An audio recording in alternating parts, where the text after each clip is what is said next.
All right, good morning, everyone. We're going to call this meeting to order. Today is Tuesday, November 25th. It is 9 a.m. All council members are present. LPA members are present with Mr. Ekman and Mr. Adderholt will be via Zoom. I believe Jim will be just audio only, but this is a joint meeting between the LPA and the town council. If you please rise for the Pledge of Allegiance.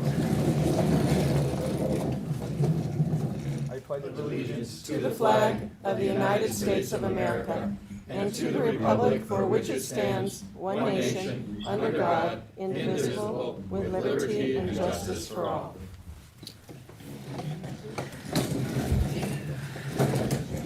All right, before we get started, we have to take a vote both from the LPA and from the council to allow the members to via Zoom, be here via Zoom. So LPA got a motion by Mr. Dunlap, seconded by Mr. McLean.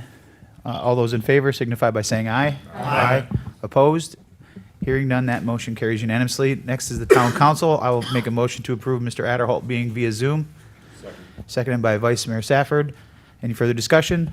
All those in favor signify by saying aye. Aye. Opposed? Hearing none, that motion carries unanimously.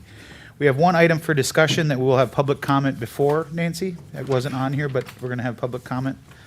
But do you want to do before and after, or just before?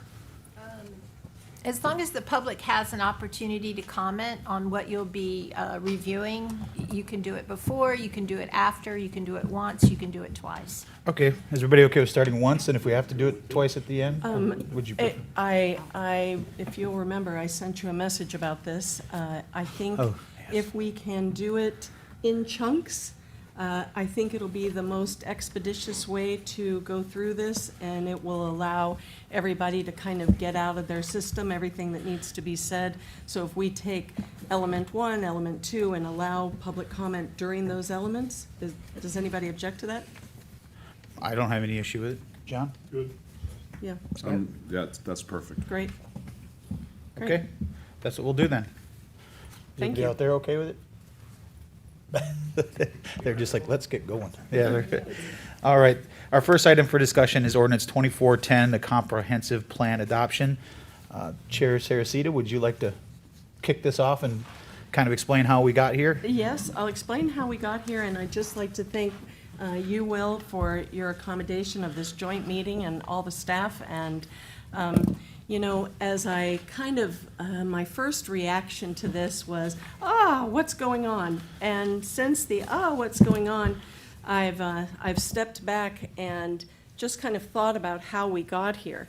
So, you know, the Cordino Group was hired in the middle of COVID in June of 2020. The town was wrestling with that. There, you know, all the things that came with that. It was very much a different community in 2020 than it is today. So, you know, 2020, it's COVID. We start this process with that particular town council. 2 years later, the town's wiped out. We get a new council. Hurricane Ian does its damage, and then another 2 years following in all of this process, we get 2 more hurricanes. So it has been a difficult challenge for this community to come together and do this planning. The outreach, I know I spoke with Jason one day, and he said, you know, we didn't get the outreach or the response that we were hoping with the outreach, even though we got some. And I thought, you know, everybody's been digging themselves out of whatever their situation has been. But nevertheless, we still have deadlines to abide by. We've got work in progress here, and I think if we just go step by step, I think that most of the comments we're going to hear are in the future land use element. There's, you know, there are comments that I've gotten about, Frankie, I'm just going to tell you this, so you'll since you're the director here, about punctuation and grammar and stuff like that, which I'm guessing when this goes through a final test, all of that would be corrected. But that was something that several people said, well, look on this page and look on this page. And that's not the kind of content I think we need to talk about today. So, but that's kind of where we are, how we got here. And I mean, we got here, it's been a long and winding road to this point. And I hope that today will go a long way to helping the council put this forward on the 1st. Very good. With that, we'll get started with our first element, which is the vision. Does anyone have any issues with the vision? Or would you like to have any comments on that, Madam Chair? I'll have a comment. Okay. Frankie, I'm just going to talk to you and Jason, because I know you guys are the ones that, when I read this, and, I mean, there's some kind of ironic things, like we're a town that has many transportation choices and easy to get around. I mean, this weekend proved that wasn't true, but, and we know living here that's really a challenge. But there's just a kind of a tone here of, you talk about a beautiful community, it's peaceful and enjoying our natural resources, and then the sentence that is, while still being able to find good eats experiences, I don't know what those are, and music locally when one desires, to me, it's just awkward.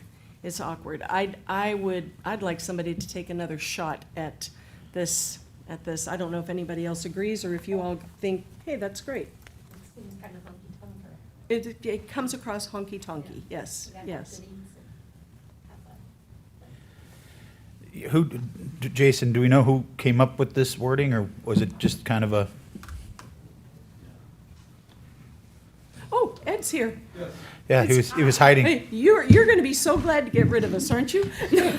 Well, it's been my pleasure to work with you all for the last several years. We've come full circle on a lot of items. We certainly have. As far as the text of this is from what was presented to you in June. We then took comment. I wrote down the comment of exactly what you guys wanted. You had very specific changes during that meeting. I made those changes. And where it was unclear, but you had very specific direction, I finagled some of the work based on your direction. So really, it comes from you all from that meeting at the end of June. Okay. Yeah, Microphone. I don't know, as I read it, it seems like it was written during COVID when we all had buildings here, because it talks about, height and commercial intrusion into neighborhoods, and it still seems like we're talking about existing and not tearing down things, and, without the need for cars in the midst of peak season, do we have something like that happening here, other than golf carts and bicycles? I don't know anything about that. Unnecessary building heights, stable neighborhoods established with urban designs in order to prevent tear downs. I'm like, have we not had a few tear downs? Jane, are you moving into the future land use element? Oh, sorry. Yeah. So, does anybody else have any comment on the vision statement, or? is The only everyone- thing I would add is we're putting it through the lens of sitting here today, and it says vision at the top. So if it's supposed to leap the current circumstances and situation and be aspirational and purposeful about what we're trying to evolve to, then some of this fits in that kind of a context. If we're describing today and people read it and say, I want to go there because this is what it's like, it has a different thing. So I think there needs to be at least a second around, are we really trying to talk about today, or are we trying to talk about what we want to make sure happens going forward as these words represent our desires versus current situation?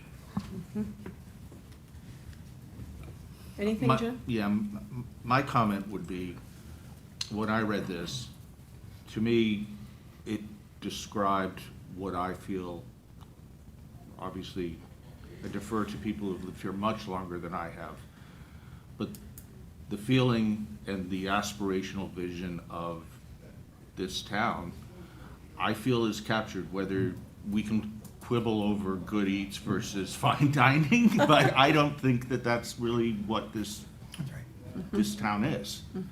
It is good eats and live music and having some fun, and that's part of the culture that I think we need to make sure that we affirm.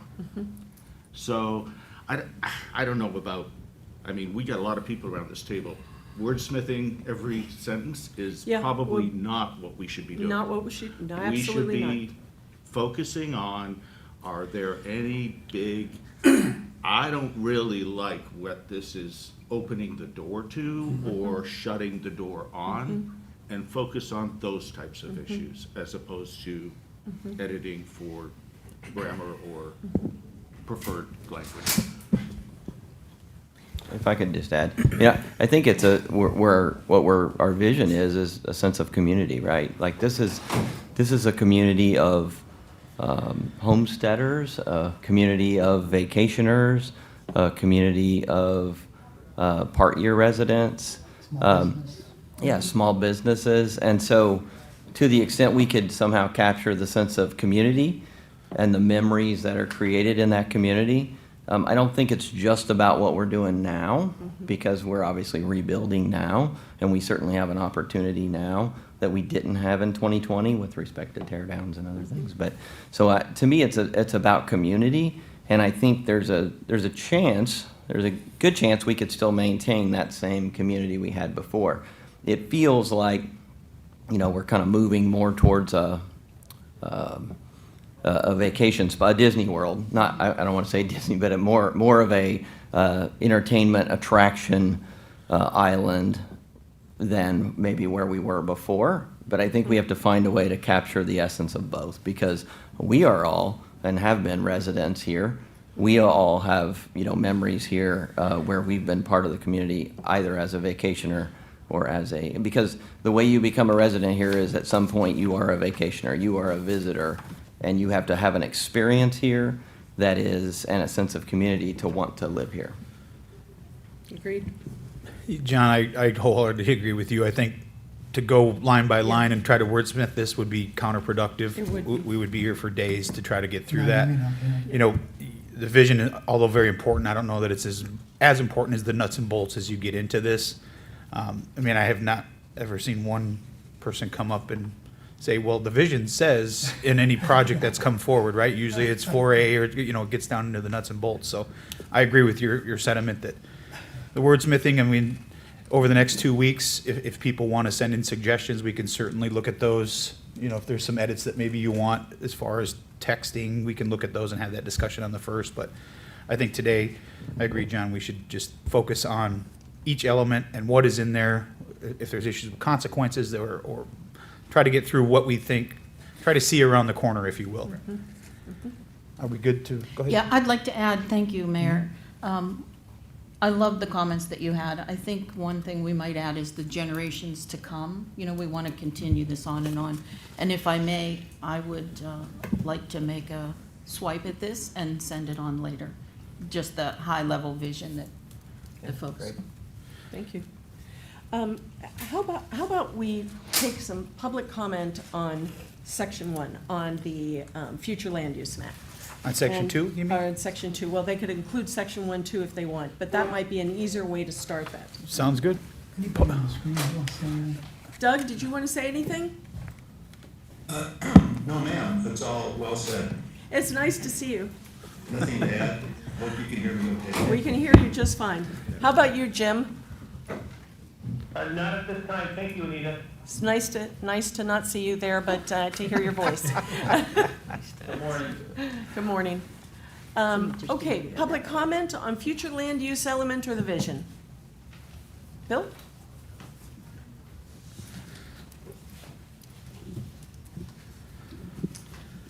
Thanks, everybody. There's a, like we talked about, a lot of grammatical things I think is important to clear up, though. Some things are like the 1978 coastal construction line is called 3 or 4 different things throughout the document. If it's a legal document, the legal terms should be consistent throughout, and there's a few examples of that. There's some things that make substantive changes, and I'll just kind of concentrate on those. One thing I'm kind of curious about is they call it non-residential FAR. The implication seems to be that commercial space does not contribute to FAR. That would be, I'd just be interesting to clarify that. There's also one line, let's go from an FLU 1A3. It says a town should protect residential neighborhoods from intrusive commercial activities. They went from shall to should, which is a softer term. I'm not quite sure, is that a policy to say that we're allowing some commercial intrusion into residential neighborhoods? There is some in specific areas, like in FLU, I'm sorry, jumping around a little bit. FLU 1B2, it says encroachment into the adjacent low-density residential neighborhood should be prohibited. It's only in that one zone where they make that strong of a statement. There was a section about how in 4B1 where it said that the overbuilding, the town is overbuilt and we have to be conscious of that. That was removed entirely. Let me see.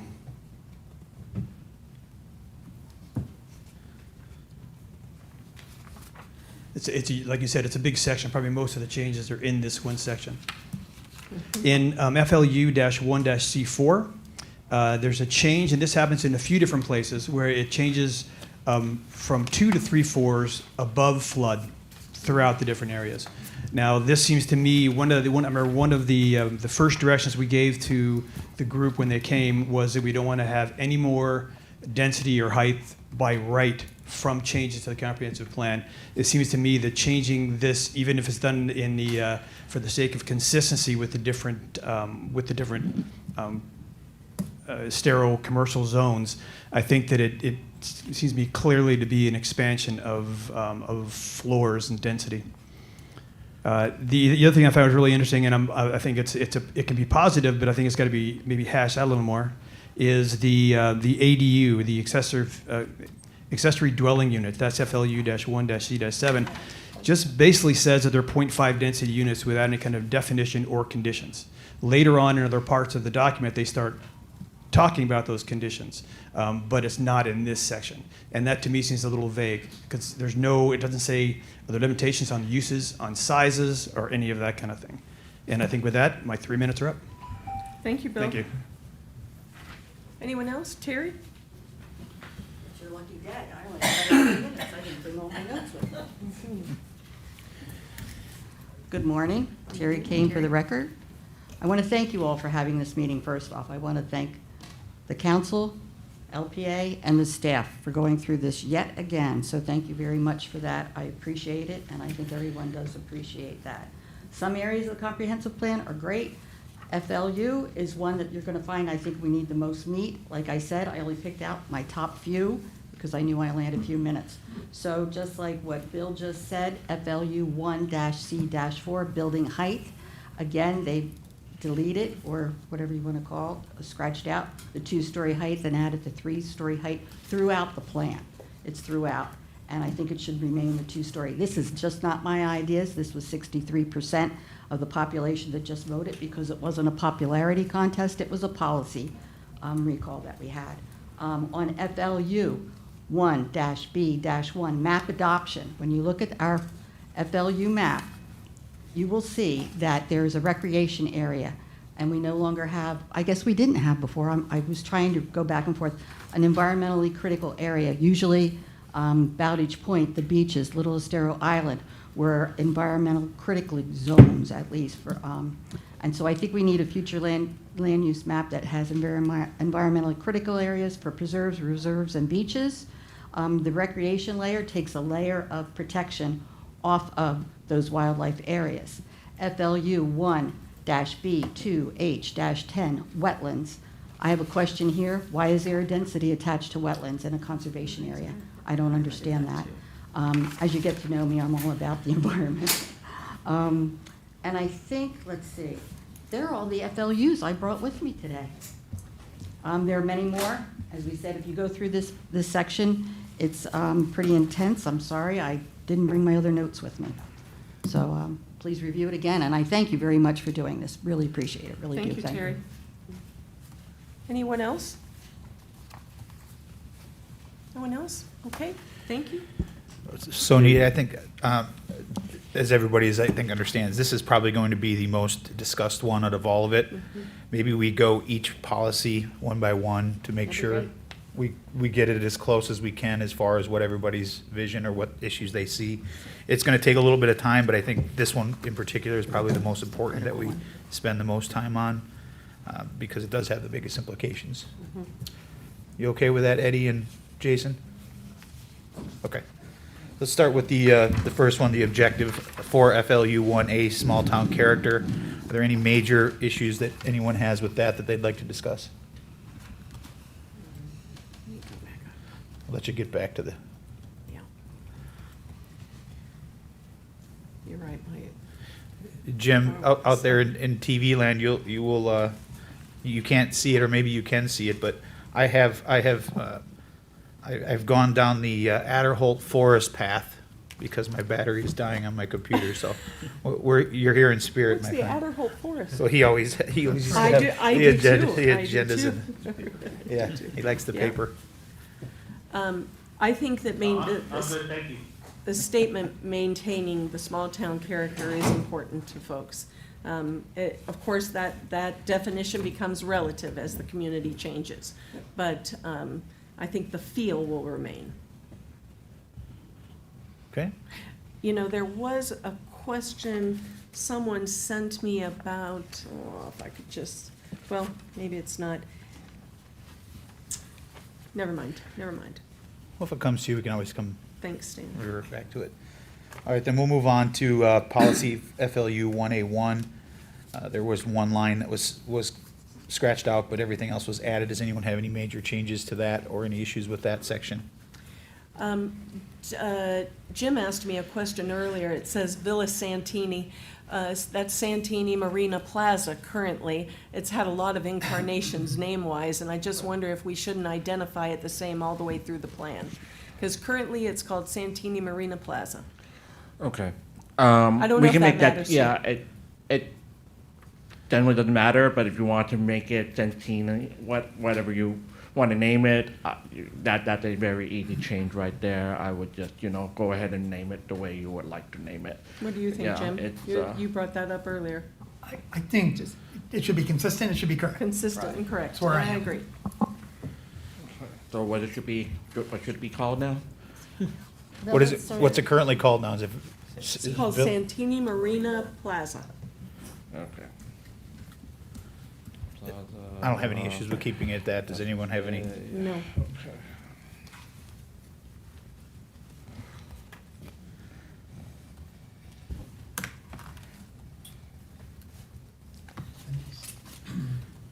Anything else in that section? All right. Policy FLU 1A2. Any major comments to the added verbiage in that? No. Okay, we'll move on to policy FLU 1A3. Any comments on that? This is one of those locations where shall was changed to should. Don't know if it matters here that much, but, protecting residential neighborhoods from intrusive commercial activities was the mantra of the incorporation of this town. So, I would err back to, we shall protect residential neighborhoods, because should is like, well, if you feel like it. Nancy, what? And quite frankly, Well, there was you something could, that we, This is Doug Ekman, you could even say the town will protect residential neighborhoods. Or will. Go ahead, Eddie. yeah, this was, to be quite frank, this was something that was provided to us against staff advice, that direction. So originally, my advice was to remain shall instead of should in this case. I think you We were were right. told to change it. Oh. Would we want to go back to it? We're good Yes. either way. I will help you with this, but that what word based on the instruction I received and counter to staff advice. So- Nancy, legally, what's a better word, or stronger word, I guess I would. Well, if shall was the original language that was there, Yeah, then we recommended again Then- changing it. we would be making it more permissive or more interpretive, easier if we use should. So More it should remain aspirational. shall. Yeah. Okay. And it was shall initially. It was So we're shall. not making it by this change, just, we all know about Yeah, SB 180, right? Yeah. So we're not making it more restrictive or overly burdensome because it was existing language that was in our code. Yep. I think that's a very important point. I have to say, I find the word should kind of ambiguous.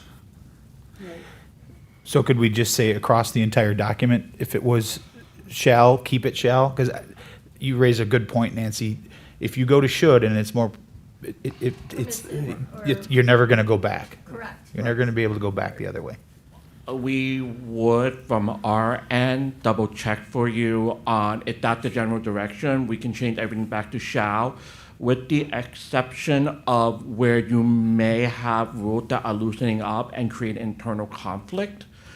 So after we run through these rules, we will, specifically, we would probably just go back and say, change everything to shall, except where you say should is where staff has done the review and said, hey, you might not want shall because you introduced this other policy and now you're creating internal conflict, which you don't want to do. So that would be my suggestion there.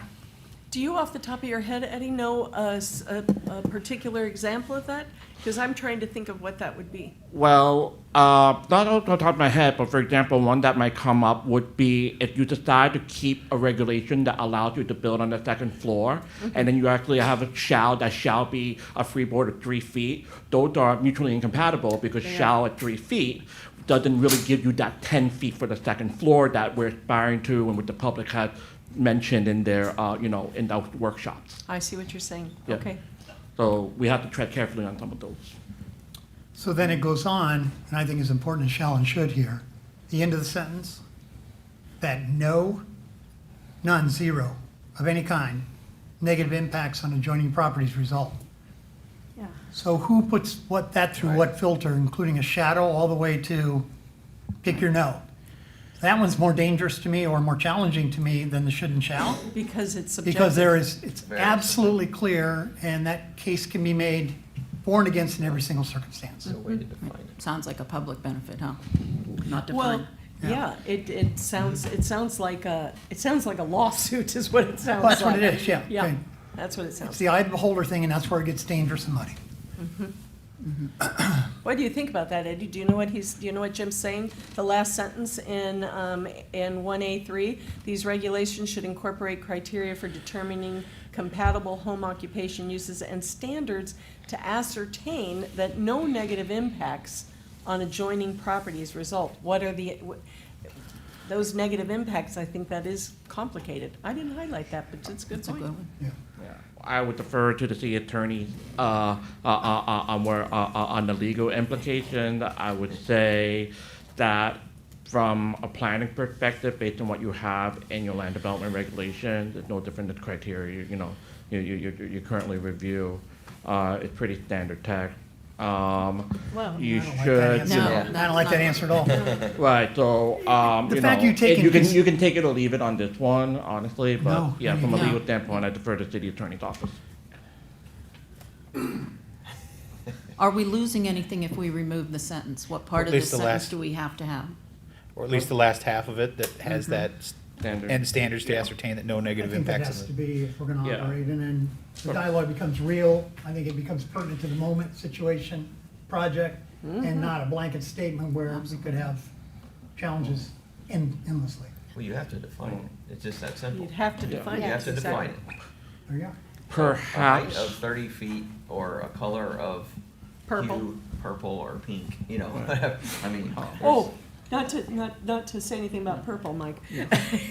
His house is purple. Oh, So. to Madam go- Chair, if I may, sorry. Go ahead.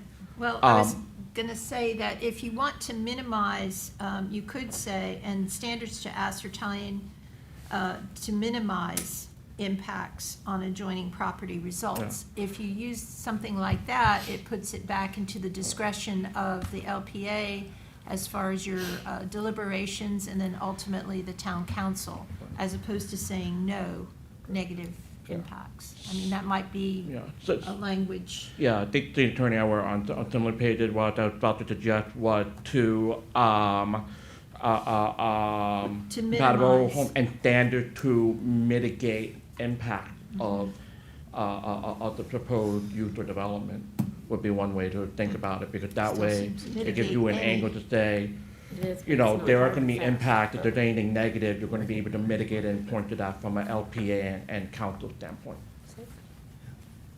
What about recognize, Nancy? In other words, that gives no quantification, but just recognizing impacts or. And that's fine as well. And again, your comp plan, I was good. Your comp plan is more of the, as Jim would say, the 30,000 look down. The more detail you have in your comp plan, the more difficult it is to actually implement it. Right. Exactly. It is easier to, Yeah. yeah. I would note that because you already have the word for determining at the beginning of that, you are already recognizing that it's there because you're using criteria to determine. Therefore, that the criteria to determine is intended to recognize that this is, that part of your review process. So that, you want to change that, or that's where that change would be. Instead of determining, it would be to recognize, but determining if they're, using criteria to determine is actually stronger language than just recognizing that they're there.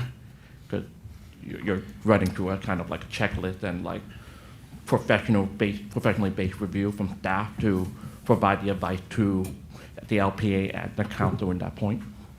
What was the reaction to Dan's recommendation of removing the last half of the sentence? Well, the reason I bring that up is because, it's talks specifically about home occupation. Exactly. Well, is an Airbnb considered a home occupation?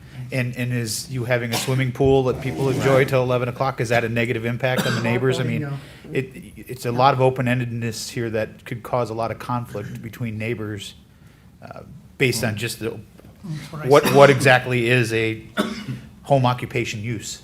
And That so, is Incompatible. That is always determined in your code, like in terms of your zoning code, the uses that are listed in your code.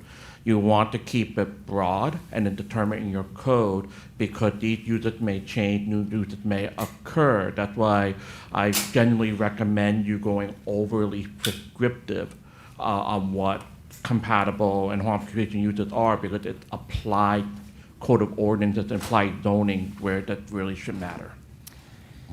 Yeah, I go back to just, you can almost end it at the end of uses. I mean, it's, Yeah, Let but nature take its course with the process we have in place. it's the, yeah, then it reverts it back to the land development code and the determination gets made there. sorry. May I ask a question Yeah. in relation to this whole topic? So what I'm hearing from residents is what happened or what will happen to what has been designated in the past, the quiet zone part of Fort Myers Beach. I'm hearing a lot of uproar about that, specifically for people who moved from other areas of the beach to the quiet zone, Right. to have that. Well, I think we'll get into that as we go further along into the future land use Okay. elements. Yeah. I think that's gonna be a That- pretty That'll, big topic. that'll arise. Yeah. Okay, thank you. Mayor, if I may, to Councilmember Link's question, this word compatible is your key word to link to in your comprehensive plan and then determine in your code. If you want to preserve a quiet zone, then you as the council have to have the discretion there to judge on the basis of compatibility. You have to enable your ability to judge on the basis of compatibility by putting that word compatible within your comprehensive plan at the binding trust aspect for which you are making your determination. How you determine how how it's compatible or not, it's applied in the code, but you need the basis to judge that in the first place, that we have the authority to say that it's compatible or not compatible at the LPA and council. And that's where that thought process comes from. Thank you for helping me through this learning curve. Yep. So Nancy, are you comfortable with being able to end it at the end of uses, or do you think it needs to be more in-depth? No, I think it's fine.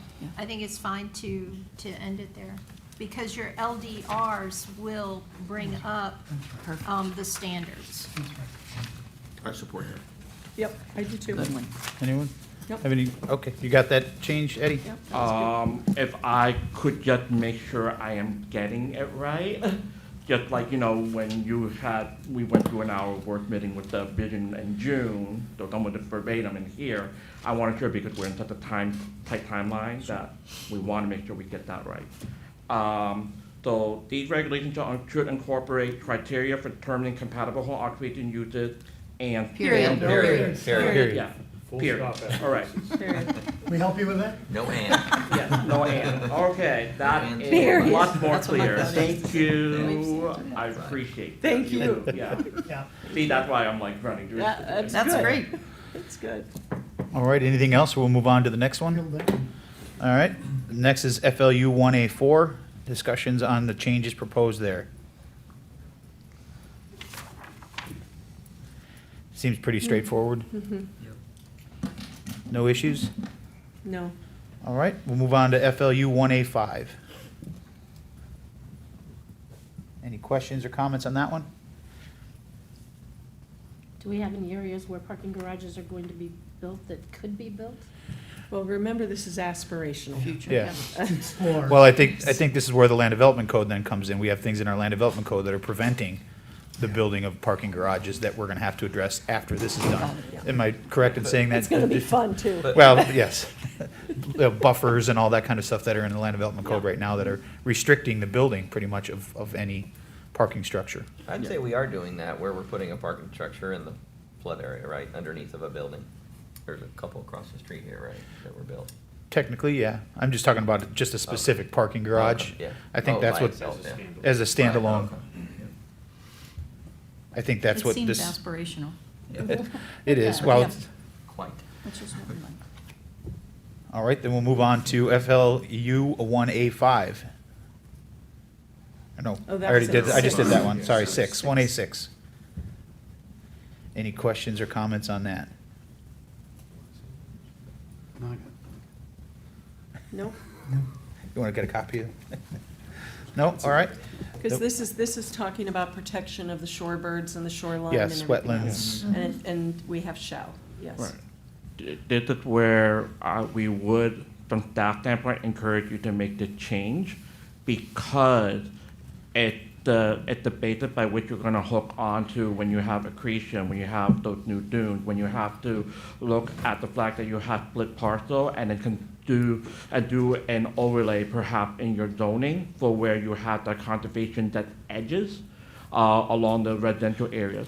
That's a major concern from where we were from staff standpoint in evaluating your comprehensive plan because you have split parcels. And those are very split zoning and split land uses. And those are, from a more legal standpoint, very difficult to administer. So this creates one of the first hooks in there to say you're going to preserve those, but you have to determine your code how. Part of the code and how you do how, then at that point is say, you know what, I have a property that's the very edge of it should be conservation, but I can't have it with zoning because I'm not platting this parcel a certain way.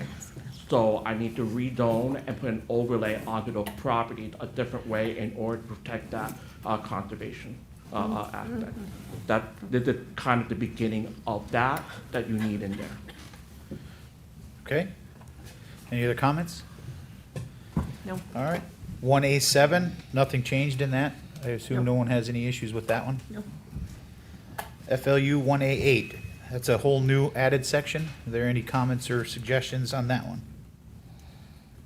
No?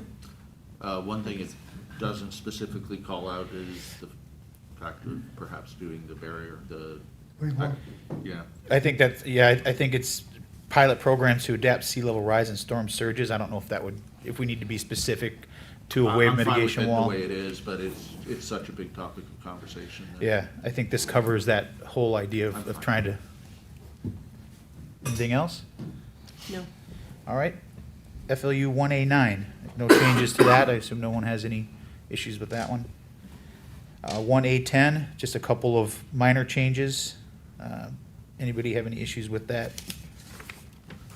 The changes, there is one section that was added at the end.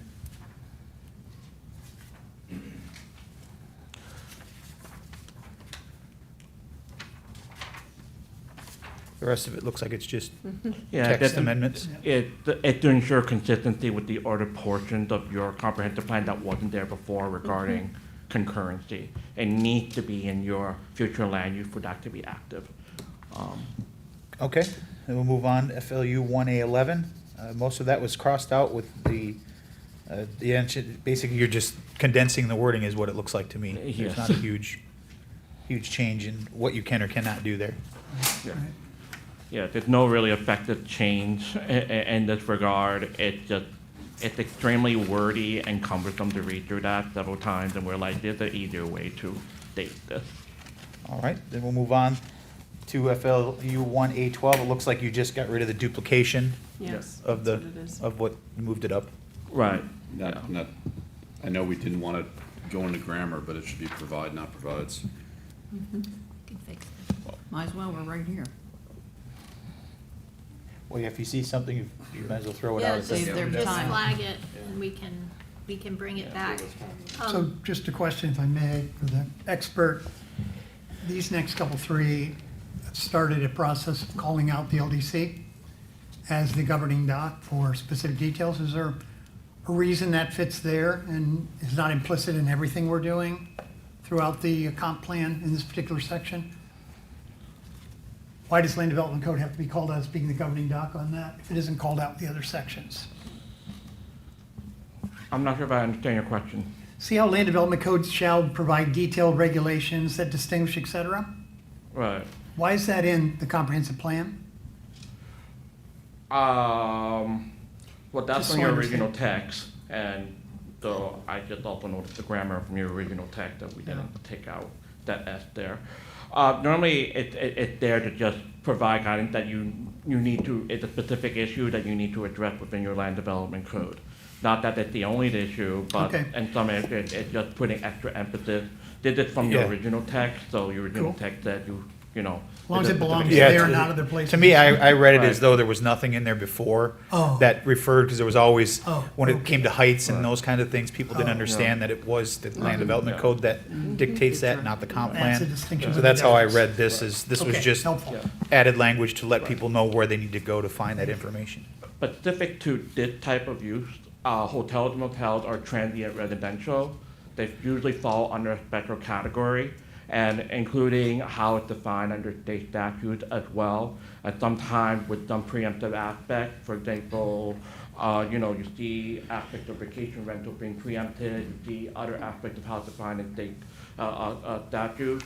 Because this type of land use is regulated differently in statute with specific definition, it also behooves most communities to kind of think about that separately within their code and for them to call it out as well. Helpful, thank So you. that's from a structural standpoint from your original comprehensive plan that carried forward.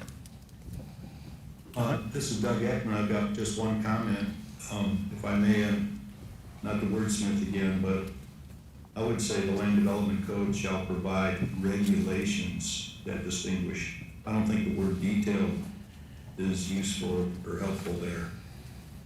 The fact that you're providing regulations that distinguish hotels and motels from residential uses and other types of lodging, I think is a more direct way of saying it. Without, Concerning the word detailed, sort of, well, was it detailed or not detailed, ambiguity. without that distinction, you're regulating that transient residential, so no different than Airbnbs and so forth, and clear that they are different within your code right now. So if you choose to take that out, that's perfectly okay, but you also have to amend your code accordingly to make everything transient residential, whether it's motels, hotels, or whatnot. So that's the distinction that you have in there, specific for that reason. Makes sense. Can I just make a general comment, and I am trying to, I have a planning background, so I'm really being reserved here. Your current land development code does have a section, and it's section 34-91, which gives the town council the authority to interpret sections of the comp plan that might have some ambiguity in them. And that interpretation would then basically be, my recommendation is that we codify it in the form of an ordinance, and then when your plan is amended subsequently, that interpretation gets rolled into it. If there's a intent to change that interpretation, then the comp plan does need to be amended.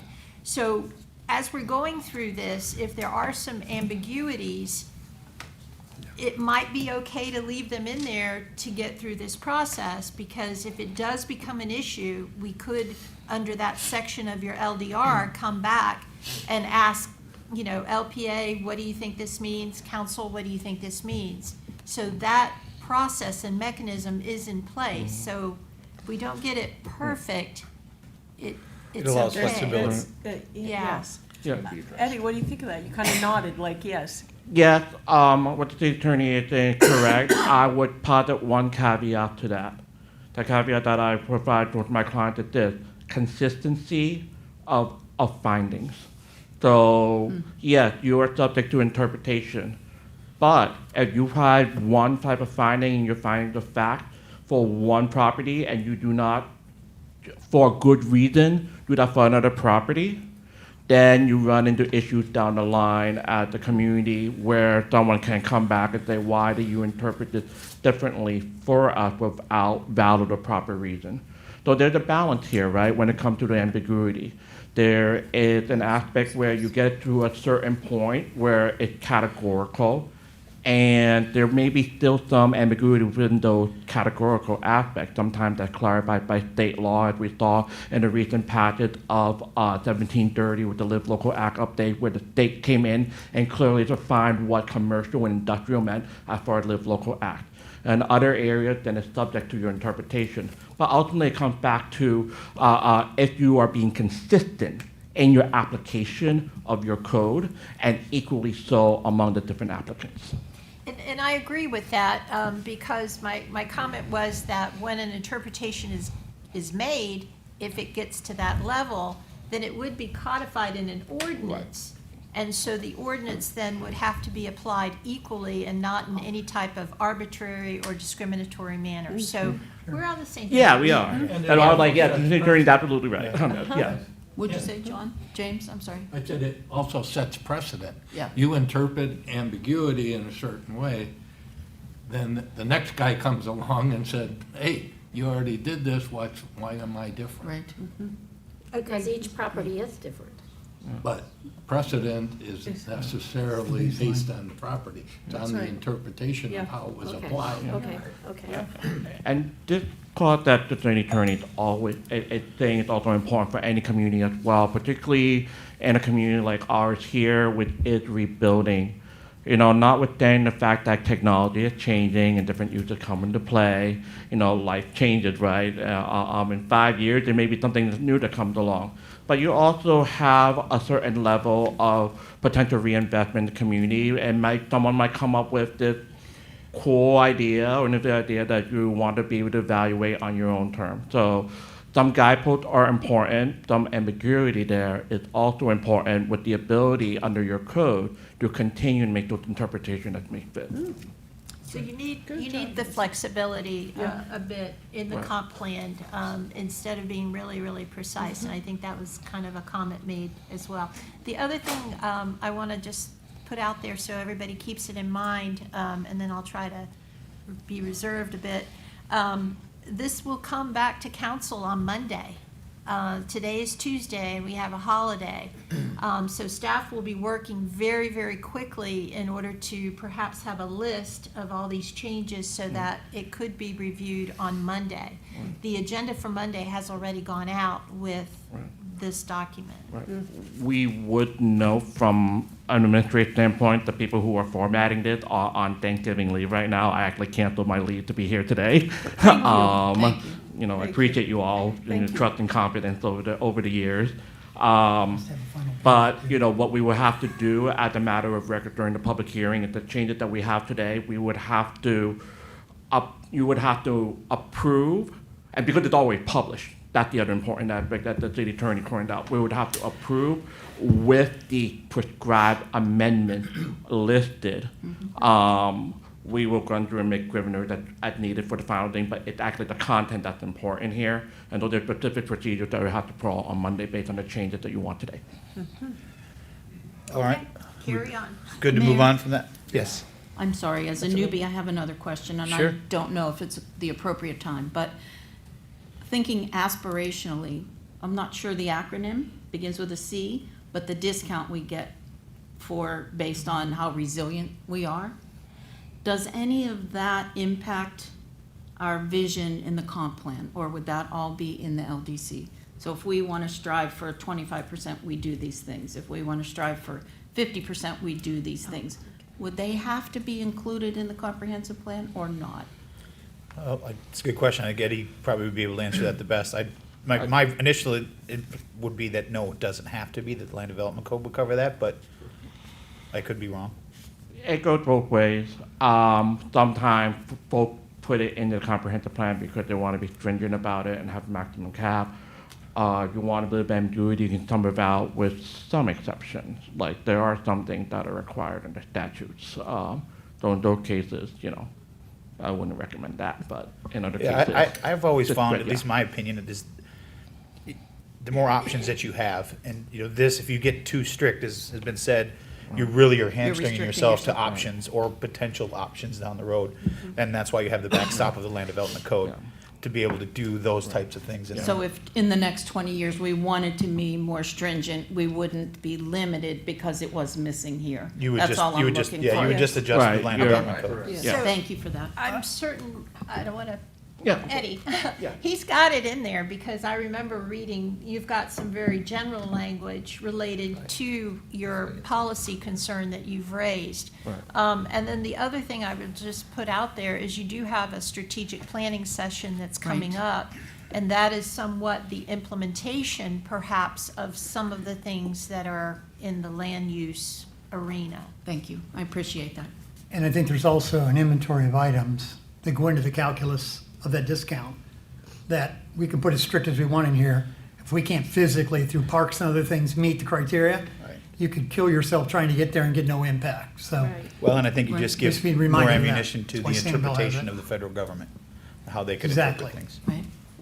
We're already at whatever we can do without putting another section of land on and having a park, right. so Sure. why bind ourselves to something we can't achieve? Donate And Times give Square or them more something. restrictions Right, on us. right. Oh,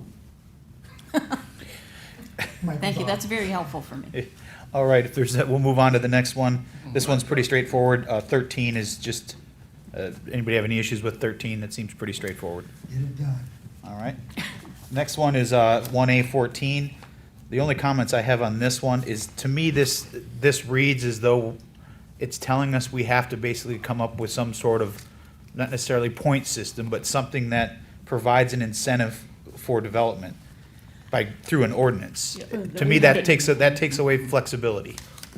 I disagree, Mayor. Here's why. There's all that ordinance that you will evaluate and adopt as appropriate. If you do not find that public benefit ordinance are appropriate for your community, you do not have to adopt it. The key there is as appropriate there. However, this policy is in there because for the past 4 years, you've had me come talking before about it. you no less than 8 times to talk about public benefit ordinance, as you have had Sarah when she was still here and Jason on staff. So because there's no conclusion, but we want to keep the door open to you being able to adopt one in the future, that's why I said you'll evaluate, but it doesn't require you to adopt one if you don't find it appropriate. 8 times, really? At least I 8 thought it was times. probably more. It was at least 8 times, it's probably close to a dozen. We had a lot of extra meetings Yes. that were not on our scope. I mean, I'm not gonna die on the vine in this one either, but to me, it just seems that it's opening a door that you're not gonna be able to close later. Mayor, I It's the kind of word agree with will. you. What's that? It's the word will Yeah. It is the word that's will. there. My Shall concern or is, should, back to Senate would. Bill Yeah. 180, Yeah. is maybe not this council, maybe not the next council, maybe the next council decides that they want to put in a point system or an ordinance that allows, now you can't undo that. You can't take that away. So although this says as appropriate, once it's there, you're not going to be able to take Well, it back. but you would, Dan, because How? it was because it would be an ordinance, and an ordinance is legislative in nature, How about- creating it. So yeah. you could uncreate the ordinance. I How don't know about that you this, could. Mayor? But it, You can make it less. Mayor, Yeah. if I make a suggestion to help move it along, how about we'll evaluate and may adopt as appropriate? And that way, Fact that it can be done. I mean, I That would still say, makes given it the more conversations discretionary. you've all had so far, you have always been continuously evaluating this for the last 5 years. And you can probably continue to do so long after I'm gone. So I don't think having that policy or not, you guys are still gonna have that discussion. May adopt doesn't constrain you to actually having to adopt, but if you find that you're in best interest at some point, you're not precluded. I don't know that solves my concerns, but I get what you're saying. Again, I just see once you, if someone may, down the road, enact an ordinance that says, if you build a 200 square foot bathroom on the roof, we'll allow you to go 5 stories taller. I'm just using crazy things out. Yes. They may decide to do that 10 years from now, but once it's there, now precedent's gonna set that everybody's gonna say, well, I can now do this to get this. And maybe that's not what the vision will be 10 years or 20 years from now. To me, this just leaves unintended consequences that could come down the road. If a developer can find a way to do something to get something, they'll do it. So, To me, this provides another avenue, not How necessarily you just get for it done. development, but for developers, but residential homes, I could see how this could Haven't play just a run role. through a public benefits ordinance for another community with part of an overlay. I can tell you that opt-ins are not as binding as giving something by right, because you still retain that discretion, and that's why we didn't, put things for public benefits by right that as was originally, and we pushed back from staff standpoint from the conversations about 3 years ago, because you shouldn't be giving public benefits by right. They should be malleable and based on community need as they evolve, and also as market circumstances dictate. Because they are discretionary in nature and opt-in, you're not taking anything away by changing the guidepost on a public benefit program, so long as you don't make it retroactive to the ones you already granted. So that's the caveat there. So if you grant it, if you have an ordinance and someone comes in and you grant them that exchange in public benefits ordinance, you can't retroactively hammer them. You can still change it afterwards based on your parameters. It's just that, those we already granted are still, inactive or are active, and then the ones moving forward will be subject to the new rules. But that's, where that comes in, it's not the same as something by right. if Sounds that's like we'll the concern. disagree on this, Mayor, but I personally think that I like the pressure that comes with definitions and clear communication on that. I think there ought to be more pressure on us to put some criteria around public benefits. I've authored documents that others have on that. So having this in there as a reminder that we have an obligation at least to attempt or to keep the conversation alive, I personally like that in our. Yeah, it's a fair comment. point. No, I think that's a fair point. I'm not against coming up with ideas. I just want to make sure that once an idea is come up with, does it then bind the town to not be able to take that right away from someone? If I come in and I offer a public benefit that now ends up in an ordinance. Now, if I try to take that away and developer C comes along and says, wait a minute, you had it here, now you've taken it away, you've restricted my ability to build what they had because you've now taken away the right that you gave them. But the context. That's my concern. The context may be, that whole part of the island or that situational Could change. environment, we need what we need to make that happen, or nothing for the rest of us is gonna happen. So that may not be consistent with the second, third, or fourth request. I think the flexibility is inherent in the power of the town council, in my mind. I agree. Mayor, I want to be really clear for the LPA and the council. Any public benefit or you do, never term it as something you're giving by right. Right. It is an opt-in and it's within your council and your LPA discretion. It is discretion. I cannot stress that enough as a staff member, that a critical piece of advice on how you term it in a meeting. I'll be gone at some point, but hopefully you'll continue to have staff who will remind you that. You'll have You may to never be remind me gone, of that. Eddie. Yeah. You may. But, but that would be my advice. It's never by right. But it's always by contract, Yeah. right? We have a development Correct. agreement, It's by and so there's a contract. legally binding contract, and only in that contract would that be allowed. In other words, would the ordinance be utilized? Yeah, in that case, what it does, when you have the type of ordinance like the one I just had to do a couple of months back, it provides the terminal parameters so that you can use that as guidepost, or you can say, and have, an easy to determine when someone comes in. Now, they can still offer something else, and then as it is with your discretion as at the council and the LPA to review those with due diligence that you do for your other projects. Changing the word shall to may would make this so that it's more permissive in nature and not demanding. obligation. Good point.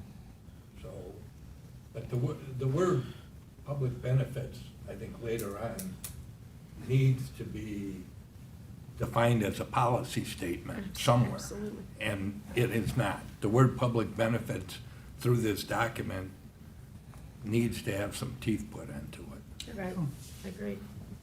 If I may interject one thing. The town had gone through this a few years ago with public benefit, and staff going through its first development agreement. And we're struggling in negotiations of what is a public benefit. Staff should never be put in that position. You know, as policy interpreters of the LPA and as And policy yet here we are with developers, development agreements, that's exactly what you're doing. But if, it is, but it puts you in a very precarious spot. Yes. Because the suggestive part of it, we can come up and we can make that suggestion, but it may not fit the parameter of the policy which you're wanting to enact by granting that Yes, development. you're right, you're right, Joe. I want to give, if you indulge me for a couple of seconds, a story that from when I was community development director. I sat up there and we had a development come in, and a council member, one of the commissioners, or the commission there, asked, "Oh, what are you going to give us for our library?"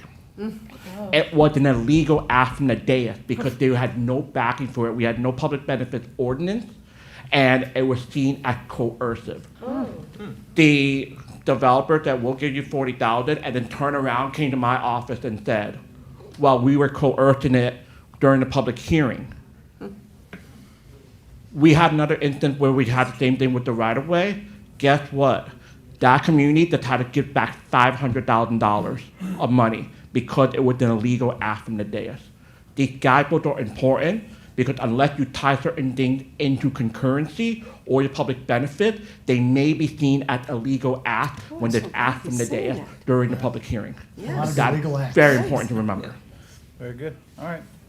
Well, like I said, I'm not going to die on the vine over this, I'm just trying to look around the corner and see that there's going to be some unintended consequences from this part of this comp plan, and we'll have to address those as they come up, but Do we you make a very Do valid we want point. to Change update from the language to shall may? to may? Yeah, or- it's my comment exactly. Yeah, I'm fine with that. Did you may instead of shall?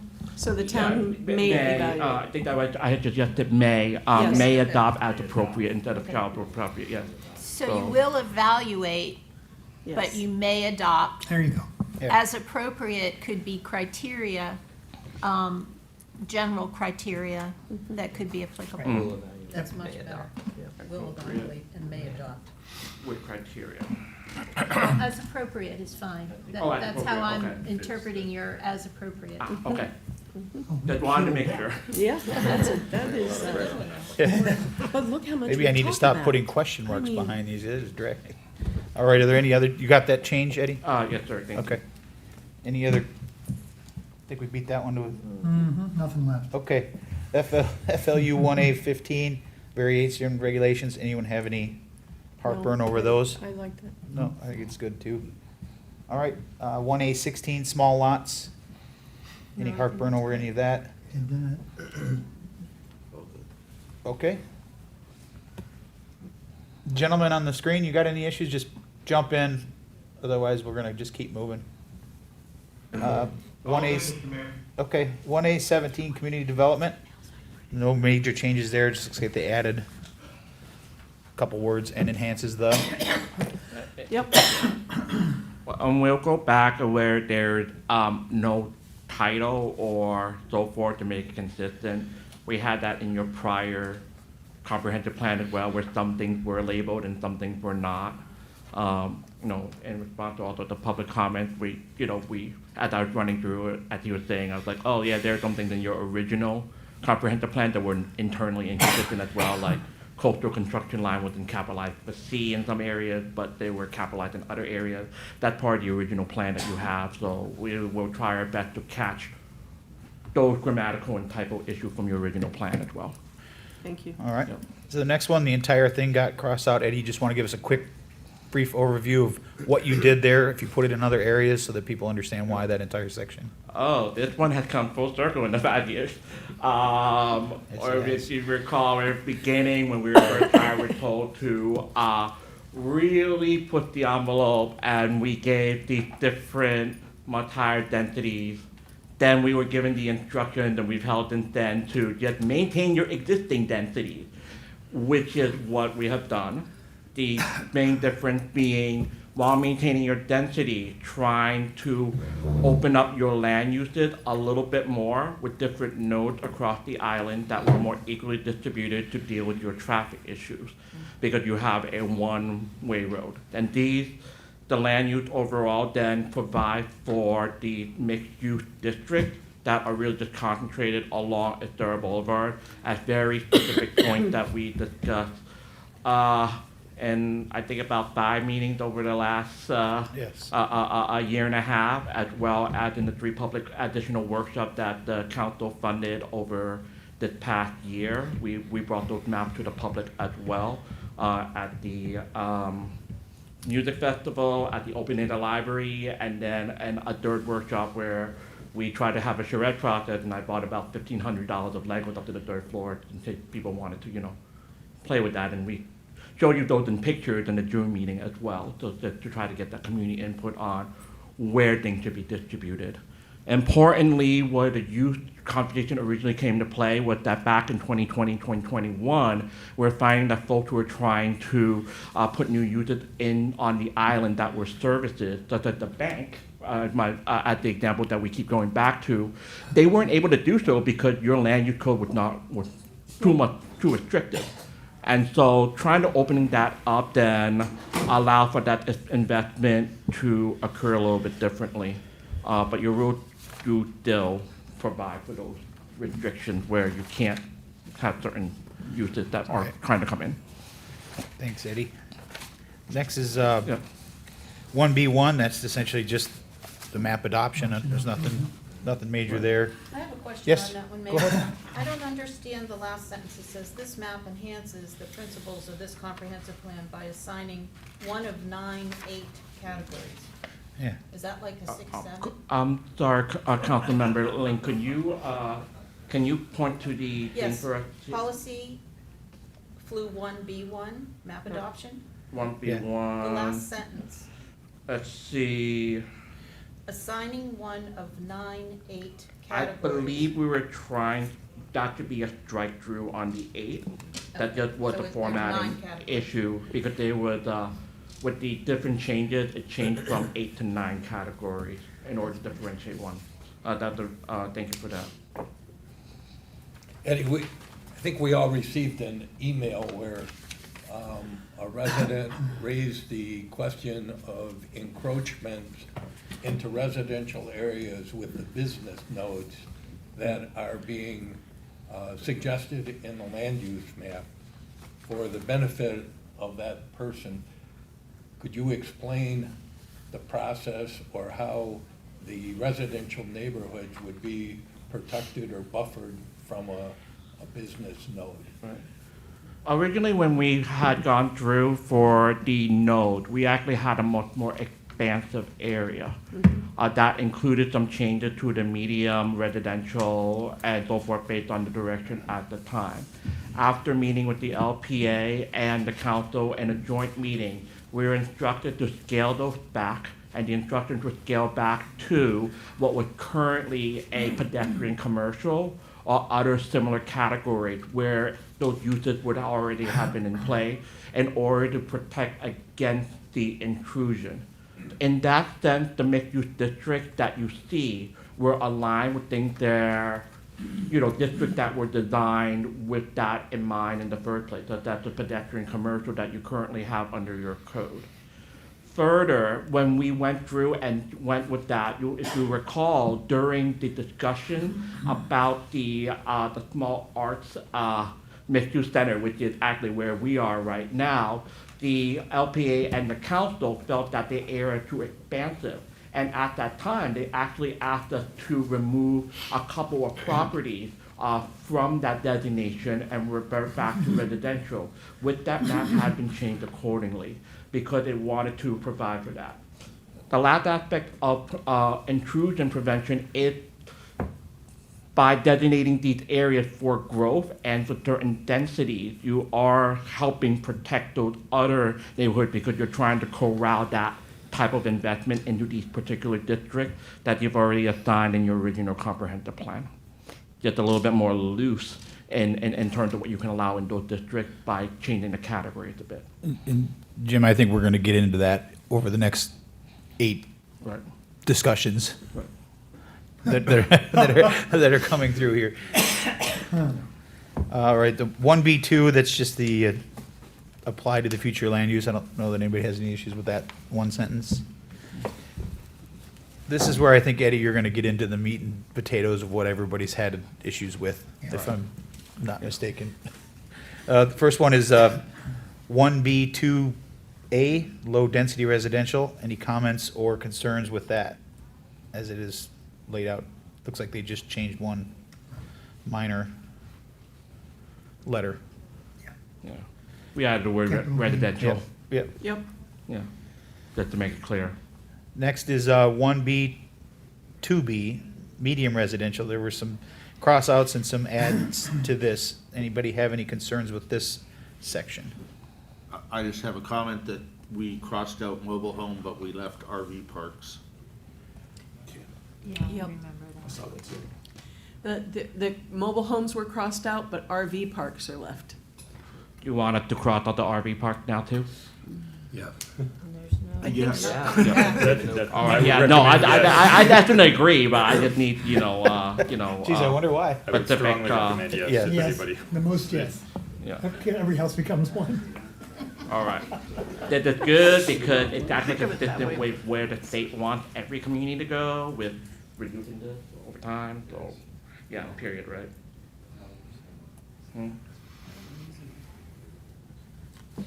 The heck is that true?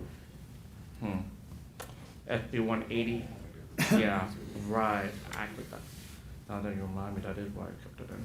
I wanted to delete it. Anyway, Jason brings a really good point. If you delete that, it might be considered more restrictive, Oh, SB 180. because we have it. I think we did have that internal discussion, Let that him he call us on jogged it. my memory, and, I mean, you can always remove it at a later date. Yeah. But doesn't the FEMA code say you can't allow it, so we're kind of being consistent with? RVs. There you go. Well, Go for it.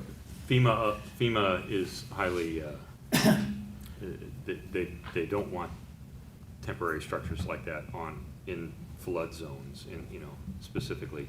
We have established by ordinance some exceptions to that, with people apply for the proper permit. So I don't, I would, Yeah, I understand what you're saying about SB 180. Right, and they're really two different things, the mobile home and RVs. The mobile home's a challenge. You're not going to get many here. It's just the way that you have to build them and elevate them. It's not practical. So I think it solves itself somewhat from that perspective. RVs is a different conversation because RVs are typically in. I know they don't want them to be used as housing, but RV parks are typically in recreation and flood areas. I mean, they're all over the state. But That's I where guess natural where areas, so- I'm confused, Jason, is you seem to be okay with crossing out mobile home, but not RV parks. Couldn't I make the same argument that you're saying by crossing out mobile homes would be more restrictive? Yeah, my Bill? answer to you is, I think if you don't cross out mobile homes because we're concerned about 180, you're okay because you're not going to get more of them just because the logistics of having to build them. I don't think it's a housing type that's can afford to move here and be built because of how much they have to be elevated. It solves itself. The I guess RV I'm with part- Jim on this. The Go ahead, you want risk to call of us to a- the Yeah, mat on this? call us out. Yeah. I guess it's the We're doing the risk right of a thing. challenge is where you're coming Yes. from, because of the likelihood of having mobile homes on the island is not, Right. it's not feasible, but the same is true for parks. This is RV parks, not just Not just RVs. Yeah, Oh. RVs on And there's a residential lots. difference. might It's a whole be- different yeah, story. right. So take, Strike it. So to me, Bring it's it on. maybe we don't cross either of them out because of the challenge, or you go all the way and cross them all out, I guess. and take the risk that somebody might challenge it, but Eddie, what are you saying? I don't think you cross either out to be on the safe side, and then when the time is appropriate, you can always go back and cross it out then. But I just had another community Flip that that coin got their over, cross it out now. that really Deal with going it. through an SB 180 challenge and over a Scrivener's error, no less. So it's been really difficult to work with the On a state. barrier island, Eddie? They have a barrier island, but they're both inland and a barrier island. Okay. So, but yeah, it's. Well, I guess I see your, if you don't cross either amount, they still have to meet floodplain regulations to be approved Exactly, and anyway. they can't. They do. That is correct. So then it's moot. You can Right. see And it there. RV parks are vehicles, right, so they're gonna leave that swamp. It's not like, Yeah. we're not promoting using that as a residential occupancy use. That's not. And the point is, what if they don't? Well, we have codes and regulations that I prevent. mean, after that. they're floating through three people's houses. Right. I know. I won't die on it either. It's a policy statement, not an ordinance. Yeah, agree. Yeah. Oh, okay. Yeah, we're not. Yeah, so we agree that we're not gonna cross either of them out then, and we'll just keep both of them. Well, we're gonna cross out the extra word. in. I don't know that we Tolerated. agree on that, No. but if that's your advice, that's your advice to leave them both Yeah, there. I mean, I'm I happy see to do what you're whatever you wish. It's just that if it comes down to it and the state challenges it, you might have to enter in a lawsuit to pass that through. Right, So- but No. it's a risk management as far as, are we gonna have litigation? We might, I mean, we have litigation all the time about things that have really no basis. If you leave it in and nothing happens, I would say leave it in, because then you got rid of that potential risk and you can deal with other risks that you might want to take. Okay. Okay. All right, keep them in, Eddie. And anybody have any, I mean, we can go around the room and ask everybody, I mean, No. there's a lot of what-ifs here. Right. And- But you are saying this is going to be an issue at the state level review if you take this out? So Leave it in. Okay, Happy to Right. so that stays in. All right, live to fight another day. this meeting and all right, go that, get their mobile home and Right. try and hide it. Right. all right, we'll continue that. So the other thing that caught my eye was where it says commercial activities are appropriate primarily along Estero Boulevard and must be sensitive to nearby residential uses. To me, that's contradictory. You're saying that residential or commercial activities are appropriate, but then you're saying must be sensitive. Well, what is that? We're all sensitive. Yeah. Well, obviously, the grammar seems a little off to me, too. And our must be. And Okay, must all be right. sensitive. Yeah, it could be Well, I must think and must. that's the note issue. It is a note issue. It is a That's a note note issue. issue. Yeah. The business nodes work for commercial along Estero, and we need to worry Right. about the buffer and the impact on the adjacent And the uses, I residential. think when you start defining those uses later on in here, that there's some words that need to be changed, I think, but we'll get to that. So that's just a grammar thing I think we need to clean up. Yeah, we'll strike out the word are, and go with must be. Do you want to say, and must be sensitive to impacts on nearby residential uses? Well, I don't know if it would say commercial Or shall activities be. may be appropriate primarily along instead of are. I mean, you're just, Okay, that, yes. to me, that's saying, Yes. if I'm coming into the mixed medium residential area, I'm gonna say, well, the comp plan says that my commercial use is, according to the way I read this, Yes. as opposed to maybe. Me. I would say that if you use maybe as opposed to are, you have current uses along Estero Boulevard at the hotels and so forth that are on mixed residential properties. And the state may come in and say that because you change it to maybe instead of are, you may be restricting them, and that might be similar to. Well, that'd be another assuming that SE. you wouldn't grant back the use that they had pre-storm. I don't, No, because it's, because they're currently allowed. And so the state might come back and issue a similar comment that this for another community, and say that this, they wouldn't outright say that this would be run about 180, they would say this may run about 180, and they may have, that they may have cause concern for it. They also may take it a notch higher and say, hey, we think that this violates SB 180. but this, you added this wasn't there before, you added this, so if we put it in there, then SB 180 comes as issue right now. This sentence is not in that realm of an issue. if you take that sentence out, you must restore the other sentence that, the portion of the sentence that is struck out. This Limited to is- lower impact uses. It goes back to the issue that we spoke about the limitations that we have with the bank and so forth, that, that you were trying to cure as a, council and LPA. So this was kind of the middle ground here. If you take that out, you are not curing the issue that you brought up to us 4 years ago and have repeated. Well, couldn't you then just take lower impact commercial activities are instead of, I mean, commercial activities could be anything. I mean, we want to build a steel factory, go ahead. It says it's appropriate.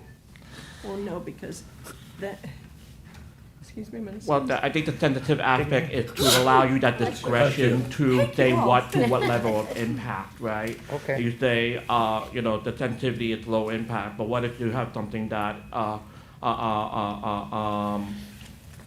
you know, you're changing the rules at some point? I mean, you're allowed to go I see either what you're way. saying. I see what you're saying. We'll write it the way you want to, but that would be my caution there, is that you're taking your discretion away from yourself in that regard. Is that what you want to do? No. Okay. So I understand what you're saying. Right. It just, to So me, this that section's direction. okay. Well, other than a little wording, I guess, Yeah, it sounds like. yeah. Okay. Yeah. Everybody else is okay with it? I'm okay with it. Then you got the density part of it. That didn't change, right? You're just codifying that? That the 6 dwelling units per acre, that's the same that it's always been. It's not adding. 'Cause there was some concern that this read that you're adding some density that wasn't already there, which is not the case. Yeah, no. Yeah, our instructing for, yeah, go for it. And I just want to take the opportunity to touch on that too, because there's confusion over that overlay, which used to be called an overlay in the platted neighborhoods. That is not density that new development can take advantage of. It is limited to 6. That language was always in there to protect existing platted lots that were small. Because if you did the calculation, it would work out to be about 10 units an acre. It's just another way to say if you have a platted lot, you're protected. But when you buy a bunch of those lots and combine them to do new development, you're subject to the 6. density limitations of 6. That has Okay. been That's- tried to be that's used other good to ways have in the on the past, record. and is not the way your plan was set up and it says. So it is 6. And protecting existing, that's all that is. Good clarity. Very good. You get a lot Very good. of the other way, So and very it's good. not what it's meant to be. Why did we take that out then, Jason? New development, the max, why did we strike through that then? They moved it. It's, Non-resident, the last It's one. down in, It's this. it's a for Here for new development, maximum density. Oh, you've got Yes, it it's down the new below, one. I see, Yes. thank you. Yes. Right. Scott. Yeah, you see that it just moved. I There's see. there's a bunch of text here also in the other section where it didn't make sense in the order and sequence it was. Sometimes you had to jump Just different clean it. pages. That's fine. So, yeah. All right, we'll move on to the 1B2 C5 mixed use.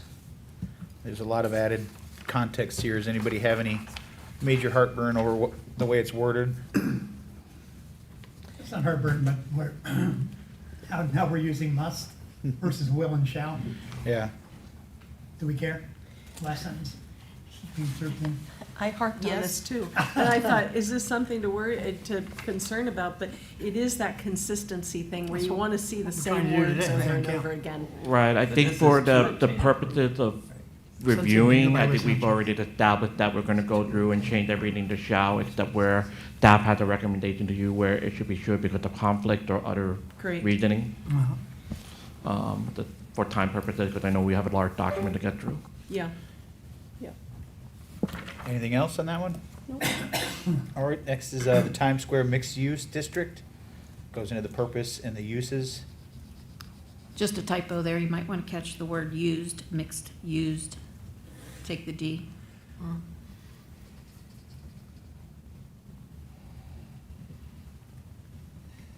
Anything else? All right, we'll move on to the intensity part of it. Anybody have any issues with the 2.5 FAR, which again is consistent with what's there, correct? It's exactly Yep. what's there. Transient, they broke that out. Non-residential development subject to rules of FAR, it seems pretty straightforward. Yep. Yep. And then the density, same thing, it's basically just a reiteration of what the previous one was? It's actually a slight change from what you have now, because the concern provided to us was that coming back and those hotels and motels were not able to redevelop in a way that would be economically sustainable for them. And so the instruction to us at the time was to come up with something different, and this was what we had landed on about 2.5 years ago and presented to you then. We had not received any comments on that since. What this does is, instead of doing a weird mathematical somersault to figure out how much hotel motel units you have, you could have on a property, it changes to, this is the buildable square footage that you have, and based on regulations on how small or big unit sizes can be with that, this is your max total. It's a much easier way to calculate for you put in your LDR, instead of trying to do you have a portion, and I believe it's a portion and proportion ratio right now that I think Jason can speak more to, that I haven't really seen anywhere else, actually. So the headache is, it's based on square footage of unit size, which I can't figure out why it was big, so over 750, you can't do the math, let me put it that way. The short version is, it's impossible to do the formula the way the code has set it up based on the comp plan. So trying to simplify it so it's more straightforward. So for example, you get less multiplier if it's more than 750 square feet. You get a different amount if it's between 450 and 749, and then it's another one. So you got to do the calculation 3 or 4 times, and it actually doesn't work. So what we've been saying is number of rooms to density, but it's really incorrect to do it that way because the code has a different thing. But it's just a bad way to do it. It's been a headache. So another So question. what we want is, ultimately what we want from staff when we bring something to you is, you want to use other projects as comparisons, right? You want to be able to visualize it, and these numbers are getting thrown around and miscalculated and misrepresented. We want you to be able to be very simple in how you can understand what they're asking for. That's the hope. Yeah, I would totally agree, but with regards to the Times Square, are there any plotted overlays even there? Well, yeah, so as an example, the whole intent of that recognizing existing development is, you have very, very tiny lots in Times Square or other places, some under 4,000 square feet. That's right. Right? So you can do this 1,000 different ways. The point of it is to recognize that those lots platted prior to certain dates, usually the 80s, are safe, invested, and we're not going to take rights away. Right. And you've done a lot of changes over the years to your MUD process and to the requirements of that. It used to be, if you had a structure within a foot of a property line built after a certain date, then you didn't get both lots and you had to combine them, and that's a very dangerous place to be from a investing standpoint. So we've simplified all that and said, if you had a platted lot, you've got utilities, you're on a roadway, you're vested. And that's all that's really getting at. All right, we'll move on to the Civic Center Mixed Use District. Any comments, questions, concerns? On the purpose? What about the uses? That's the old town hall area, correct? Ish, yes. Yes. Yes. Yeah, Three Oaks, that's right. All right, and what the intensity? That is staying the same, that 1.5? It is. All right, and then the density is just another, it's just adding the same sentence in each one Right. of these? Yeah, you'll see that with the bond of the district, because since that was an existing rule and you were asked to Right. use the pedestrian commercial, we had to retain that right, otherwise it's more restrictive. All right, we'll move on then to the Center Island Mixed Use District. Any issues with the purpose? What about the uses? Nope, because it all pretty much stays the same. Intensity and density? Jane, we're on page 15, bottom of page 15. All right, then we'll move on to the Theater and Arts Mixed Use District. Which is where we are now. It Yes. just, the name of this Yeah. district makes no sense, because there's no theater, theater, no no arts. You all are welcome to change the name to whatever you want. It was proposed at the time because they had a theater, and That's we're right. like, we That's had a exactly right. placeholder for it. I think we That's mentioned right. that last How time about as the well. non-theater arts district? Yeah. It encompasses town The hall, old right? beach That's part of theater. it. Yeah. We're Yeah. part of this right now, so maybe we should recognize that. The town hall district, is that what you're getting at? We have a civic district that doesn't have a town hall. We have the theater district that has a town hall. Right. Perhaps we should. I don't know. Think about what we that. We would like to have instruction, like directed from you on the exact name, because we're at that point Yes. where we want What if to we have just flip that. it and just Yeah. make these, We wanna instead flip- of civic center, just call it the center mixed use and move the civic over to where theater and arts is? Does it- I mean- Wasn't that just called the heart of the island? I think it was It originally, was, the center mix, is that what you're talking about? Yeah. Yeah, it was, I think Center it originally, Island. wasn't it? Center Island at Newton Park. Center Island and make this the civic area? I don't care, I only bring it up because It doesn't make sense. somebody would say, well, where's your theater, where's your art center, where's your whatever, but I don't know what it should be. So let's look and see what we think it's going to include. Let's think Yeah. about it Theater and and keep arts going. and The arts are actually down by, They're off the island on McGregor Boulevard now. well, it used to be. Yeah. Yeah, I know. Yeah, what used to be here, Yeah. a bank and a theater and. Well, if we A make a salon. decision now, we don't have to come back to it. So why don't Okay. we Yeah. just take So- civic out of the first one and move it over to this one? Agree. If everybody's okay with that, or some other Is suggestion? there any Yeah, reason, it's just- any problem with that? Pardon? Any problem with that, or you like that, or just move a word? Move the word, civic.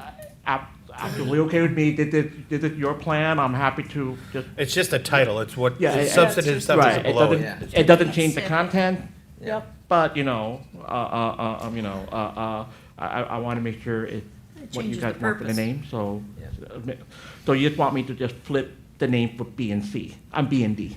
No, we don't No. want D anywhere. We No, don't want theater eliminate and arts civic. anywhere. Okay, Because we so don't have that. what are we naming it now? B would just be center mixed use district, and then D would be the civic district. Civic mixed use Civic district? mixed Six, use. civic, yeah, civic mission. So center mixed use district, Restaurants. and then D is civic.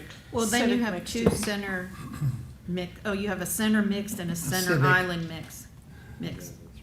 Yeah, that's confusing. Oh, And B all our, and C are all our similar. uses are gonna get a little commingled here in a minute And too. purposes. Yeah, the purpose is. Just gonna get all changed. This is Doug. So nice try. hey Doug, yeah. Hey, I would just want to offer, the area that we are currently calling the civic area does include like the ball fields Yeah.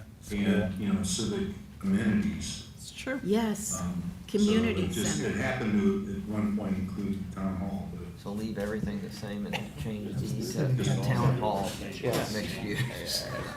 And we have to change the purpose.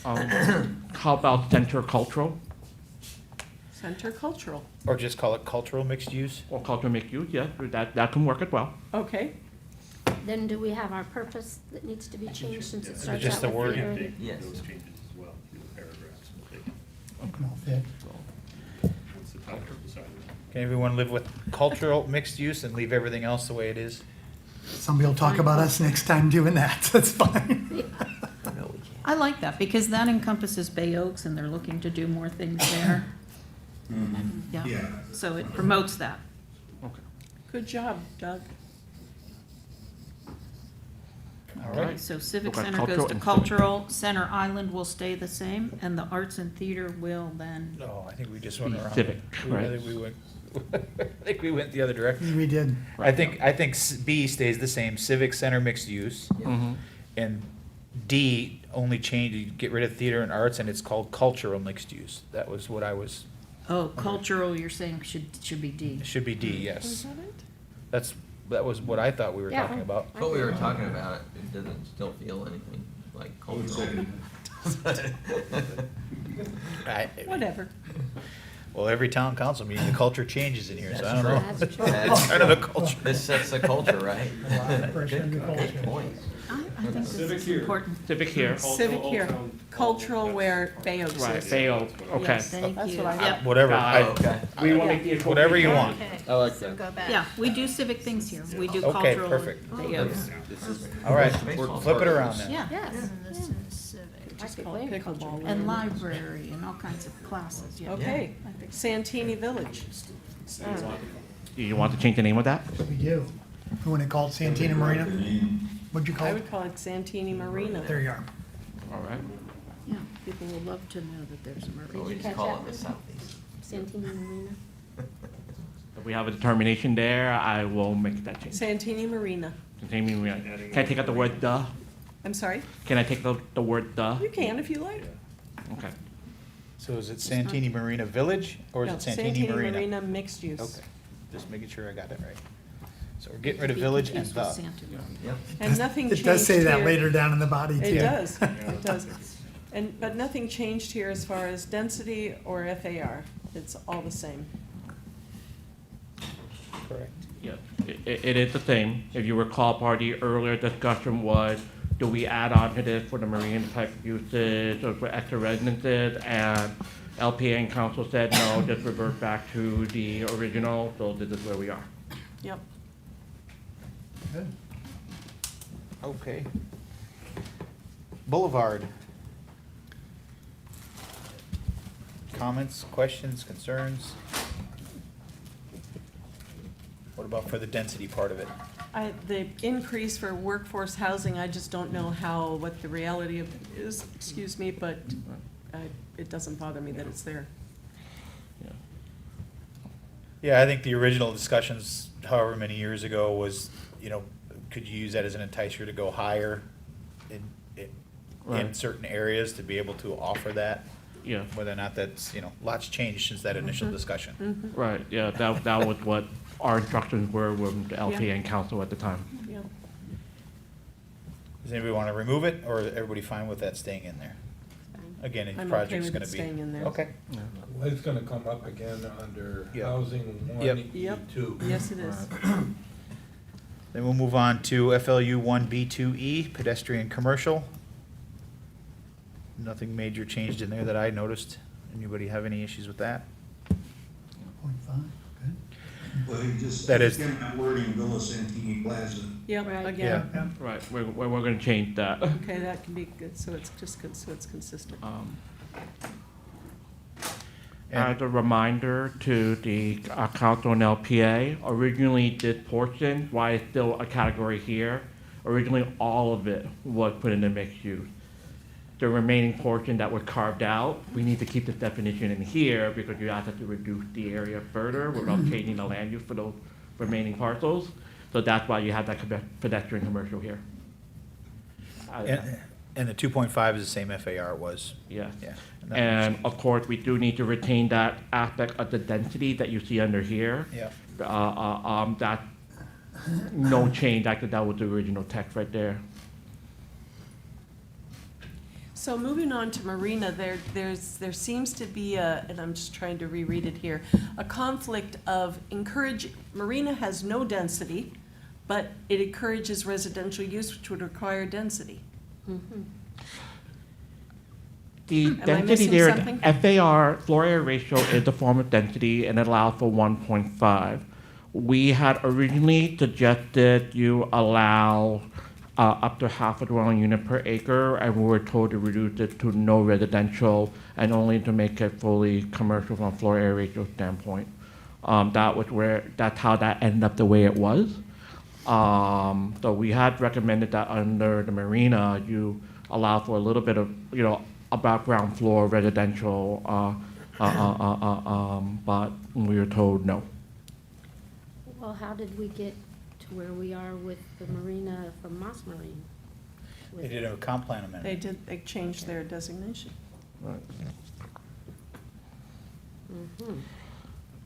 So you don't think there's a conflict here?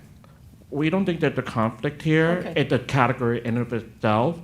We feel that from a staff standpoint, it's an improvement because if you look at the original text, you don't have any density in there and makes it completely unviable as a land use category because you have no metrics by which to put it into your code afterwards.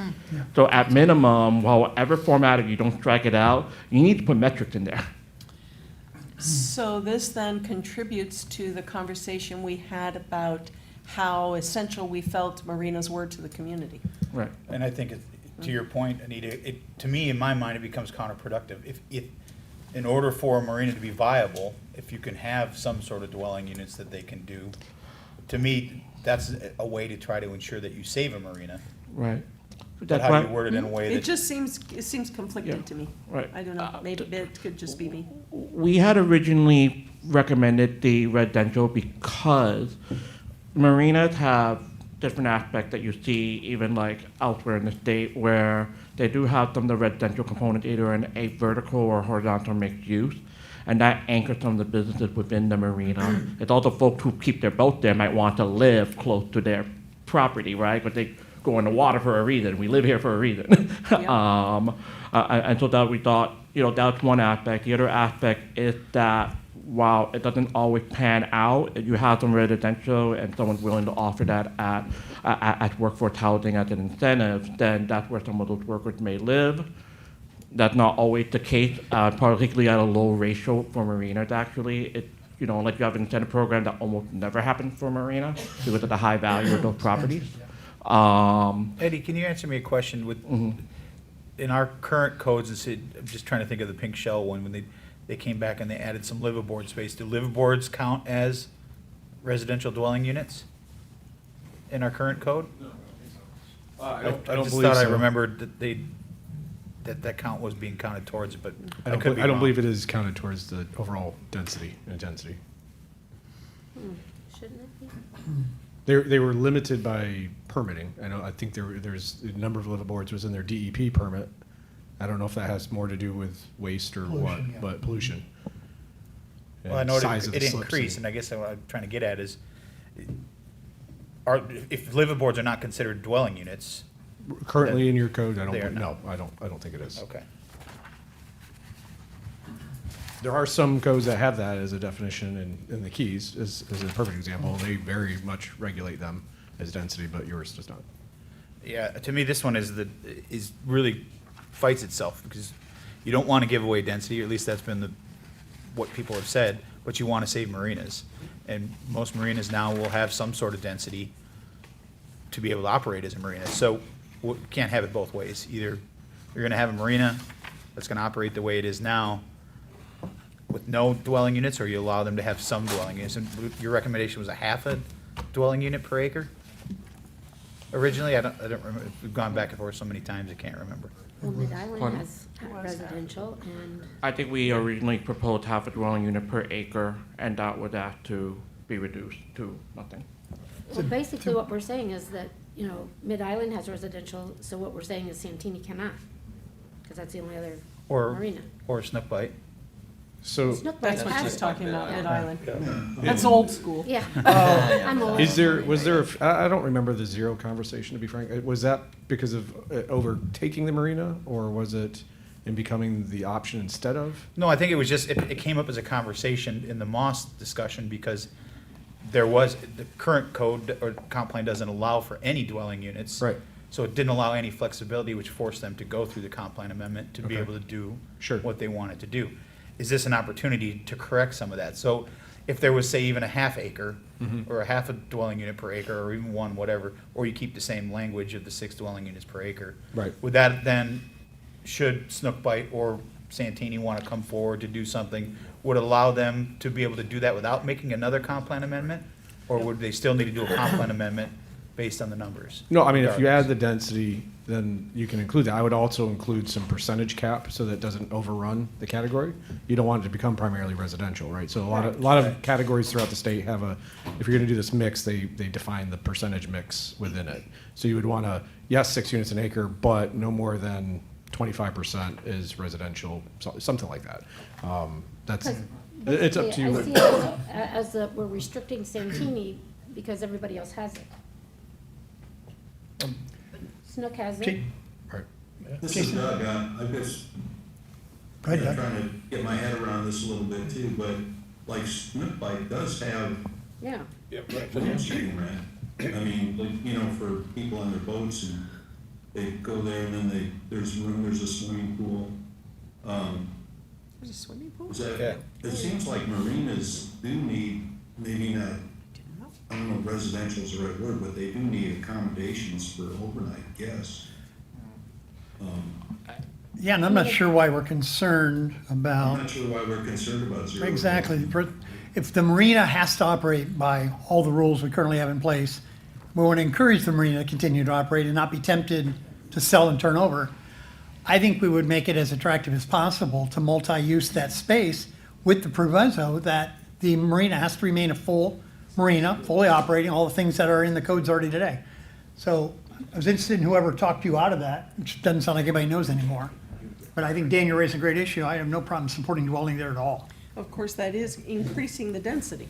That's why I said you're kind of fighting the message, but this is a very unique situation. I don't know how you operate a marina without, encourage operation of a marina without allowing some flexibility Totally. in their ability to be able to do it.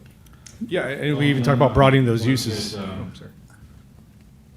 Diversified, you know, they have rooms for captains and crew to stay overnight, you know, when they bring a boat in for service. You know, there's the captain, you know, they have rooms to rent. Yeah, Or, you know, where the captain, where the crew can stay. Yeah. I don't have any heartburn. Residential I don't have any uses heartburn that with support offering some a flexibility marina. with dwelling units in a marina, just for what Doug was talking about, things Second. like that. I mean, I think they kind of need it. you still have backstops through the land development code to prevent certain things from happening, but Yeah, I mean, more than likely, I'm up in a land development situation, rezoning type of situation anyway. Sure. So what do you want to put in there? You want to go back to the half that Eddie suggested at the beginning? Yeah, you could do half, you could do one, I wouldn't do more than Can that. you just say anything? Can you just say you're limited to the 1.5 FAR, period? Well, that's interesting. So if you don't say anything, can, that, I mean, But that would be, So that now- could be, that would be a Zero very dwelling big number, or potentially a very Yeah, I'm big doing that number right now. on Santini.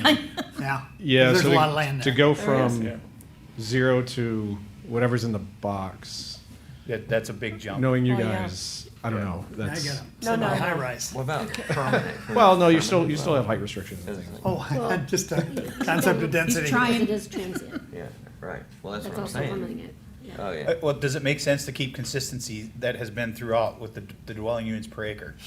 Can you do it that way? I mean, Would that be like 6 per acre? isn't that similar to what we have everywhere else when it It comes is. to density? Except 6 where it's dwelling units per acre. I grandfather. know. That would reduce it and keep it Right. Well, if we're getting rid of this multiplier and all these other things that make it Bigger. impossible to Calculate. calculate. I like that. It just concerns me that Yeah. you said, don't increase anything, don't give anything new by right, and this would be a big give.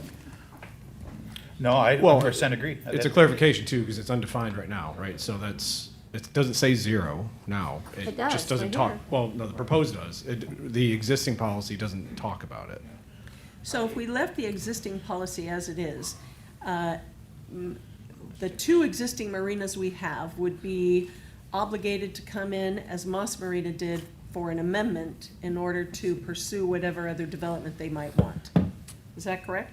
Yes, currently, yes. Does that Which- make more sense than changing this to 6 units per acre? Which hat do you want me to wear to answer that question? Well, go ahead and change that. Go ahead and tell both sides. If I was on the development side, I would probably most likely never use it. The legislative side, it's very easy for you to, I don't mean to say this, Nancy's gonna kill me, but make up the rules as you go, so to speak, on the legislative side versus the quasi-judicial side. He knows me.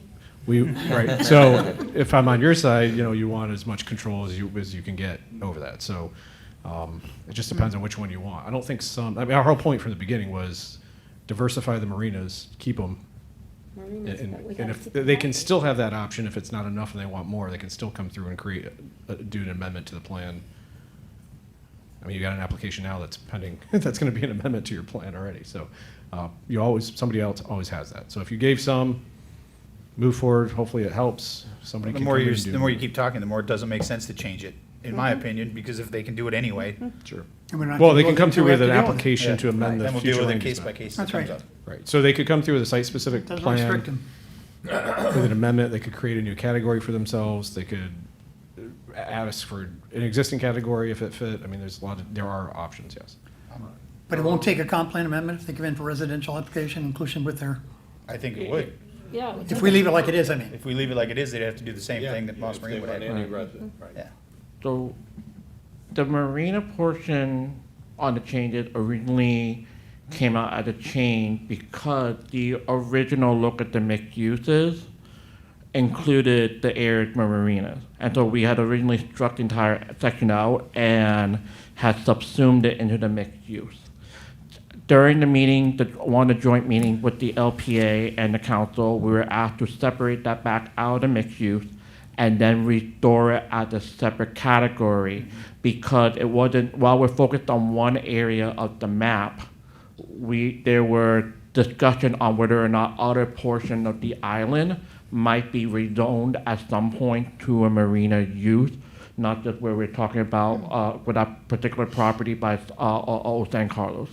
So that's why I did it here the way it is, to provide a basis for both that area and a consistent basis for other areas. So that's a little bit of the history.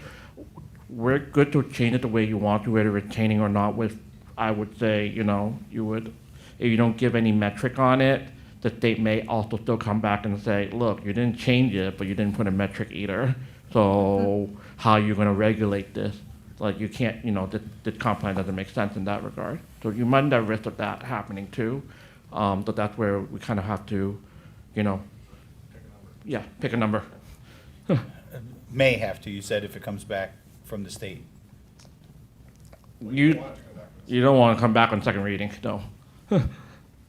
Like, I would say the may is very high because I don't think I've ever gotten a comprehensive plan policy through where it didn't have the metric for density in a land use category, because until that point, it's not actually something that you could utilize.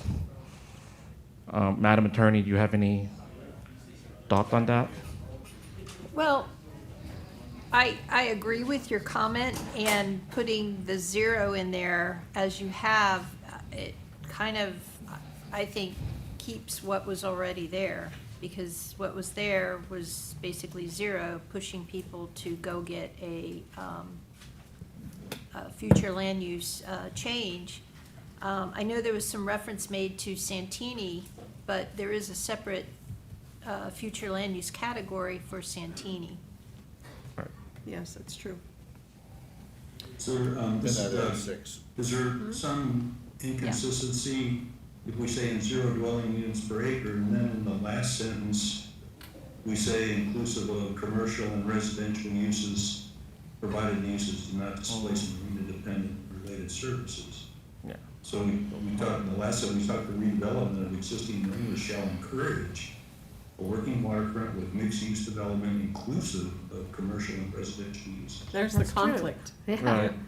So if you decide to go with 0, we will remove that last sentence. If you need to put a number, that should probably stay with some adjustment for cap limiter.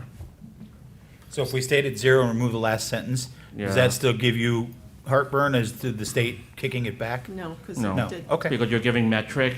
You said we're not going to have any residential. We allow for 1.5 FAR. It's a measurable metric where, opposed to right now, you don't have any. It's just having that a valuable metric within your land use. That's what they look for. They don't, unless there's something there that's, tied to something out. That's the base for, objection. Go ahead, Don. Can we just, what about permanent, 0 permanent dwelling?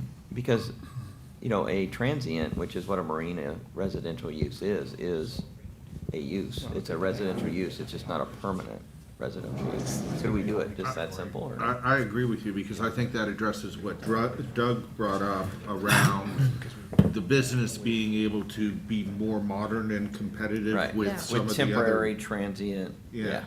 Can we do that? It's still density. Is it? I mean, For You can add whatever residential? uses you want, is it, right? Either on the boat or in there, Yeah.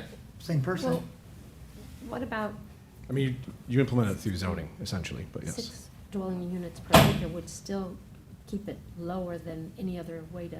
But it would be, it would be increasing the density would. overall of the island though, because it doesn't have any now. You're right. Well, we Just- want them to survive. Well, we do, and I think the modern economic models allow some flexible residential use. And the last thing you want to do is have Loggerhead flip it or something and say, I can't make it work because we want to do some of these issues. I just think that's real life today. It's almost like you're encouraging a marina, something, a property in the marina district to decide not to be in the marina. That's exactly right. Or very commercial only, and I mean high-end and that kind of stuff that wouldn't fit our matrix at all. Mayor, council member, LPA, if I may, for 1 second to kind of build on what you're saying. When you think of a marina, modern marina, what do you think of? You think of a place where You can have lunch and dock your boat and get gas and water, and I do not think about staying there. But you don't have a boat. But that's We're talking about what- marinas all over the world, even in third world countries Think have of it as a truck stop. hotels. Hotels and Okay, everything, all Key West. residential around there.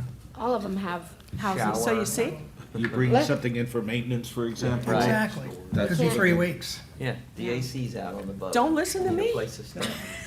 Nobody's okay, so listening. when I think of a marina, What do you think? I go to and I'm like, okay, this is where someone can moor their boat, partial or long term. This is where I may have restaurant, waterfront restaurant.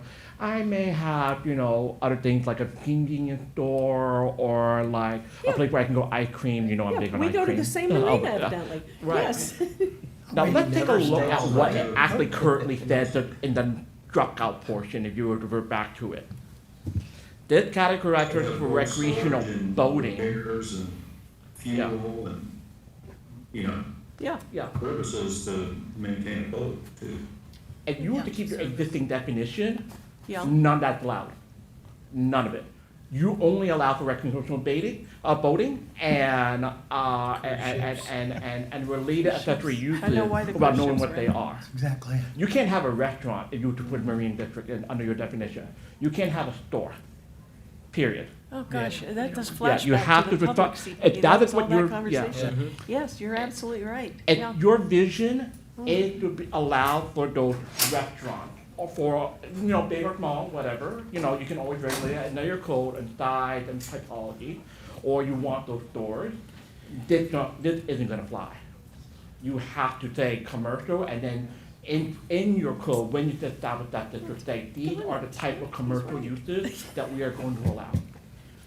I'm all for flexibility, and whether it's 0 or whatever, I mean, if they still have an avenue to be able to go forth and ask for it, like Moss Marine did, I You think can- that was the encouragement that I remember through all the meetings over the years, is to allow the uses that you just said, where they want to have a liquor store, they want to have a restaurant, they want to have a ice cream shop. Right. And remember, portion of your code can be written as uses by right and uses by condition. The conditional uses always come back to you at that point. And that's a very important distinction here. You allow for the general aspect within your comprehensive plan. Within your code, you say, this is what's by right. I want to have restaurants by right. But hey, if I want to restrict the amount of convenience stores that we have in the Marina District, Yeah. I'm going to make that a conditional use. So, but if we want to keep the folks we have, because they know us, we know them, we want them to be economically viable, and the complexity of what services and products need to be in that locale for that to work, saying 0 is very clear. We're telling you, once again, do not try this. Now you can. When you say 0, it's a much different impact than leaving ambiguous to not restrict it specifically, but it's allowed if you want to come and talk about it. I just have a real problem with taking the marketing aspect of how wonderful those services are and how precious we need them, and they aren't building any more of them around anywhere, just because of all the reasons we all know. I just think this makes it a lot less attractive. So are to you turn it saying we in- should just eliminate the N0 dwelling units per acre and leave it at 1.5 FAR? I But could do that, or I just- could do 6 an acre, back to what Jane was talking about, which limits it by design. I'm not, If you have a period after FAR, you've implied that it's zero, that's where I'm at, yeah. because there was no accommodation Yeah, for it. can't stretch it. It's the same thing as putting zero in the dwellings. I think, and I think it would, And why do we have the word continue? Marine district shall be limited to 1.5 FAR. Why do, we didn't have a marine district before, did we? So I guess why I do we would say continue? I would broker putting something in there that we're comfortable with, even if it's not saying zero, but the allowability of it. And we're gonna get some public impact. I understand the density concern. This just seems to be consistent with the reality of the things that people really want to exist and have access to. And if some density is a consequence for that versus the absence of it in total, isn't that a trade-off? We should let the public give us some feedback on that between now and council? This could definitely be one where I think people would be okay Yeah. adding a little density because of what they're gonna get. Remember, it's not by Or right. keep, Yeah. or keep, It's not yes. by right. It's not by right. Exactly. Eddie it's just not by talked about right. all the other things that you can put in your code. Conditional use at Yeah, certain whether you have thresholds. 0 or you have 1 or you have 6, they're gonna have to come in and ask for it. Right, whether it's through rezoning or conditional use or whatever, there's another process to Okay. do that, yes. We just want you to have the number. So whether it's 0 or 6, or 2, or half. I think if consistency is what everybody's concerned with, that makes the most sense to me, but, I think that's you know. Let's see what reaction we get, because it's very specific and I think valuable right And here. it's specific to 2 locations. So what was And the ones number? we want to keep. Well, we wanna keep a marina, Yeah, right? right, We right. want to have a marina. We already lost one, and I think that's, What was that number? Big guy. I'm sorry, I missed. Good guy, thanks, let's move on. Okay. I'm worried about losing marinas. Fair enough. Few words, but always to the point. What was the number? 0? No, 6? Okay. I'm gonna type that in and save it. Eddie, I think that's the most excited I've seen you in 5 years. He's like, I'm typing that in right now before seem to someone be getting into changes their this, Eddie. mind. I think he always is excited. Oh, no, that face, he was running that computer faster than Usain Bolt. Some John King, let's get this moving. I mean, we are on page 17. Yeah. At this rate, Thanksgiving's off. Yes. All right, everybody good on Marina now? We can move forward? Yes. All right. I didn't think it was gonna be It was that. worth it. Take a break. Do we need a break? I think if you got it, I think just, yeah. Okay, we'll give you a pass. Just keep moving.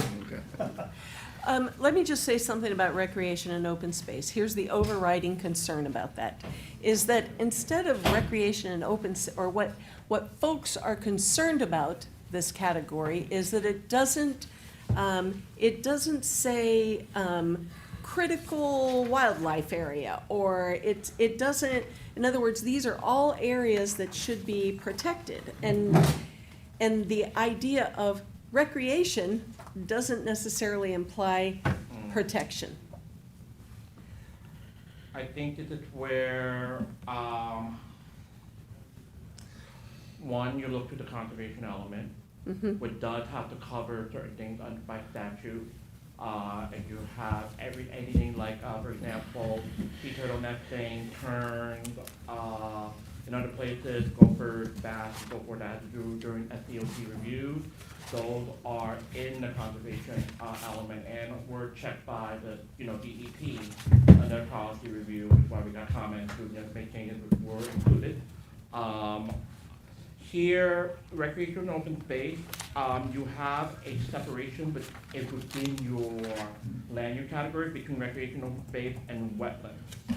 Now, if you recall, we have strongly recommended and provided full text before on changing your wetland to a conservation land use category. You all had us remove that. So those protections that were there and in the conservation portion, separate from your old recreation space with how other communities do it, we provided that to you in our original recommendation, and we were told to take it out. The conservation section, you were Yeah. told to take So out. we gave I you don't a remember that. conservation land use category that was to replace the wetlands, because in our argument at the time, it was broader and accomplished what we were hearing from the community. We were told to take it out. Well, again, and remember, that was the original discussions were before Ian. So land situation was much different then than it is now. And I remember a little bit about the wetlands conversation, and it was about a specific property that was up behind the old town hall. One that. There were, and that's, I think, where the discussion was, again, that was pre-storm, so. Yeah. But our recommendation was to look at that property separately, but not deal with the fact that you should be changing and updating your categorical land use so that you could apply it differently at the time. That was the discussion then. Now, you know, in the absence of the conservation, we rolled the dice on it with the first reading with the state because our argument back here at the time was the state may object to you not having a conservation as a category, but they may also look at the fact that you begin your wetland item as conservation district, and they view that as your conservation district. By which, do I still think, and as a professional, believe that if you were to make it a conservation land use, it would have been more effective? Absolutely. That's the style of standard advice that I had given to other communities and which I had provided to you guys early on. But I think it's safe to say, I think your concern was that the recreation and open space is separate from the wetland, or if it gets changed to conservation district. They're two separate things, one doesn't override the other. Yes, it doesn't override the other, and you want to be able to use your park base a certain way, and you want to use your conservation land with even more stringent. That's why you generally maintain different categories, so that you have that legal backing to make it more stringent, and to separate that from, say, a tot lot, or like, something like Bay Oaks, right, recreation center. That's recreation open space. You're going to our little offshore island here where we want to maintain that as wetland to conservation. That's completely different. You want to lower those regulations to the point where the only thing you probably have that's built is maybe a pathway that's non-intrusive to native wildlife and protecting animals and so forth, but you're not going to build it like Bay Oaks. So do you feel comfortable with the rec and open space part of it, now that he's described? I mean, it sounds like we're gonna have some more discussion on the wetland conservation side of it. Yep. Is there any other concerns with the recreation and open space as it's written? I had a question, excuse me, where it says additional accretions of beach, whether by natural causes or through beach renourishment, and then we've got a strike. To me, that's an I agree. incomplete I was just sentence. gonna say that before you did. And I don't know what the objection would be to having that new sand automatically become part of the category. To me, it seems, why would it strike? Yeah. You technically can't. I went through this a couple years ago because the same language, similar language was in the code. You can't have a self-amending plan, but what it does is it equates back to conservation elements and stuff where it says we need to monitor and evaluate and continually do studies to see where those lines are, right? So you technically can't have next month we update it and it's got a different line. We're supposed to go through the amendment process. But we use that as data to support that amendment. It gets a little tricky with the legal side of it to do that. I take this language as being we need to evaluate and monitor and continually update as necessary.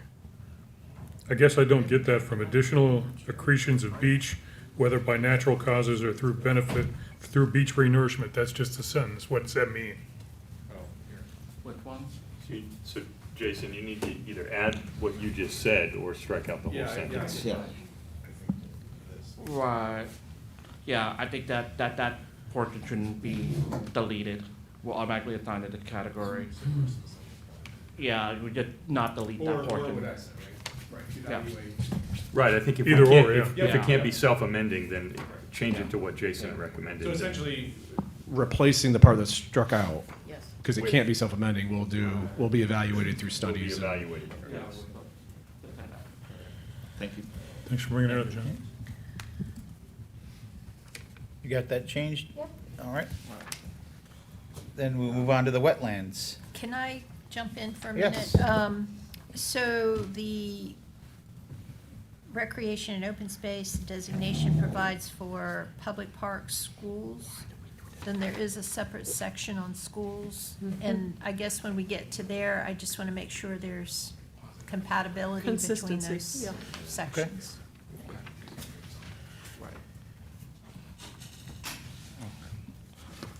All right, All right. wetlands. So you think wetlands should be, the name wetland should be changed to the conservation district or Should be. conservation category, or? We have recommended that you change the designation from wetland to conservation, just because it encompasses a wider area. It does, because And- conservation would encompass wetlands. Right, Wetlands too specific.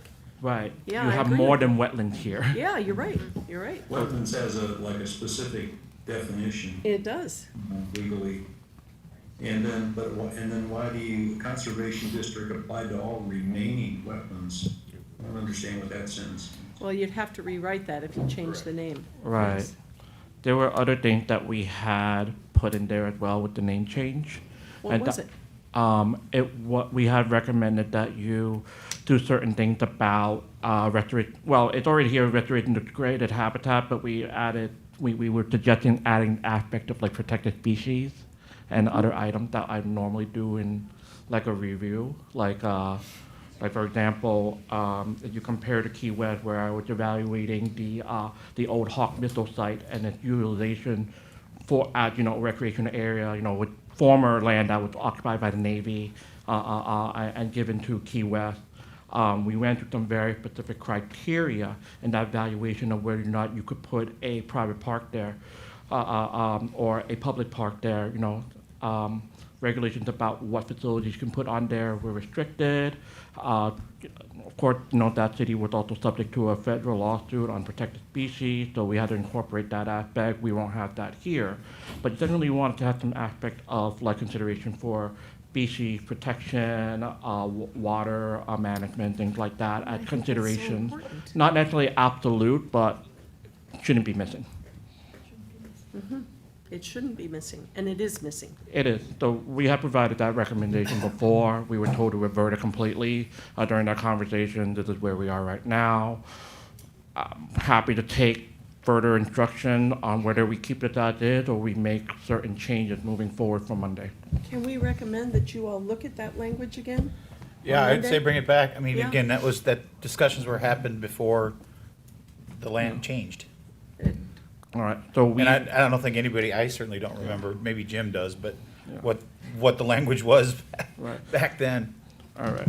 We will try to find a language and see if there's any updates and also bring it back up Monday. I have it in my note to make sure it's a specific point of discussion to bring back up before the council. In the meantime, if anyone has specific aspect that they recall or would like to make sure we address, particularly protected species and so forth, if you can get that to staff like today. Because Thanksgiving is Thursday. At this pace, it might be tomorrow. Right, tomorrow. No, Yeah, so because it's a lot I of this- apologize, but I would like to not work on Thanksgiving No, if you it's possible. shouldn't work on Thanksgiving. Not all day, anyway. Yeah. I agree I'll- with everything that's been said. Still football could Well, be- I need my football, so. There are incredible protections built in for conservation later in In the conservation element, in the yes. conservation Yes. element. Yes. So let's make sure that They we mix address together. it, get it captured, but not Yeah. duplicate it. Yep. Exactly. Okay, okay, great, great. Yeah, I think just a general reference to the Yep. more specific Right. outlays. We would probably take tidal water and take a portion of that into conservation. Yep. Moving the next one, that's all right, because Yep, they that are, makes sense. anything that, tidal, estuarial, Mm-hmm. in nature should be considered very, very specifically in your land use and comprehensive plans. You might, you still treat beaches differently, as you saw in the open space before, just because of, the accretion and the restoration, especially in light of SB 1622 this past year, and how the state judges when you restore things who had ownership and all that stuff. But, you keep the conservation portion separate, then that can go back into a different category. Eddie, could you email all of us with your suggested change in case there's, any of us want to make comments at the at Public the comment, meeting yeah. on Monday? Say that again, email you Just what Eddie's talking about, going to conservation and, Yeah, yeah. we'll try to get that out tomorrow if possible. Okay. I still have to travel after we leave, I leave here, so let's see what hour I get back home. Thank you. Thank you, You thank could you. just move over here. Okay, All right. The FLU 1B3 platted overlay, just basically yeah. rewording everything. Yeah. No issues with that? Nope. All right. 1B4, land use types. Does anybody have any issues with the strike-throughs and additions? I did with residential, but in marina, but now I don't, so, okay. Perfect. Well, you've got RV parks in here again, so Yep. you're gonna have to Undo Right. mobile homes? undo that. Right. Put in RV Exactly. Right. All right, and we'll move on to 1B5, public facilities. Mayor, I'm sorry Yeah. if I Oh, might interrupt. yep, go ahead. Would we need to add anything about the ADUs in the residential use, or is that not appropriate there? Add what, I'm sorry? ADUs, I, the ADU. accessory dwelling units? Yeah, I would suggest change it to here. First is just use ADUs, accessory dwelling units, if you're gonna keep those, but delete the word for commercial structures. And then on the third one, where it says Oh, there it marina is. uses and then had residential right underneath it, to delete that word residential. Okay, thank you. Yeah, thanks, Councilmember.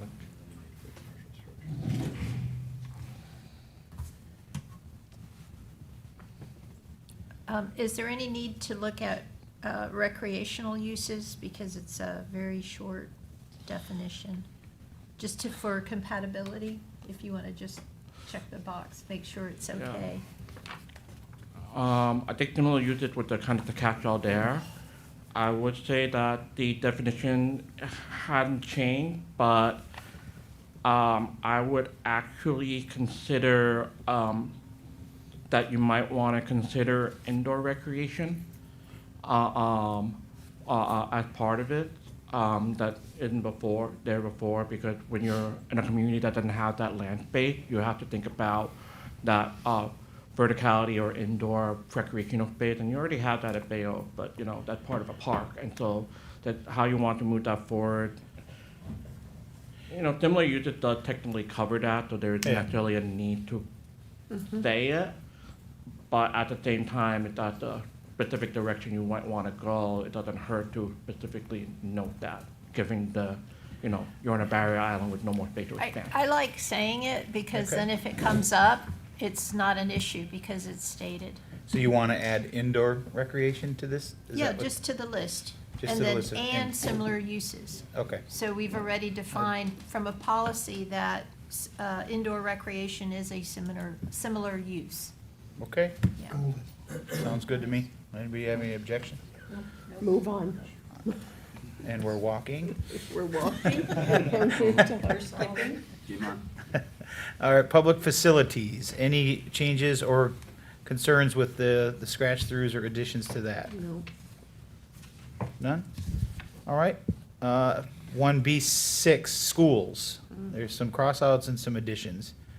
Nancy, I know you had some, Yeah, Concerns with this well, one? now that we are changing some of the category names, clearly that needs to be consistent. But it's almost as if you cannot have it in the recreation and open space district, yet in that prior district, we did list schools. That was the issue that I had. And then being compliant with the flood, and then exempting the Beach Elementary School, I thought was a little interesting. I don't know the reasoning behind that. I think we were asked to add. you're referring to where it says except for wetlands and recreation and open space? Yes, because it's Yeah, saying it that doesn't you make can sense. have it in those categories, but then you cannot have it in wetlands and mostly in recreation open space, yet it is listed schools. Yeah, that should be, the second portion should be deleted, I think. Yeah, the wetlands obviously make sense, but after that. Well, it would now be conservation. Yeah, right. Yeah, yeah. I would, thank you, Madam Attorney. I would suggest that I know we probably got here on this because we were asked to make a change at one point. Yeah. And we didn't. So yeah. maybe one way to keep moving, keep walking, is how does council feel about where do you want your schools? I mean, it's broad already. Do you want them to be in the new conservation district or future land use category as well? That would probably encompass the wetlands and recreation and open space, and then maybe take it out of the list in recreation and open space. I don't know. I'm open to suggestions. I Jim's just saying am something. Seeing some inconsistency. Jim? Nancy, hi, thank you. This is Jim. Just a quick question, Nancy. Is there any language that we can put in our comp plan regarding the school that would advantage us in our mediation/legal dispute with the school district? I'm really not in a position to give you an opinion on that, Jim. Try Jimmy. But I think regardless of if it is the Beach Elementary School or any other school, we need to know within the comprehensive plan what categories the town would like to have them located in. Yeah. So we know. Oh, I guess couldn't, to make it easy, the one place you probably wouldn't want to put it is in a wetlands or conservation area. Everywhere else on the island, it's a school. To me, would make sense to fit anywhere else on the island besides the Pay for it, conservation of they'll build it. wetlands. Yeah, I mean, So 20 years it's- from now, they might want to build a high school, and Right. you know, so you just let them build it in Why wetlands. constrict yourself to put it Okay, so it would just pretty much be except for conservation. conservation? Okay. I'm fine with Yeah, that. so that makes sense because your original text allowed for everything but wetlands, so if you delete the and recreation and open space on the third line, then you're not making things more restrictive, Okay, and that's that's the overriding rule here. it's the overriding rule. Always one of those. But what about the rest of that, provided that the school is Not not seaward. seaward Well, of the? it couldn't be. You couldn't, right? It can't be. Right, but you already Could don't it- allow that. It's I guess not and if never, it's- not and never. It's really the same thing in this context. So that's not going to change. That doesn't change anything. Now, the compliant with flood and order regulation that's established by the Land Development Code. Now that's up in the air, Do we right? need that? I think it's kind of a given that it has to be compliant with our flood regulations. Right. Yeah. Right. However, by having it there, it is indication that you are very vigilant about making sure that any type of development is consistent with your flood regulations. Right. So No, we don't. Yeah. what we would do. There's probably another section on flood as well, Yeah. correct? I think the Yeah. issue, if I may, is that it's exempting Beach Elementary the as a historic historic building. building that is not above flood. That's, I believe, Right. what is being, it's to highlight that Beach Elementary in its existing form is okay Right. Yeah. with us. With us, yes, with us. Which it is. With us. Which it is, right? So, May I ask something of the council here? Just to make it a little bit easier when we submit to the state, can we say, and continue to be compliant, since you already require it, but if without those words, they may deem it as in violation of SB 180 when that's not actually the case? It's just something that you already require, but I'm just making that I recommendation. think it's to me, that's an easy amendment. If you feel that's important, it doesn't Okay. really change anything. And continue to be, okay. Well, you guys are the experts, you know. Right.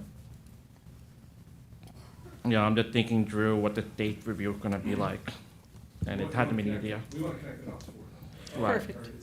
So to John's point here, I think, does this hinder us in any way with their existing historical building that is in the zone that it's in? It doesn't restrict being able to potentially rebuild that, or, No. because it still has to be compliant with all rules and regulations? Well, yes, yes, so. Yeah, I'll just say yes. Okay, got it. Yes, but it That's doesn't gotta be the shortest answer you've ever given. I can read the It face. was till I can we read asked the another room. question. read the room. There's nuances to it, and so Yeah. the answer is yes. They have to be Okay. compliant with regulations, period. So should you take that sentence out? Because it's Which- saying it's exempting, the historic beach elementary school shall be exempted. No, because there's exemption regulations that are in place under state and local and federal laws, and you're allowed to adopt Okay. certain things locally, All right, so I understand. that's the nuance of Got it. over 50, under 50, historic. So you're calling it historic, and we're recognizing that. All right. 1C, there's nothing that's changed there. 1C1, legal effect, that, nothing changed there. 1C2, commercial intensity. Are there any comments or concerns on I'm this? sorry, Mayor, Yes. once again, I had a note here, and I'm not sure if it was just my copy. I had a note that I didn't see chapter 15. On legal effect, back to 1C1? On legal effect, yes.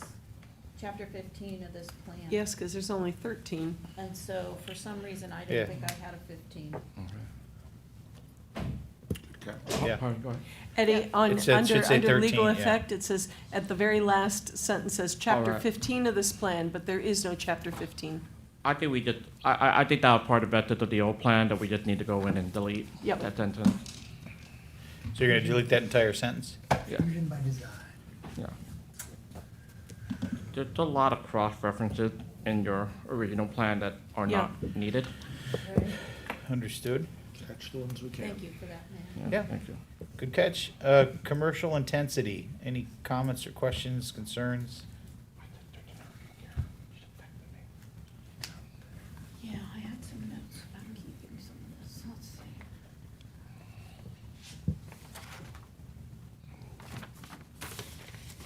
No? When we talked about keeping some of that. I think they just added the FAR to it, is what it, essentially, height and FAR. Yes, but overall, it's just, It's it's still keeping okay. everything the same. Gotcha. Yep. Right. And instead of duplicating it in Yeah. different places, we put it back in the category where it belongs, so that It's if a you change it in one area consolidation. at some point, you don't accidentally forget to change it in another area, which happens quite often.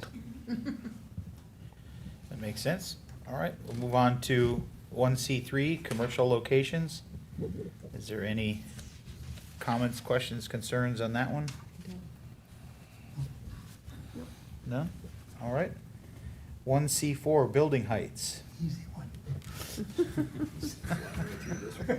No, I'm sorry, Mayor. Yes, I yes. flipped, I'm a little slower. No, that's okay. The boulevard. Okay. 4. Yeah?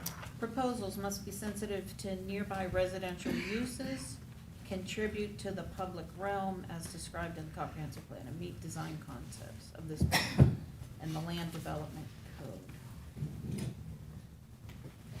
What is your, I had some notes here from some discussions with folks about looking for some stronger language, and I can't seem to remember what they were. That they- or page 20. Perhaps that they, page 20, number 4, Boulevard? just give me a second to see if I can figure out what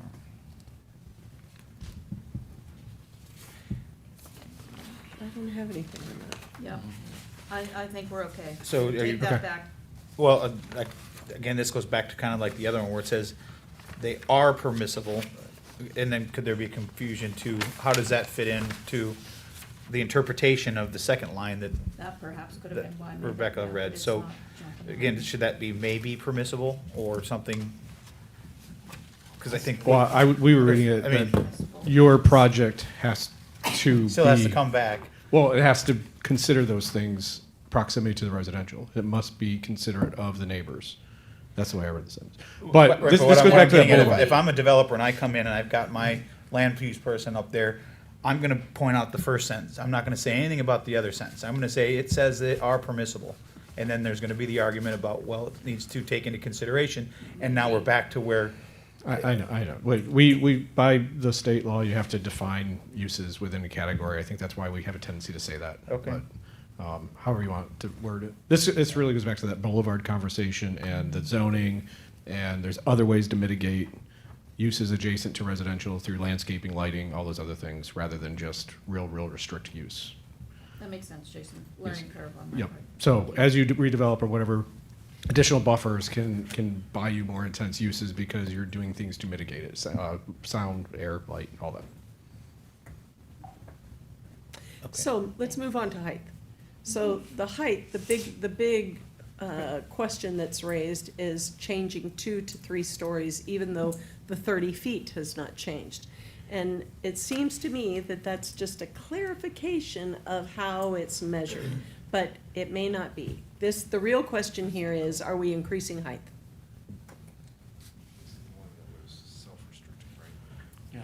it's.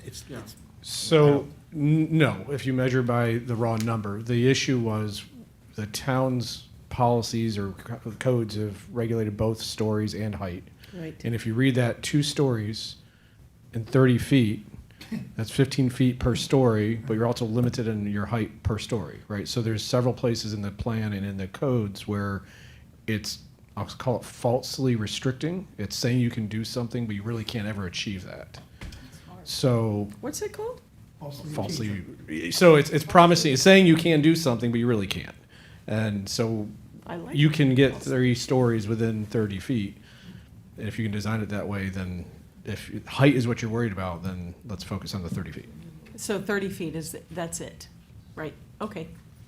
Yeah, I've That's- always wondered why you have to put stories in there. I mean, It's an architectural appearance thing. If your height is your height. What drives it up to 30? It's a tool. 30 feet above flood. It's all throughout your code too, so it's just, that it's always referred to both. So you're suggesting to keep it as both, stories and? That's up to you guys, but it's traditionally, you focused on both because the appearance of windows stacking on top of each other, right? It's an aesthetic thing versus total height. I mean, to me, the height's the height, right? That's what everybody seems to have the issue with. If you've got 3 8-foot ceilings in there versus 2 15-foot ceilings, Who cares? at the end of the day, does it? Not gonna know that from the outside. does it- So you're basically saying up to 30 feet, yeah? Right. Well, I think you need, I think you're fighting yourself when you're trying to say 3 stories, or, I mean, to me, that just adds more confusion that doesn't need to be there, but I'm, Yeah, I think 30 feet implies 3 10-foot stories, more or less. But you could just say 30 feet. yeah, you're not gonna get 4 in there. It takes away the arguments that we've been having is, do you actually count the initial story of flood proofing in? Well, the height doesn't start until from there anyway, from So BFE you're anyway, so. above 1 flood, foot yeah. above. Right, but you're below, to your point, you're at grade is a story. Right. So. Well, yeah, That's why to me, the 2 to getting rid of 3 the came- stories makes the most sense. That's Just- why it's it's been confusing, I think, to many of us. Yeah, because now they have to say, we're technically 4 stories because you're counting this as a story. Exactly. So should we eliminate stories? I think, I would vote yes. I think just having it It's clear. based on the overall height keeps it clean and. Yeah. I do too. But also, let me ask about the definition of flood elevation, because there's the FEMA elevation, there's FDEP elevation, there's the design flood elevation, depending on where you are. Does that need more definition, the word flood elevation? Jason, did you hear that? Yeah, that's what we're, You should say above design flood elevation. Does that include freeboard? Yeah, No. because when you say design flood elevation, then that's freeboard and some of the other nuances. I thought we made some changes in the land development code where you could get a little bit more based on if you go maximum freeboard versus 1 foot over freeboard. Did we ever make those changes? I know no, we- your current code allows up to 3 feet of freeboard to not count towards height. You start Yeah, the so height if you after, wanted if you to go- use it, if you use it. Going to So- go taller, you could. Yeah, so if If you you wanted use to go 2 feet, taller, it doesn't count it- against it. Right.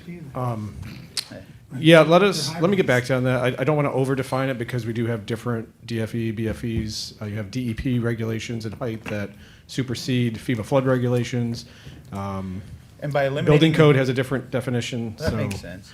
By eliminating the stories conversation, would that potentially eliminate the requirement to have more deviations? If someone comes in and says 3 stories, we're meeting the height, but because it's 3 stories, we are technically 4, we have to have a deviation request now because it's, Yeah. your code says, would it eliminate some of that? 'Cause it seems like everything that's coming forward is have to ask for a deviation because of the stories right. context versus the overall height context. Not immediately because it's still in your code. in your Right, but development code, eventually it but will, yes, it will we could- eliminate Within 12 that. months. Correct. Within 12 months, yes. Yep. I'm in favor of eliminating the story. It just, if the height Okay. calculates that, So let's leave the flood term there now, and I'll, Mm-hmm. by tomorrow or Monday, we'll determine Better what that should be. defined. I'd rather it be more broad and then further defined by these other studies and documents that we're required to meet. But let me get back to you on that one. Doug, are you and Jim okay with? Hey, above, minimum or design or maximum or something flood elevation, but maybe it's okay like it is, but flood elevation, as was mentioned, there's a number of definitions of what the flood elevation is, depending on jurisdiction, who's looking at it, whether it includes freeboard or does not include freeboard, whether it's in the B zone or not in the B zone, the wave action zone, all that stuff.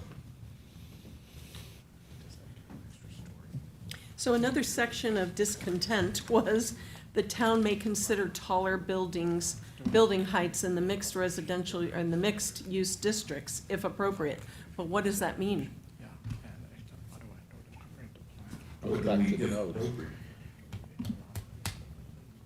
Yes, if appropriate. What's appropriate? Exactly, what's appropriate? What's not? I don't like this section, just FYI. Yeah, because then it says to limit heights or provide for additional buffers, but it doesn't really, When No, the no. development is within 100 feet of a detached single-family residence. I mean, where is there not a resident within 100 feet? It's just the whole notion of you may consider taller building heights in the mixed use districts if appropriate. But what's the if appropriate part? I don't know why we've included this. Because you look at that almost every month with applications. So it's the flexibility of your decision-making. but does it need to be in there then? Does it need to be codified if we're doing it anyway? I think so, because Okay. the very beginning, your very first sentence is setting up that benchmark limitation at 30 feet. If appropriate, could refer back to perhaps a development agreement. I see what you're But saying. it's subjective. The word Totally. appropriate is subjective. Totally. Correct. And And are I we think what we're encouraging? trying to do Is is be, make policy statements that are enforceable. I'm with Jim. That one, not this one. Within 100 foot Not a unique feeling to me. of a detached single-family resident, I think that will come up in every case. Yes, but that only refers to the additional buffers. But What- if you do draw that limitation at 30, we could have some SB 180 issues because now you've capped it. I don't But think it's anybody's 30 saying now. that. I think they're just trying to figure out, is there a better way to say if appropriate? Is there a better way to word that, where it's just less take that interpretive? word out. Just get rid of if appropriate. Yeah, Yep, just take it out. period, one of those periods right there. Then it is what it You is know, anyway. it's almost like I would want to But then think you're, in my, like, the town, you know, under certain conditions, the town may consider taller building heights. You're, Period work for you, Anita? Yes, I just, I don't know why we need this here. This is an addition and I don't know why we're adding it. And Jason's saying it's because you all are dealing with it all the time, and he's right, It's we are. But you're gonna We are. continue to because you have a process. for it. Correct. That's why you deal with it. That's right, so do we need this sentence in here? I don't Do we think need we it? do, but I don't either. definitely not the expert, I kind of think you do. My concern is you say 30 feet. Ask your why. Just to to have a statement, otherwise you just defer back to the 30 feet. But this sentence, if you take out if appropriate and you don't put in some additional language, then these two sentences conflict. What if we put in if, or through development agreement? Because that's the only instance, right? Not necessarily. I don't know for a fact that that is the only instance. If otherwise provided in the land development code, maybe, or some of the language that, that Doug. So had it already suggested. says this, right? If you go back to the original language and see from the beginning, the 30 feet is being added because there was no height in this section. It was saying height shall be under certain conditions and be considered and blah, blah, blah, right? So it's basically the same thing as what we're saying now, but we're defining it more in the mixed-use centers, which is what you're seeing most applications for. So I think it's just rewording it so that we can also add the 30 feet. But It already is undefined and will be as appropriate through the processes. That's essentially what it says currently. But that sentence, the town may consider taller buildings in mixed-use districts if appropriate. I mean, the town can always consider things. I don't see what that sentence adds. Right, The the current, next sentence is fine. Right. But But it that says- sentence, we can always consider taller buildings, and I guess we'd have to make it so that it's appropriate. So what does that sentence say? Nothing. So your suggestion is to remove the entire first sentence And, and just leave it as mixed-use district Yeah. regulations? yeah. Okay. Does that not And make the it more very, restrictive? no, well, under the very first sentence, it does say under most conditions. So there is some flexibility in those terms. Right, So, okay, Yeah, I'm all that's right with good. that. all right. what was that? So we're getting rid of the first sentence, Leaving the but second keeping one. the second one. And our flexibility comes from the first sentence, okay? Right. Nice. Say that again, I'm sorry, delete which one? The first sentence, The town may where it says consider. the town may consider taller building heights in the mixed-use districts if appropriate, eliminate that, but keep the sentence after it. Good. All right, so get rid of that sentence right here. The town may consider, okay, delete that one.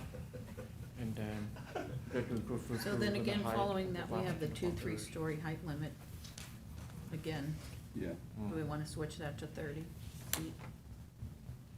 I think it needs to be consistent if that's gonna be the change. does. Yeah. I mean, if you're gonna delete the first sentence, I would delete the second one too, because at that point, why have mixed use? Yeah, I mean, you're at What- 30 story, you're a maximum at 3 story, at 30 feet, at 3 stories. So you restrict it at this point, if you're gonna limit provision further, you're looking at like 1 story. Where's the mix? What, I don't know what you're saying. He's I did- saying that the mixed use Okay. sentence doesn't make sense. So we can delete that. Mixed use, I don't, I'm lost there. So I'm lost with the concern one. I missed part of that because I was trying to read, I'm sorry. That sentence that you want to delete is because, Because we can always consider taller buildings in mixed-use districts. based on But- what? Based on our regulations, I mean, based on applications, based on. Well, right, the policy is one, your policy now says that, right? Currently, that language says we'll consider, it says it right there. Different heights may be applied to officially designated mixed-use area, blah, blah, blah, right? So Right. your current policy says we're going to consider those, Okay, right? That's all this is trying to say, is basically restating that same thing. I guess what my concern would be if you eliminate that sentence or some version of that, are you not saying it? Are you not saying, you're not being definitive about other than the 30 feet? But the current policy says we'll evaluate that, consider in these mixed-use districts. That's all we're trying to restate. But I think what Nancy said was in that first sentence where we say, under most conditions. That gives them some That gives us the flexibility. flexibility. Okay. Because it does say, and different heights may be applied to officially designated mixed-use areas. Right, okay, yeah, so we want to Does that make say, sense? there, this is the height, but you may consider other things. That's yes, what- we do want to say And I think that. it does say that by the, even Okay. with the Sure. elimination of That's that. fair, Yeah, okay. With that sentence, makes yes, sense. I would That's fine. agree. yes, so that first solved it, I got you. All right, cool. Okay. So we're All right, good. so that part stays, that part goes. Yeah. Okay, that was where I was confused. Yeah, Okay. I think, yeah, Yeah, I thought you were also deleting different heights as well. So, okay, sorry. Thank you for the clarification. We'll get there. Thank you. And the other change is where you say the 2-3-story height, we should put 30 feet instead of 2-3-story height. They That's crossed the out, next sentence down, three-story, couple yeah. after the 100-foot detached, yeah. There's 30, yeah.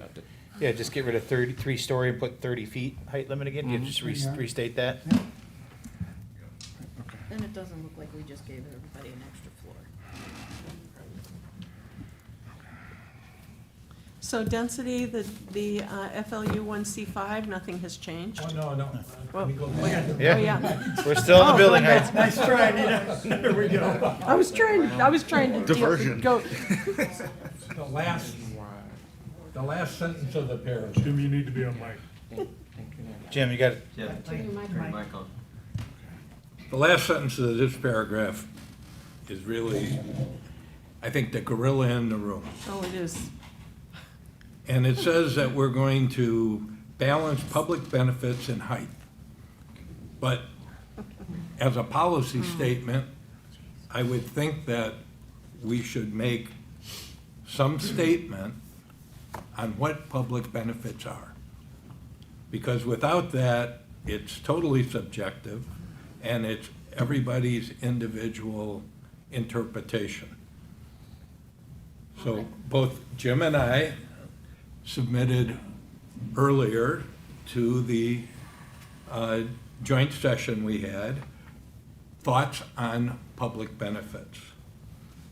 Now, my recommendation then was that public benefits should be perpetual, I remember that.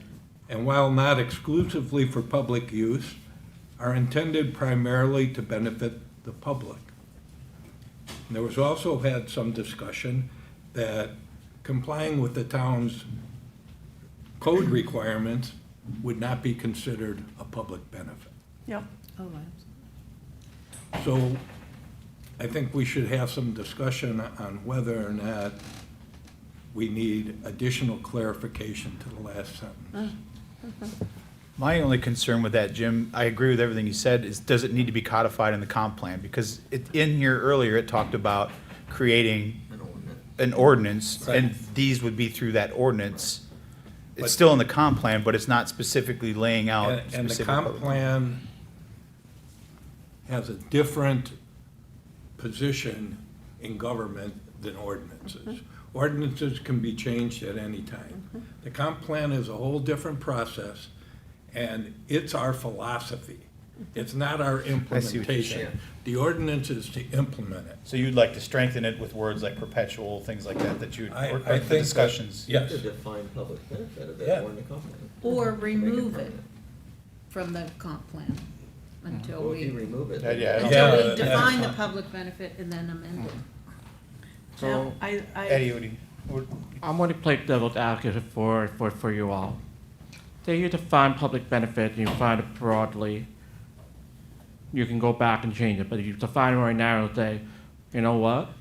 Open space versus height is a public benefit, right? Like if you give me more open space, or plaza, or workforce housing. What if you decide a community in the future that you don't want to, have that as a defined public benefit?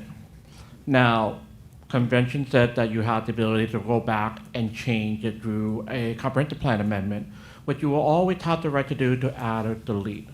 But it is a more onerous process to go through, and sometimes, if we see right now with SB 180, once you put it in, you may not be able to kick it out.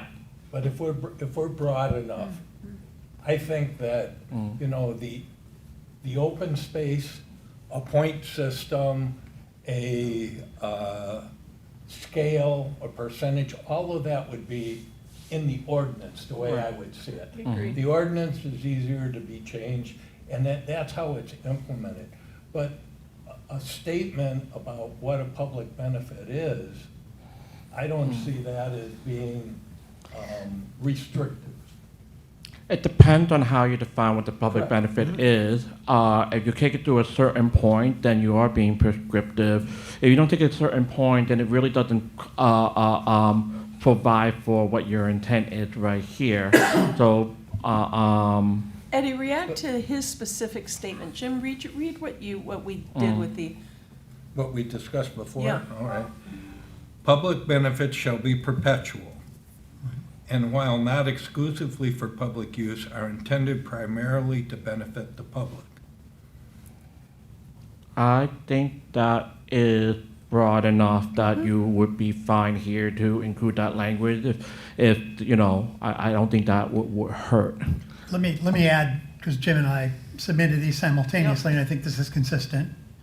What I had in my guiding principles on that, in the document I authored, was it had 3 criteria: accessible to or for the benefit of all, unique in its nature or physical location, so you're not just duplicating but you're enhancing, and a long-term or perpetual commitment.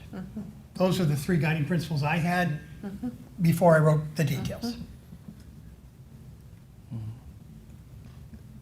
We get, and I think we're going to see it again in December, that there's a big difference, at least in my mind, between a public benefit and an amenity. absolutely. And with what London Bay has probably shown all of us now, they have a whole list of things that, to me, are all Are amenities. amenities. I don't see that any of these, or very few of that list, is really a public benefit. It benefits their development. Maybe there's some spillover benefit to the public, but it's not exclusive to the public. And, you know, having done other public benefit ordinances, I can say that it sometimes, you're absolutely right, not an amenity, it's an effect. Ultimately, what it is about is the effect. The amenity can be part of the effect. Monetary aspect can be part of that effect.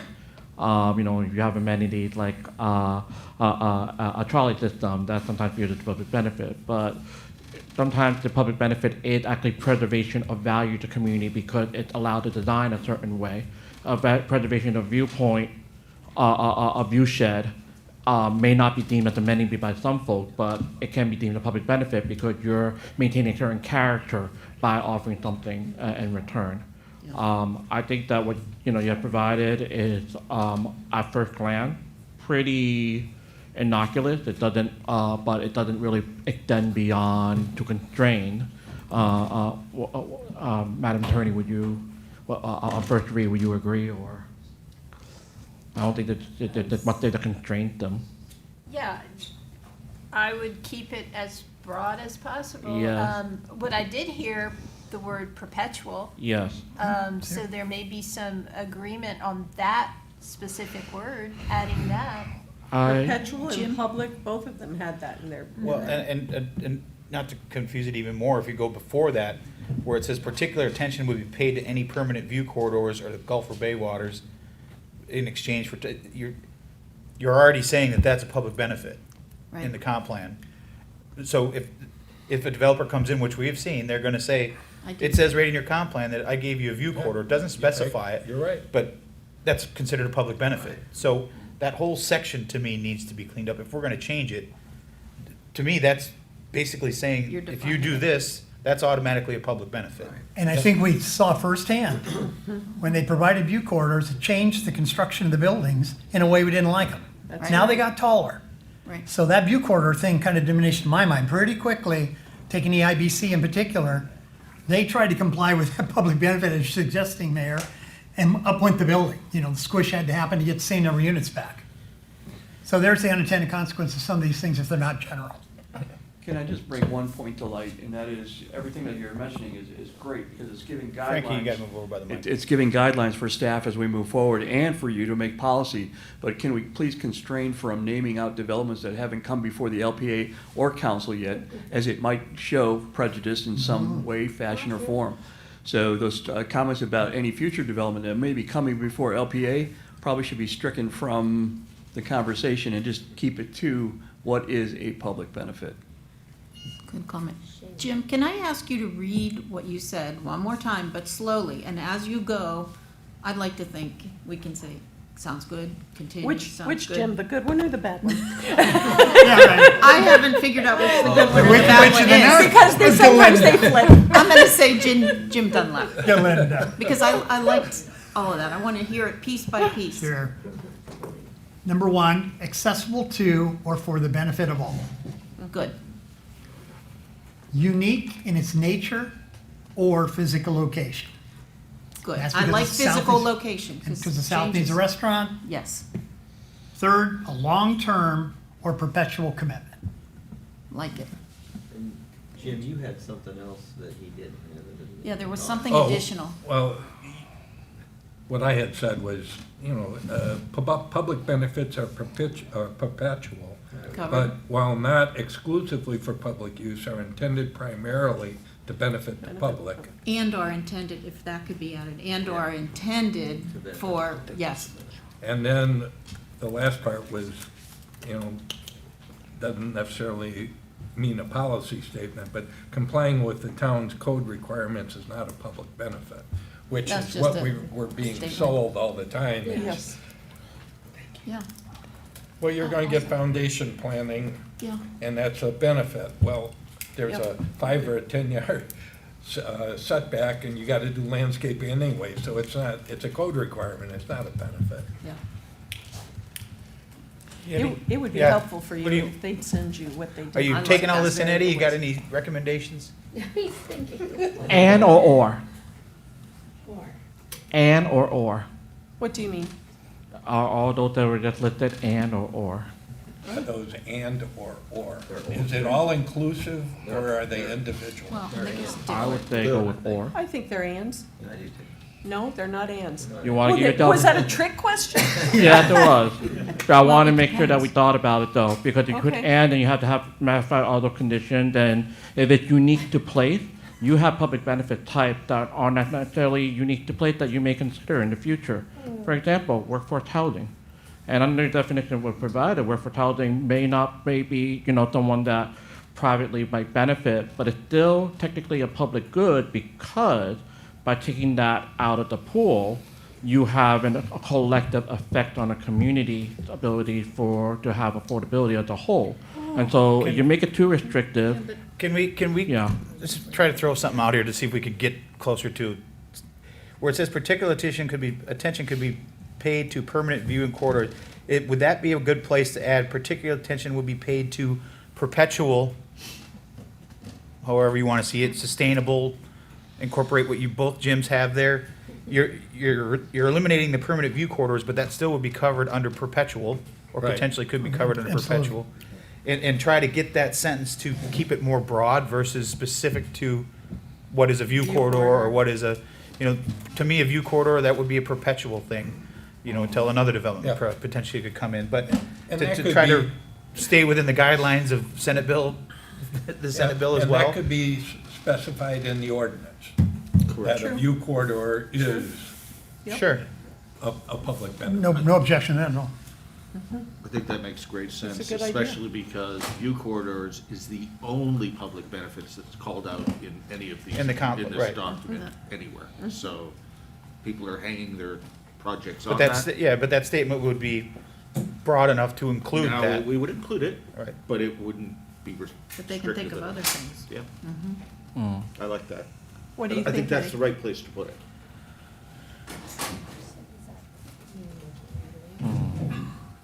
Eddie has a perplexed look on his face. I just think from that I'd written particular to the it end was should be- to have one particular item and be asked to compare it to other items that you may want. So it's not precluded in this case, and it just asks you to weigh. The last sentence says, in each case, the town shall balance the public benefit, the height limit against other public benefits that would result in the specific proposal. So it keeps it open for you to balance. But if you change it, then I wonder if the revised text would constrain you in a way that you may not intend. It shouldn't, Eddie. I think if you were to leave the last sentence as is. Right. But make the comments that the gyms both brought up to where Dan suggested they be inserted, I think we actually are not focusing on view corridors and are giving some guidance as to public benefits are public and long-term and near perpetual and Policies. basically for the benefit of the public primarily. And can change over the We years. can capture those in that spot. And could you take it even further by, let's say, perpetual, sustainable, or as laid out in the land development code? Because then that allows you, however you change land development code or policies and procedures in that, it's still covered under the comp plan. See, the view corridor thing comes from, as you can see here, the original part of your comprehensive plan. It's not how I would written it. Right. Like it. And that's what we're trying to address. Yeah. So would that perpetual, sustainable, whatever words you need to use there, encompass that, maybe this is a Nancy question, would that encompass that to be, it's not more restrictive, actually, it's more open as Right. opposed to what this says? I why would we agree. I don't think specify it's more one restrictive. public I think it benefit gives more without- guidance Right. as to No, what I agree we're with that. looking for from a What we 30,000 value. foot Right. look. I would actually strip out that entire portion there, starting with particular attention. Just strip that out from particular all the way to proposal, so you start from the bottom of page 12. The sixth line in, after natural resource criteria. I would say your best approach then is to take everything to the out path to the word Gulf. So particular attention will be paid da da da da da da. That enhance the view corridor to the Gulf. And then you say before that, the town may consider public benefit. We can use the text, Yes. provided, or just keep it simple and say the town may consider a variety of public benefit as defined as, Perpetual, Perpetual. sustainable, Perpetual. whatever. exactly what it said, period, and then keep the last sentence. I think that's how. I think it needs to be more than just perpetual. Yeah. Yeah. I would say my Sentence. qualm about perpetual Jim. is that if that development goes away and something is out Nothing is there, perpetual in life. then what do you do about that perpetual aspect when it gets redeveloped, or if it gets redeveloped? That's a consideration you have to consider too. So maybe for the Cross lifetime of that that bridge when you development. get to it. Or you say for the, the lifetime of you have to tie it into the actual development order, which is how public benefit ordinance really are tied in anyway. Yeah, perpetual's really tricky because I remember a certain development down there that there was a right-of-way that some guy gave it in Perpetuity, yeah. perpetuity. And that's why I put long-term or perpetual in nature. Gotcha. Because Okay. people can buy 10-year commitments, if you will, do some stuff for the town for a decade. It gives you all kinds of, Okay, I choices. see where you're coming from there. that's why I stuck in there. Okay. We haven't gotten there yet, but, I was trying to get there. yeah. So what's it going to be? Yeah, we got it. So you're saying just get rid of basically where it says particular all the way down to where it says golf, but leave the last sentence in? Is that what you're Leave the last suggesting? sentence in and add that And definition that we had just described right before that sentence instead to define the public benefit, to give you that range. And then keep it to it that, keep that same portion of policy where it says the town will evaluate and balance, right? It's only by balancing it, you have to evaluate to figure out what you believe as a council the balance is, that give you the discretion while then maintaining the fact that, hey, this is, if it's a public benefit being proposed, you're gonna evaluate it and go forth from there. It's a little bit more loose. It doesn't focus on the view corridor. I'm sorry? Oh, Don? Oh, okay. I have two. Guess you would This one steal going that. the other way. We're just going to reflect that Don Suddeth has stepped away for, did you say Jim? Don, John, Oh, yeah. for an hour, okay. For an hour. Mayor, after this item, it will be possible to take a Break. A lunch break. You may have seen me texting my sister with bleeding and in the urgent care, so I need to take my lunch break to check in on her. Well, stop Really quickly, now. so That's if we could, after we could do this item, I apologize for being slightly distracted, but that, Stop yeah. now, go tend to Just your so you know, sister. yeah. We'll take care of Tend that. to your sister. All right, we'll take a break. What time is it now? Yeah. Thank you. Come back at 12:30? Mayor, Yes. Anita, this is Doug Ekman. I will not be able to join you after. Yeah, lunch. you just got it. Okay. Well, I hope you have a happy Thanksgiving wherever in the world you are, Doug. Dallas, Texas. All right. Thanks for It was good to see you. Happy Thanksgiving. Happy Thanksgiving, Doug. Well, we'll come back when he is able to come back. I think that's the right answer. Even if it's 10 minutes, it's 10 minutes. What's that, 20 minutes? It's I 20 sent around a minutes. copy of those things I read, so This you all was got just my those. notes. Do you want to steal from there? That's my whole document, but the top I read. I think we just used the top three. I think that's right. We're done with it.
We're going to call the meeting back to order. It is 12:31.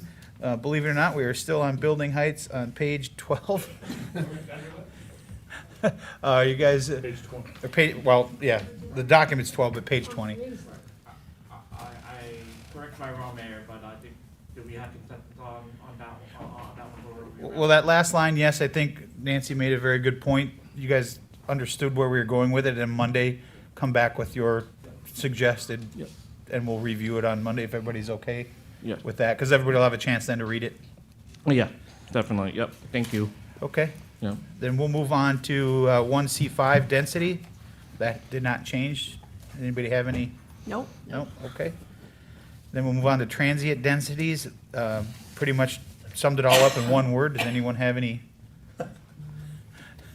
any changes that haven't been scratched out already? All right, then we'll move on. 1C7, accessory dwelling units for residential properties. Rebecca, I know you, Yep, I see that here. is there, it's got everything that, Should Covered we what you- add something that says it must be homesteaded? Be on mic, please. Oh, thank you.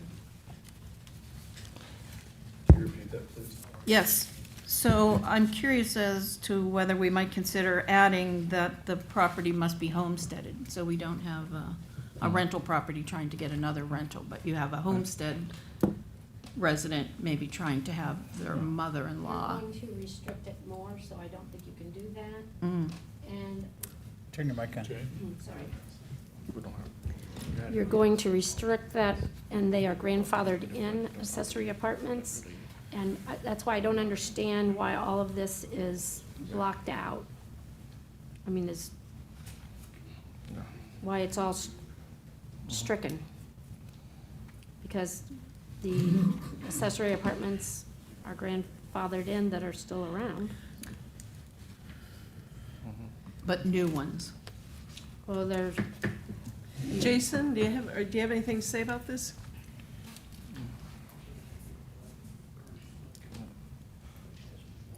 Maybe, hold on. We'll look forward to it. So, it's using a accessory apartment policy to switch to accessory dwelling unit policy. Most of this was written to recognize the old Lee County apartments and Yeah. attached units, which I don't think they even exist anymore, honestly. here? Yeah, there may be, yeah, there may be a Yeah, couple. there's out there. grandfathered in units. I have a list of them. Right, but I don't know how many of them meet this definition of what this was restricted to. I know, but how Because can, remember, we how have the two can we different apartments in the restrict code it that more? talk about you can only have somebody there if the owner's there. There's a whole bunch of details that go into it. I would say that there are two portions to this. I'm running an ADU code for another city right now. So I don't disagree with Homer occupancy. It is a policy. Our community choose to have it, they choose not to. I would say how you define that occupancy is important because sometimes what we found was that they made it too restrictive so that you had to be an occupant of the primary building. But if you're elderly and your kids have moved away, you don't need that big of a space, then what that does is prevent you from moving to the smaller unit. So we have to be very careful.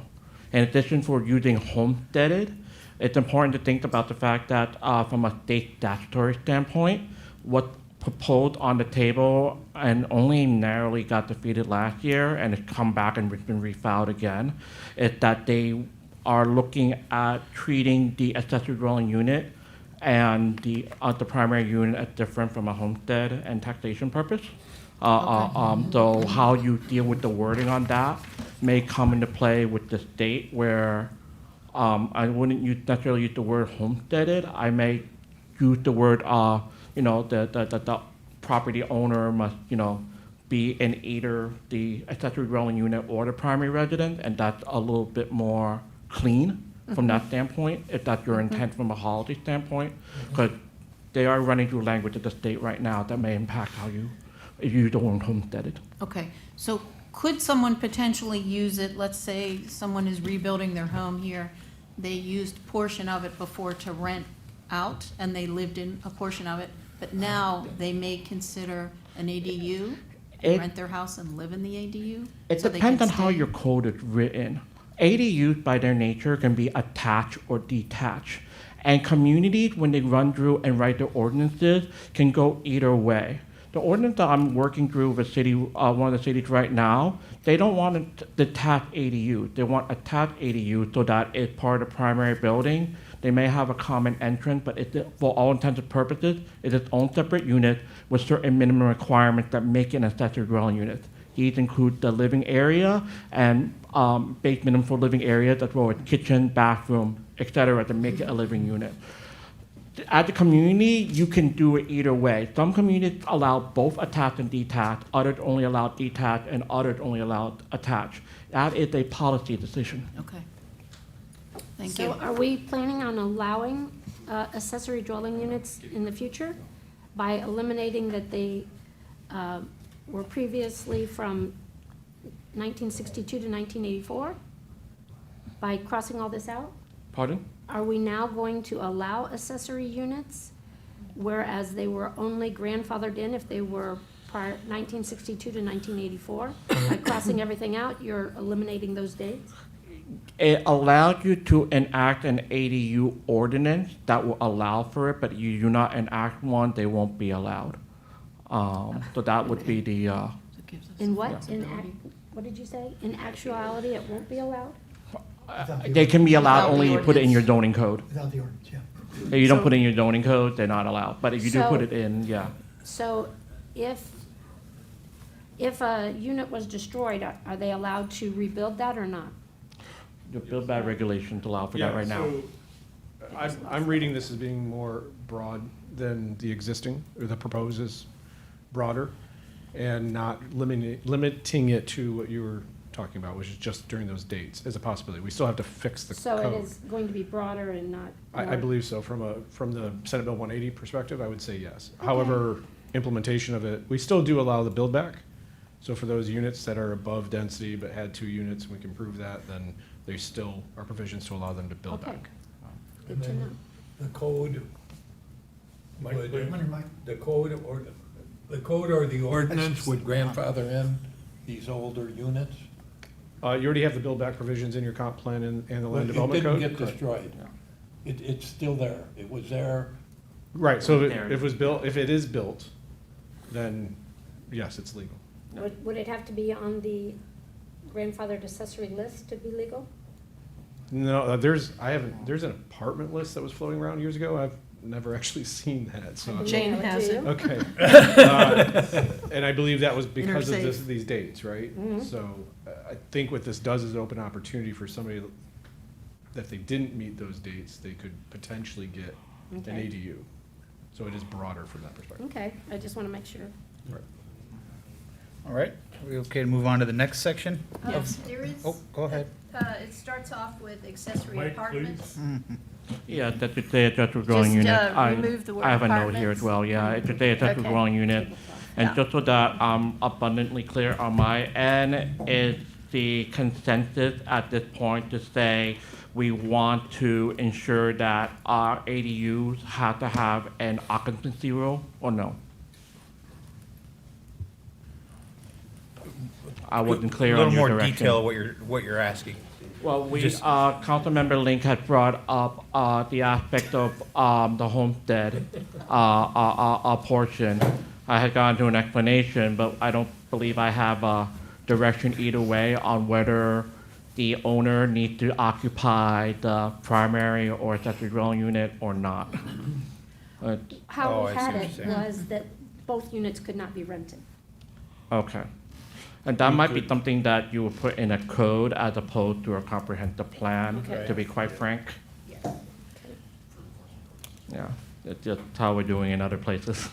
Makes sense. That All right. sounds good. Thank you for allowing me that clarification. Yep. Appreciate it. Dan, maybe, Yes. could we just say for the record that Doug Ekman has Oh, left the yes. building? Okay. Okay. Oh, yes, he left the meeting. Technically, he wasn't in the meeting. He left the meeting, He correct. left our max headroom view. That's right. Oh, max headroom. Yeah. All right, next is 1C8, auxiliary dwelling units for commercial properties. This is, Looks like it's a whole new section. It is. Anybody have any issues with the way it's worded or any context? Sir. Nope. Okay, we'll move on. 1C9, density transfers.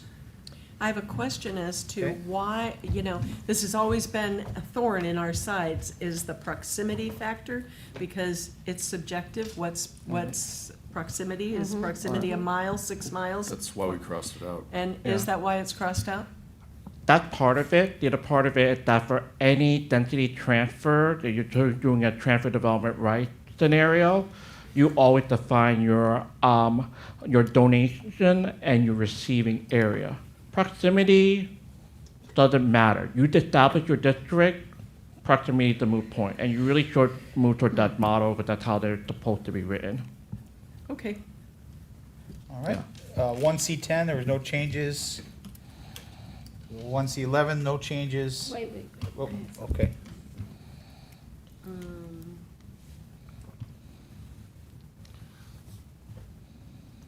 What you okaying, Jane? My Which one do question you want? is on C11.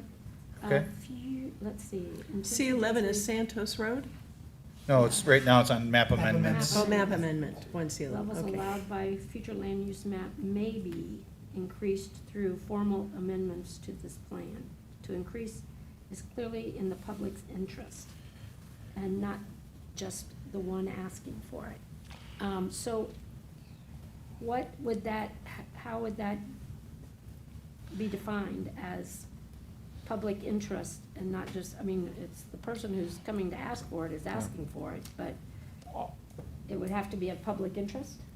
No, frankly speaking, this was from your original plan, and it's one of those where it's like, as you had it, I'm not gonna object to it as your consultant or your advisor, but if you were to get rid of it, I wouldn't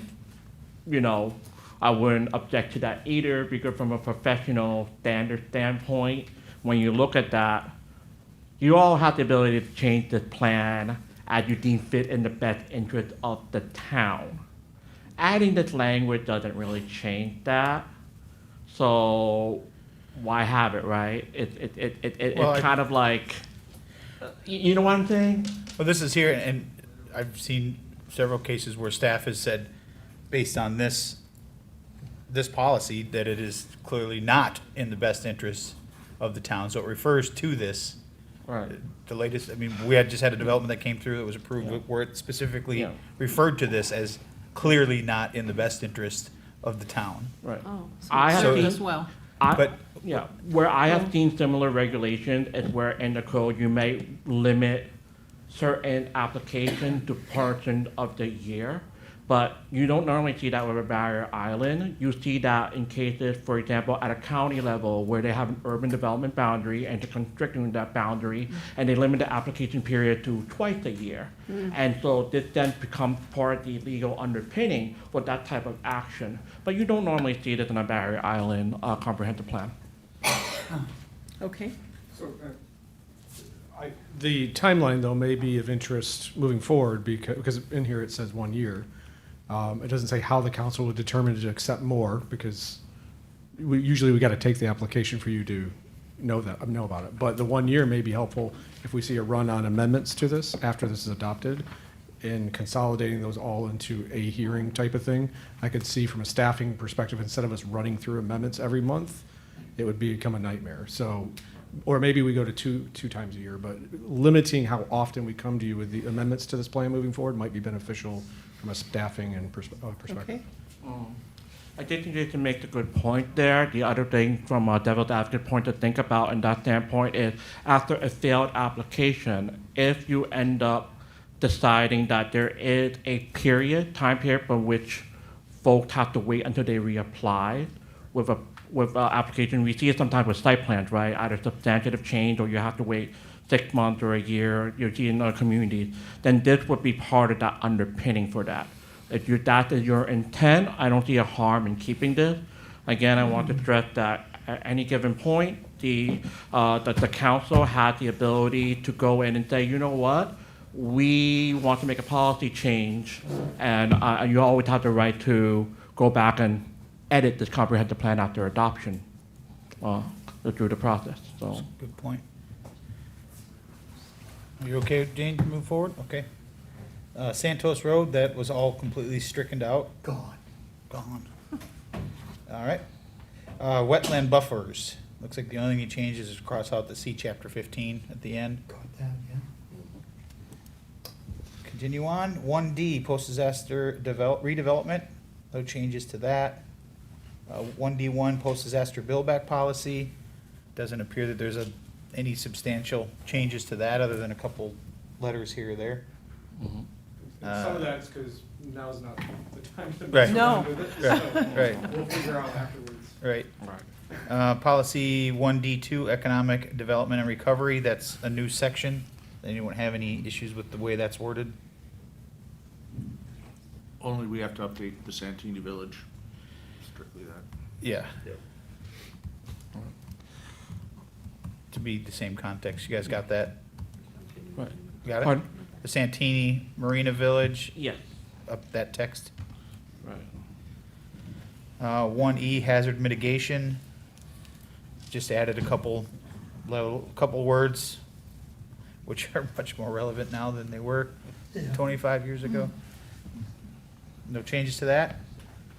1E1, pre-disaster build-back policy. There were some changes. Anybody have any issues with the changes in there? No, All right, we'll move on to coastal setbacks. no changes. I do have a question on that. Okay. On the pre-disaster build back, it said, you know, what was crossed out was, Oh, right. the, space at ground level could be permitted in addition to the replacement of the pre-existing enclosed square footage. So it's saying that if you lift it, you can't have that space back. Is that right? As a garage or anything? Garage is not permitted. They're allowed. Yeah. Storage. Parking and storage. Parking storage, yeah. So, right, so this was the policy that you had that allowed you to change the build back a bit differently, but only for commercial buildings when you wanted them to elevate after a storm, because you want that for residential too. I thought that we'd made that change with residential. If you had livable square footage below that you couldn't have, you could add it through the post-disaster build back, or post-disaster build back. You could build that back on top of it. But this would deny So you could that. take your space and put it on top, as long as you were within the height requirements. You could get that square footage back. I want to say we've already made that Right. change. You did make that change. Yeah. Yeah. But Jane's talking about pre-disaster. Right. Right, This is pretty. right. Okay. If you want to keep it, we would have to adjust the language to allow for what you have updated in the code as well. But taking it out kind of allows you to kind of swing it both ways, a lot easier. So would this allow, say someone wants to build back to make their place more resilient? Would this allow them in pre-disaster, would it allow them to take and keep that square footage and go up? I suppose as long as, I don't know how that would make even an issue. Most small houses are gonna have the ability to go bigger anyway, just by right. Yeah, Well, pre- but if it's pre- an existing unit or something. Yeah, and you're elevating an existing unit. Right, but, I mean, what is this gonna apply to? Some small 800, two-bedroom, Applied to one my bath? house, Dan. So I have a 2,700 square foot ranch that we raised 12 feet up in the air. Mhm. Underneath it is garage, storage. I plan to put maybe a pool table under there, but it can't be any living, no toilets, no nothing. Any electrical is just outlets that are up above flood. Sure. It's just. No, I that's the totally space. get that, but I think what Jane was asking is, does it allow you to take what you had What down you there? had Let's say there, you had if a you had a non-conforming, unit, and and you allow you to go raised. up, and what I'm saying is, just building codes the way they are now Yeah. would allow you to have another story on your home. So But that- if would it's this two be a moot units, can point? you keep 2 units is the question I'm asking with Well, pre-disaster wouldn't that be, build make back. it a commercial unit then? I mean, No, what's I your- mean, No, the- it could make it a duplex. The difference duplex, in yeah. pre and post essentially is you're kind of rewarded for doing it before the storm by not having to meet certain setbacks. Post-disaster generally has to meet setbacks, that's why you get a lot of variances and other things. The biggest issue with this, I mean, when are you in pre and when are you in post, right? That's a separate conversation. But it's the next to last sentence where it says it allows commercial uses. The problem with that was also that if you're in a mixed use, future land use category, but you're a residential zoning, then it was applying. But if you're not in a mixed use category, then we didn't know how that applied. It was a very wonky policy in general that's being stricken. I don't think it affects what you've done in the code and your, I'm trying to think of the names of them. The cottage lots and those other processes that you've done, I don't think Right. it affects those, it changes that. I would agree with that assessment. Okay. Jane, you still look like you're. I don't think we answered whether they would get to have, if they had a separate unit, like an accessory unit downstairs, and they have their house upstairs, if they're gonna bring it all up, do they still get to have their accessory unit as in 2 units? So the same conversation we're having with post-disaster, I guess, now that I'm rereading the existing language again, the real question for me for you would be, do you want to have to go through the RPD process to do that? RPD. Because right now. Residential plan It's a rezoning, so you're gonna have all these spot zonings within neighborhoods of RPDs rather than RS or RC or something like that in order to do the pre-disaster build back. We've been dealing with post, so it's kind of the pre is kind of fallen off the spotlight a little bit, but, so moving forward, I want to take the steps to do something before a storm, I have to go through an RPD. So a lot of people actually didn't do it before the storm because of that cost and that timeline. Well, to me, common sense would say if you have a duplex that's non-conforming and you want to make it conforming, that you should be allowed to have the Correct. ability to do that. Correct. And I guess what Jane is asking is, does this allow that to happen? It allows it to happen, but it maintains the rezoning part of that process. So they would which- still have to rezone it? Correct, which is cumbersome. So how do we need that? To be cumbersome. I would say if you want And to that's- encourage it done before the damage happens, then you would eliminate the processes that restrict it. No, I agree. So it would stay, it could be an RC or an RS, you wouldn't have to spot zone, to your point. So we could get into the whole differential. If they wanted more square footage, then it is the RPD. If they just want to be able to do it, then we eliminate that step. So as Make long it as square easy. footage stays the square footage, then you could do it without having to go to RPD. Correct. But if you want to increase it, then you have to go through the RPD process. That's an option. That's some nuance that you could add to that. Is there a way to add something like that? It would go in the code, not. Or would that go in the code, Would not the go in the comp code, plan? not the Okay. Yep. Okay, So so- I think the only change here, and I'll talk about it How do you later, remember to put that in the maybe we code? strike the RPD part of this and just say defined in the code. Yeah, I would agree. Yeah. So. Makes sense. Make it easier to Right. come into compliance with. Right. Where to go? So can we move on to coastal setbacks? You may if you'd like. Yes, we can. Anybody? Nothing changed there. Nothing changed? So we'll move on to National Flood Insurance Program. Oh, Oh, boy. Town manager, you want to have some input here? why did we eliminate the 4 there? The what? The 4 things that we used to have? Being Well- able to improve things that are just strengthening without having to be a part of the 50% rule, we fought for that. Where are you? We're on the flood. national, we're on NFIP. One Echo 3. Why did we 183. remove 1 through 4? So, That's my I question. mean, but they added the sentence at the end there, so let me see. Yeah, I think that kind of encompasses it Yeah. all. I think it's, Right, so, yeah. Part of it also is you're putting in very specific CRS items. Okay, so in my other life, I have done the CRS program as well. I can tell you that it's a menu of options, right? And there's more than 4 options in that menu of options to get to your point threshold for each to set the 5% a decrease. By modifying the way we did here, it allows you to not just stick to the 4 strategy, but to use the menu of options that may evolve over time as the CRS handbook evolves. So that was the basis for our recommendation here, is to open up your possibility for that a little further so that you could have that menu of options. I agree. Yeah. So- And, well, the 50% rule, to your point, Jane, if you've looked at your tax bill lately, Yeah. you're, can't do you anything. can't do it anyway, because Zero, it's, yeah. your home is worth nothing and your land is worth, Appraisal, you're it done. just shifted. Yeah, So you of get course. 2 inches of water in your house, as Jim will well know, you're tearing the house down anyway based on Exactly. the valuations. The 50% rule in our case is pretty much all but a moot point now. It's all land. It's all land value now, All the not home values in value. the land, Yeah. pretty much. Which Yeah, I is agree really scary. with the I mean- rewording. Oh, Oh, it's it is, absolutely true. it's especially Yeah. scary for you Yeah. and me, Yeah. and Jim. Yeah, So if you live in a single-family home that was rebuilt under the 50% rule, and go look at your land value versus your property value now. Some have zero. Some have zero. Zero Right. structure value. Or it has significantly gone down even though you've improved your property. So 50% rule, how is that fair and legal? well, that's a whole nother conversation. Yeah, we but- could go through the, Yeah. another one, yeah. Well, let's belly up and do something about that. Yeah. No, All right. won't It's happen. it's not a No, I fight. don't have enough elephants in our zoo to fight that one. Okay, damn it. Excuse me. All right, moving on to flood proofing of commercial buildings. Sounds like a good idea. Gosh darn him.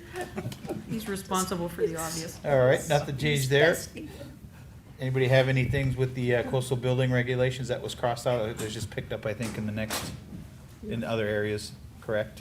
Yeah, it's hybrid specific, and it doesn't make sense Oh, to, thanks. do something island-wide to just He do asked with for one. something that's like one particular area in this case. This one. All right, oh, yeah, thank you. Yeah, we're gonna renumber these as well. I think they did 2, 3 when we were renumbering them. Yeah. So we'll adjust the numbering. Thank you. 1E4, anybody have any issues with the wording on that?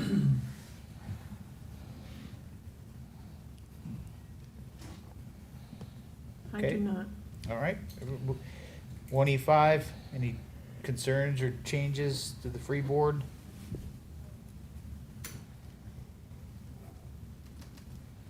All right. 1E6, vulnerability assessment, pretty straightforward. 1F, redevelopment. The only issue I see there is the theater district. You gotta Yes. change our theater district name. So taking it to civic. Yep. Villa Santini Plaza. Oh, yes. There it is again. Jim, you missed that one. Come on. Guess when I said change them all, I meant it. Yeah. Who would have thought? And we still leave red coconut area. Oh, wait, am I in supposed to because we all refer to you know as the what good that Jim or the bad Jim? I'm Well, not sure. it depends. He flips flops. Does he? This way he keeps you on your toes. You never know. Rebecca had a Yeah. question. Yeah, go ahead. Yeah, so is that, do we still keep the red coconut area, assuming that, because that means something Yeah, to that all would- of us? Yeah. Just you keep wanna- it for a while. Well, it's, so that, those redevelopment areas have unique, code sections, Okay, and I wouldn't mess with that right now. got it. Yeah. Do we need to rename it? No, it's, I Let's would- just keep it clean. I don't know that you leave need to, it. yeah. It's called that in the code, and Yeah, Okay, there's ZBLs out there with that name in it. yeah, so- change too much. perfectly okay from my end. I just needed to know which way we were going. All right. Historical buildings, 1F1. Wait, wait, wait. Oh, okay. Oh, wait, never mind, not there yet, never mind. All right. 1F1, any changes or questions about historic buildings? 1F2, specific redevelopment plans. A lot of same things, Santini Village. Right. I love the traditional neighborhood design emphasizing porches on the front, primary entrances visible from the street, and cars to the rear. Is anybody building anything like that? No. Why is that our traditional? This was designed back when Joanne was drawing pictures at the LPA, and this is not traditional anymore. Well, no, actually, those designs stemmed from wanting a walkable community where people were in touch with people. And so Right. it was the expanse of the, of front porches and that kind of thing. But there's no entrance from the rear on a 50-foot wide lot. No, that is true, unless So- somebody built a very small thing. But I don't think you want to preclude it from not happening. No, but is this really what our design is for houses on Fort Myers Beach? Residentials, if you look at So- almost every one of the Woodland homes that's going up, it's got this lovely big porch in the front and Yep. Yeah. parking Yeah, that's underneath. nice. Off of the Parking bedrooms, underneath. off of the, So I just don't, remember that this is really only applying to the predetermined redevelopment areas. So the, what is it called? The village, the RV park, those are predetermined to have rights that go with them to be redeveloped, or they have the option of CPDs and RPDs and other things, or development agreements or what have you. So this was just a way to set out redevelopment of these areas can occur under these parameters. If you want to do something different, then you apply for it.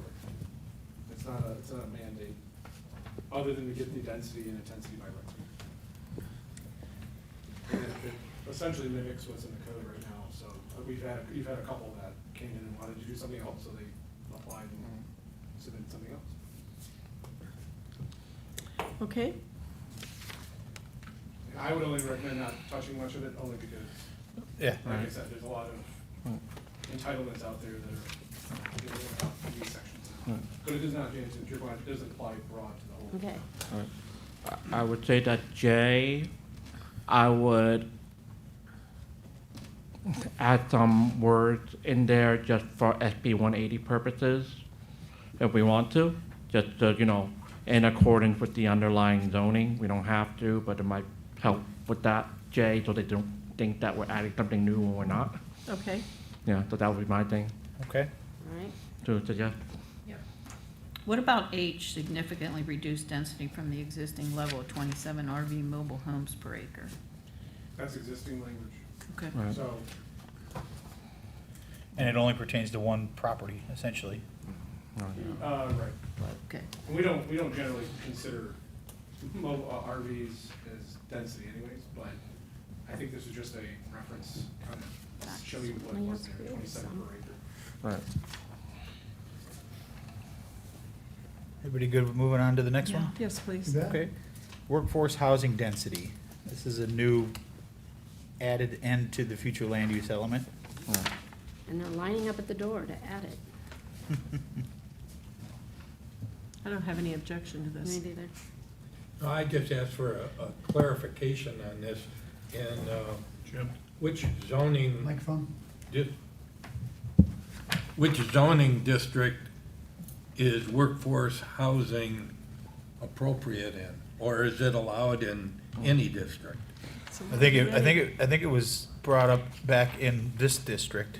I think whether or not it's still in there, I remember it was in there just, Originally, we had left that a bit open. After a couple of meetings on this, you'll see that the word in the mixed-use areas was added at the end of the second line. That defined the specific district in that regard. So it would be a mixed-use area.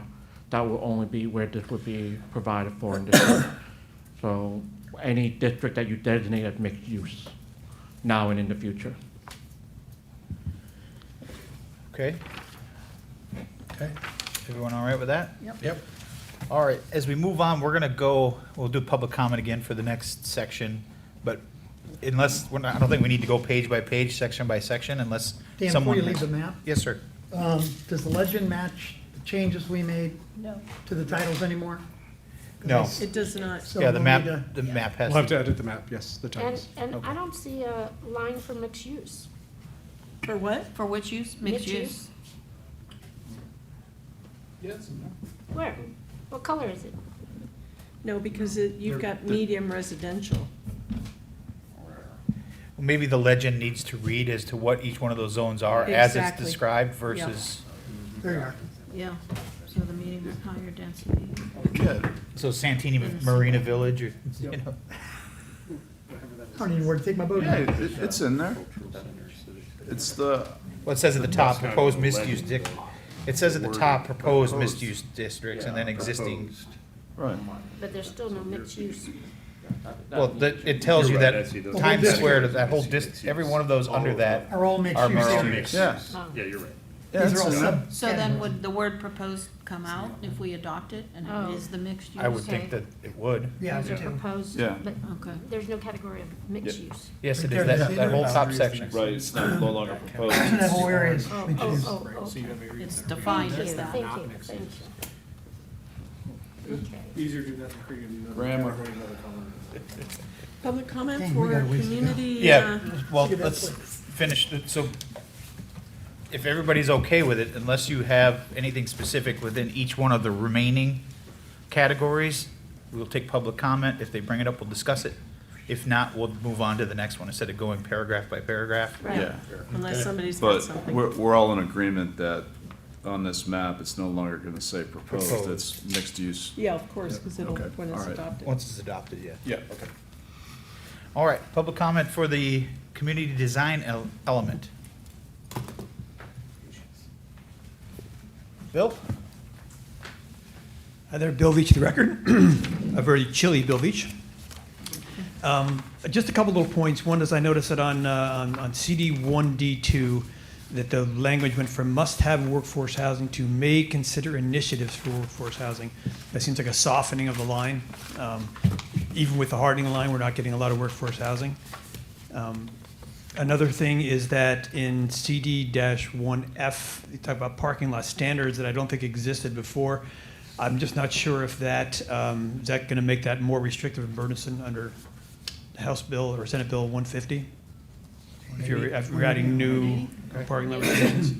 And there's a mention that I didn't get in CD 3-A, is about a new public pedestrian plaza to the east of Old San Carlos Boulevard. I'm not sure where that is or what it is, or it's not a lot of specificity. Say that, what was the? CD-3-A, number Page 5. 23, Number 5. street connectivity. It's it's like a new public pedestrian plaza at the east of Old San Carlos. Oh, no, that's not it. East. What is that? I don't see where it is. Dash A. Right here. Yeah, and then it's like, and then it goes to the small letters. It's page Oh, maintain. 23 or page 31. towards the 31. bottom. Oh, okay, got it. And that's all. Thank you very much. Thank Okay, you, Bill. thanks. Anyone else? All right. Does anyone else have anything? If not, we'll touch on those couple things that Bill brought up. If everybody's all right with that? Sure. Okay, the first one Bill mentioned, is 1D2. Is that correct, Bill? D, D. D, D as in dog? CD 1D2. Yeah. All right, so you'll see that the first sentence is crossed out because of SB 180. Oh, That's gone now, then, okay. Okay, Yeah. that makes sense. The where it's underlined and crossed out. It's not really softened, it's gone.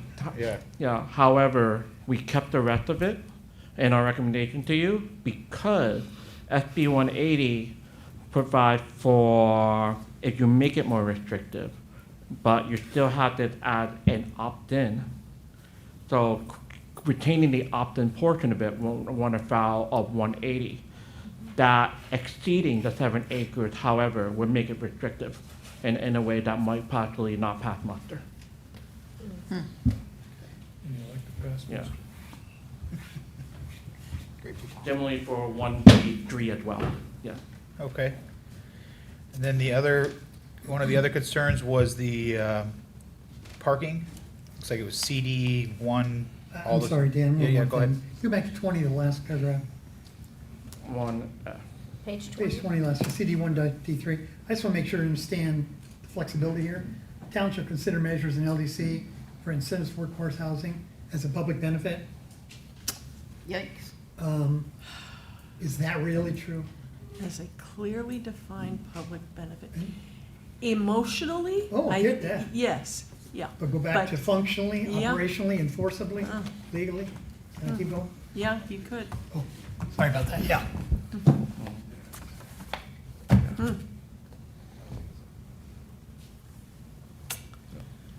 And if it does, then what's that incentive look like?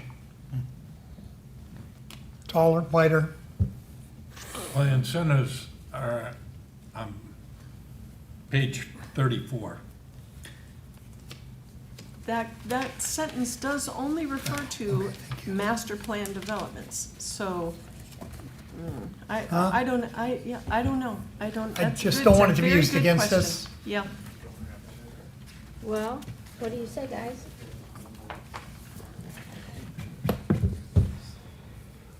They didn't want that to be brought up, I guess. Yeah, I think we can delete. Well, and for me, how does that come out to what we've seen in the past where it becomes employee housing Of course, versus? because they're working here Exactly. versus more affordable, or whatever you want to call it. Right. I just think we ought to deal with it.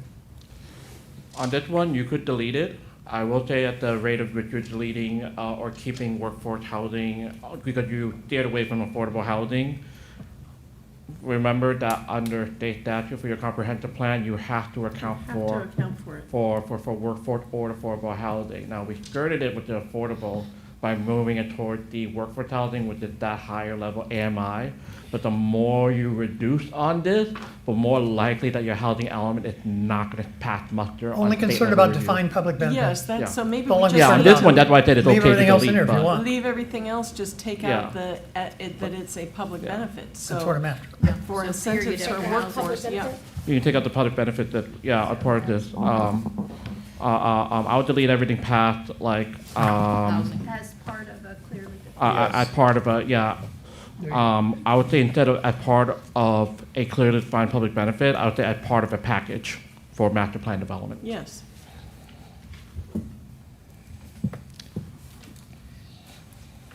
Okay.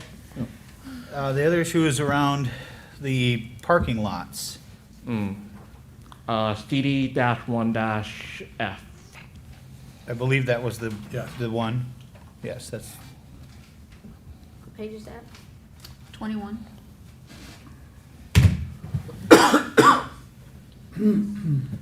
yeah, it says that limit parking lots along main streets. I mean, that, to me, yeah, it's counterproductive. Estero Boulevard would be a main street, and- which is, would be the most, You already Moving into actually do that. neighborhoods. You have build two lines rather than setback lines in Yeah. the mixed-use districts and the Times Square and all that, but this says to limit parking lots. which you already do because you have to build the facade, the front of the building to Estero or to the principal street, rather Oh, than. I think we're thinking about Oh. just a parking lot, Oh. without a Yeah. building. No, this is, Oh, it's the difference between the word fronting and the use of the whole property. So that, I think that's where the differentiation is. You want the front of that property to not create a pedestrian vehicular conflict of people pulling out if you want to make it more walkable and bikeable. yeah, this is orientation. All has to do along- with the building. Yeah, so the top parking lot in the back, you have to have a frontage that is Got it. shielding for the view along I the got it. corridor, as opposed to limiting the use. That's totally different matter.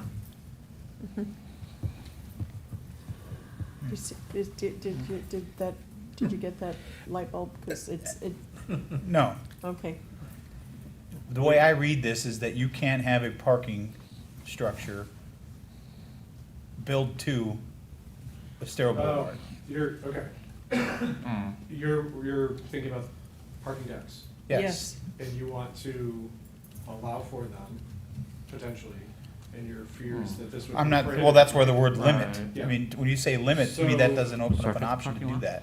Yeah, what if we did surface parking lots? Well, I mean, how broad can you, because, so say someone wants to build a parking garage, but they want to have retail on the front of it. Sure. But they're still parking on that first level, does this eliminate the ability to be able to do that? No, your code actually requires those parking decks to have That's the right. retail on the first, at the front facing the main. Right, and well, that's where you A get into liner. like the setbacks and all So that. the intent of this was your surface lots. Surface lots. Where it's asphalt, sea of asphalt, Got now it. buildings Okay. and architectural. Which you already do, it's just. So then, So why we could wouldn't, change street why wouldn't you add the word surface to it Yeah, then? surface Yes. parking lot, Surface. got it, yeah. and then carry that through. It's one word, And but. there it is. Yeah, perfect. Very easy fix on this one. And then the other one was the CD3A. I didn't have one specific one highlighted, but PD3, give me a second. there was the new pedestrian mall, if I Yes, believe. what is it? And Yeah, it was sub V. where is Page A 1, 2, or 3? It's, It's 3A3 V. 3. Oh, Oh, the new public public pedestrian plaza. plaza. Yeah, I mean, that was just, that might actually, east of Old Santa Cruz. that might Is that actually be a Bayside Park? carryover from your old code, and the reason why it's underlined, because we had to move it. That's I just Bayside don't. Park. I think it is Bayside Well, Park. Bayside Park would be north, Existing. Old San Carlos. Okay, well, East we go would be down to- the Cigar Hut, Yeah. hmm. Okay. or Yucatan, or the parking lot. That's the east side of Old San Carlos. This Old San Carlos runs north and south. Yeah. So on that entire section there, that the underline, if I could direct you to page 28, where it's struck through, policy 3-D-4.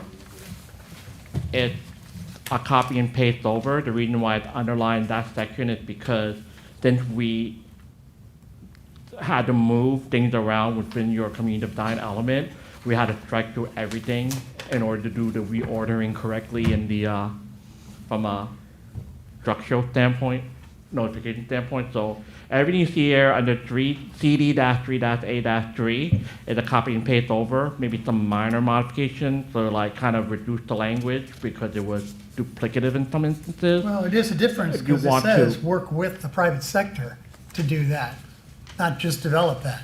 So that was fully intention to provide incentives, partnerships, cooperations, whatever they are, to get the public sector to set that up.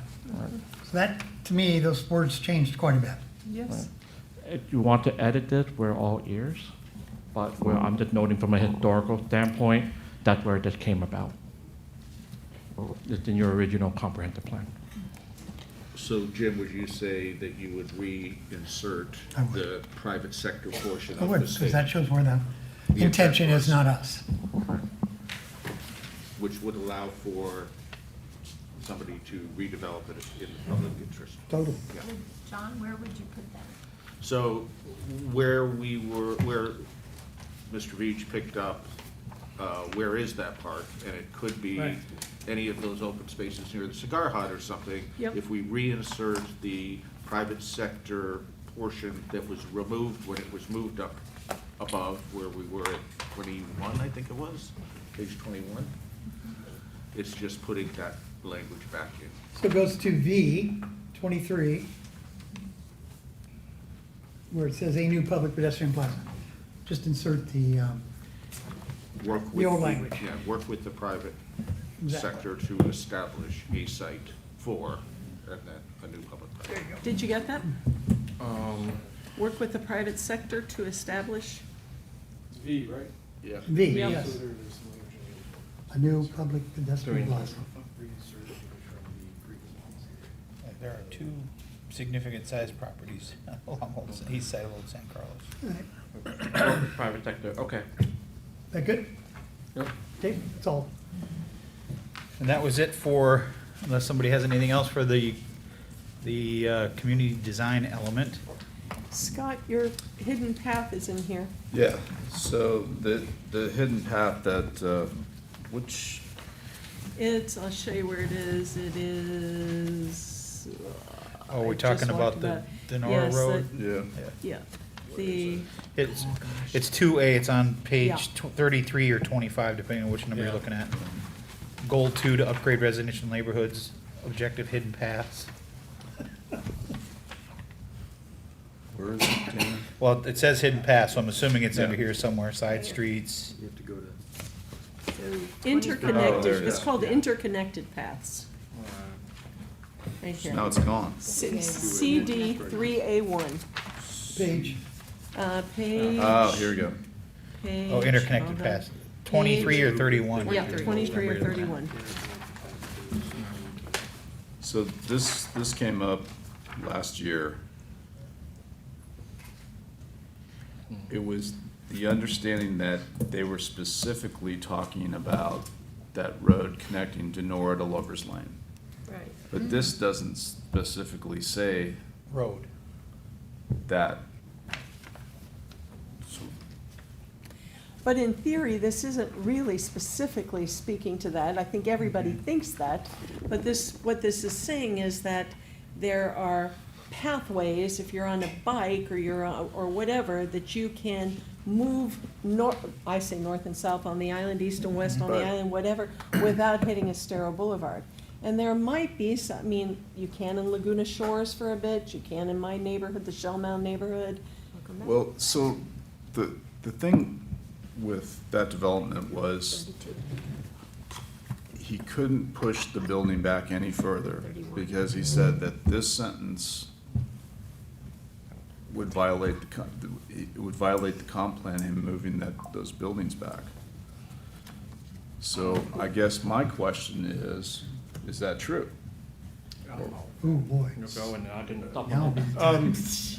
I don't know that, I don't know that site plan, but planning of a kind of grid network internally is good practice. You want additional exits and all that. All they had to do is accommodate a stub out to a future connection. Yeah. And then plan around that. And now, the internal layout of that could have been modified, I'm sure, a dozen different ways. So I can't speak specifically to that site plan and whether they could or couldn't. I mean, I could argue you could change the building shape, you could do this, you could, right, there's 1,000 different ways you could do it. But the whole point is you mentioned, is to get traffic, foot, pedestrian, even vehicular traffic off of Estero Boulevard. Right, And but connect the but neighborhoods. what the end result is, if it's not a bike path or a golf cart path, it becomes a road and it's just another cut through that we see it all the time. People right. flip down Connecticut and then they cut through Shell Mound and. Yes, they do. Yeah.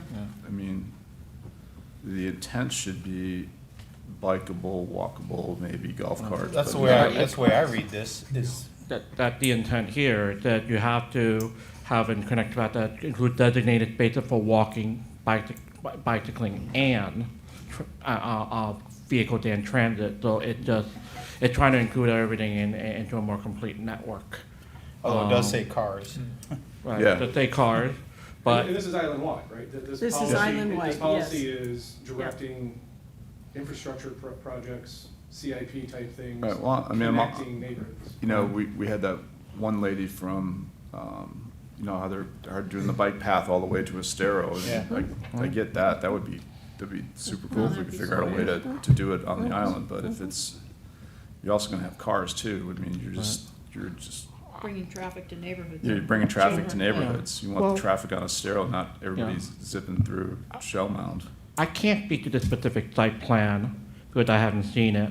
I can tell you in another site plan where I had to negotiate, I gave them a little carve out to overhang on the path alongside the building from the setback, and I asked them, well, if the city were to give you an extra story, will you carve out 10 feet on the bottom floor, design that space really well as a dual path bicycle lane because it will connect to where we had a gap. So when you have policies like this, then you can think about the design implication, and that's staff's job to go together with the applicant and say, well, do you have a continuous path to what we have planned outside your site? This is what that points to. And when they don't, this is where staff is able to hold their feet to the fire and say, we want you to think of a solution that creates a continuous path on a multimodal basis. But you have to put that multimodal basis in there to begin with to even get to the point where I have with that other community. Yep. Okay. So you have to leave cars in there. Aspirational, okay. All right. Clears that up. Thank you. Is everyone okay to move on to the next section? Which is the housing element. Public comment?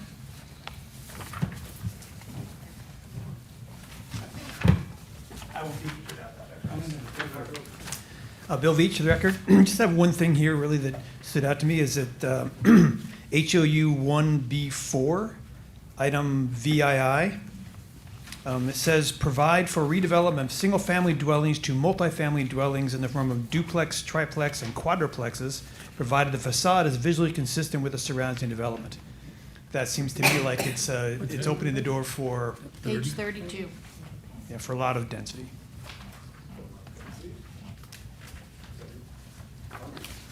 Did everybody catch that? Mine doesn't say housing element 32 at the top. VII. Yep, on page 32. Just a skosh above the bottom, Yeah. a skosh. Bill, is that Yes, your 32. extent of your public comment? That's it. Oh, wait. Oh, we're kind of getting off The the, green number. want to make sure that. Protocol's the- declining. It is. Multifamily dwellings in the form of duplex, triplex. Housing element, okay. It's really So the real number question here is, does 152. that increase density? And it was 7. How big was that family in the single dwelling?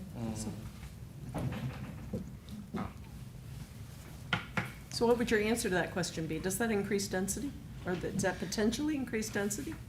No, because your density is absolute in your other and your other aspects. So Okay. what this does is that if the density allows for it, you can allow for this difference. We're talking about those accessory dwelling units, and they're built as detached or attached, right? In terms of attached, that's what it actually de facto becomes. I know because I was part of an award-winning plan where they had to change the regulation in order to go from single family to allow for those. And all sense of the word in your code, it's essentially regulated like a duplex, triplex, or quadruplex in those cases when you allow for those ADUs.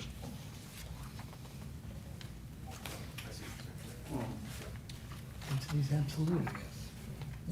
Converting single family to duplex, triplex, and quadruplex? Does that make sense?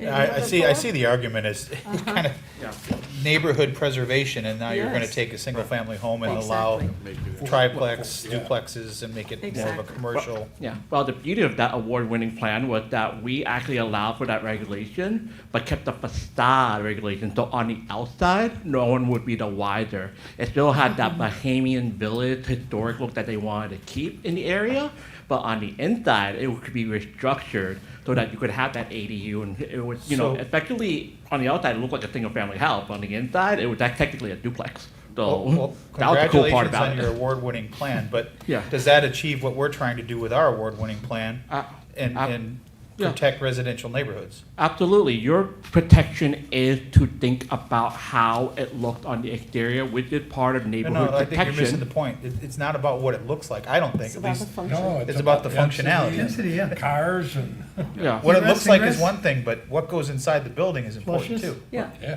Instead of one car, there's 6. Right.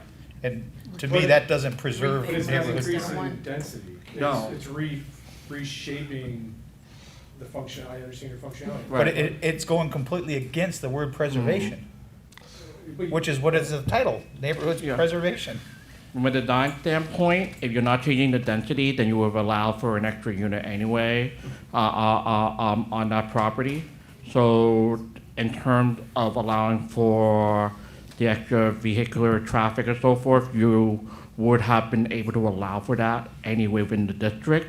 So the last aspect of neighborhood preservation in that standpoint is whether it visually looks different, because all other things are kind of set equally at that Well, point. I can tell you, if I lived in a neighborhood and the house next door went from a single family to a 3-family rental, whether it's a monthly, weekly street, that's not preserving anything, No. that's I deteriorating. think this one should be removed. Okay. It was added, and We're I okay think with that.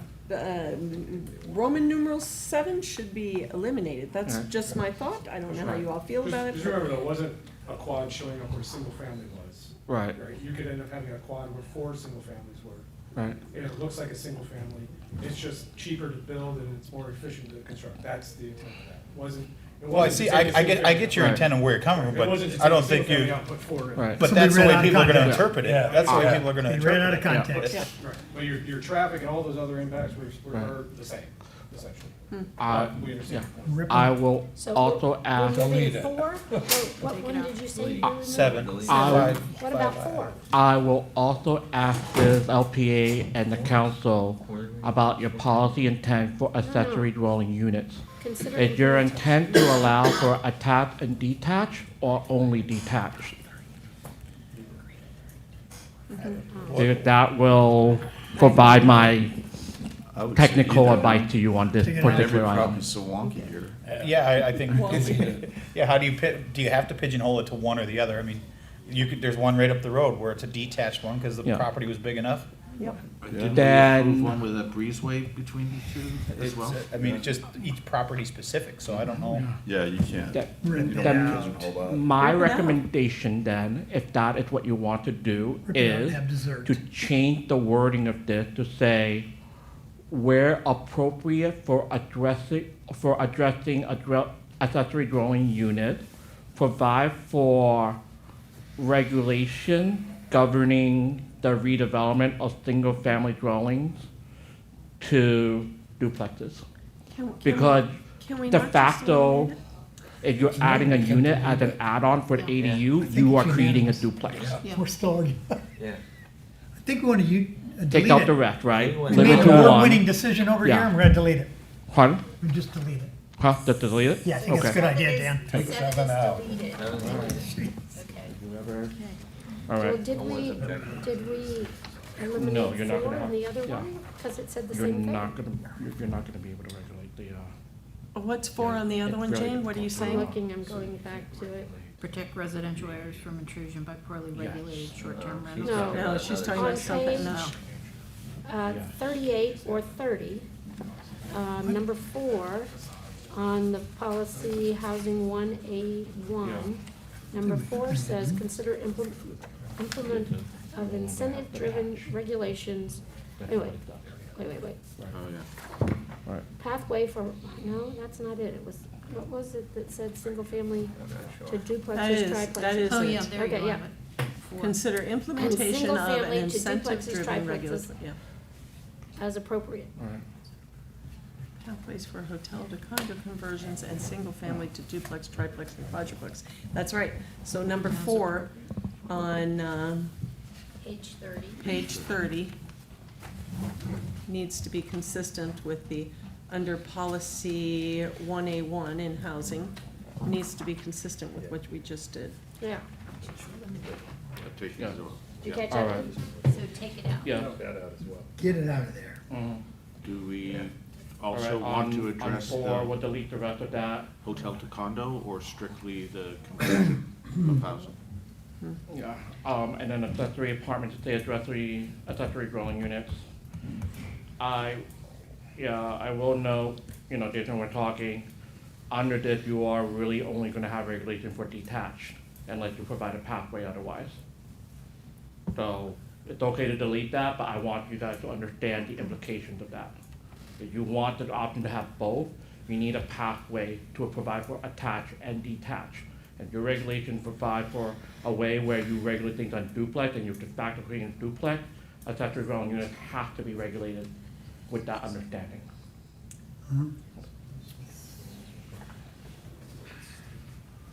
So it's a policy decision.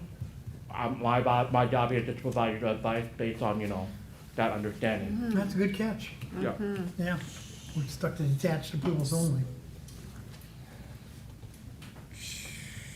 So I have one question. At the very first depiction on the housing element, I mean, that's this picture right here. Come on. Can we update this picture? Because this is never gonna happen. It's charming though, isn't You it? It's don't see charming. it. It is charming. I don't know where that is, but. It's fantasy, But I like it. it's Fantasy Island. 2045. You'll win. Scott, have some faith here, buddy.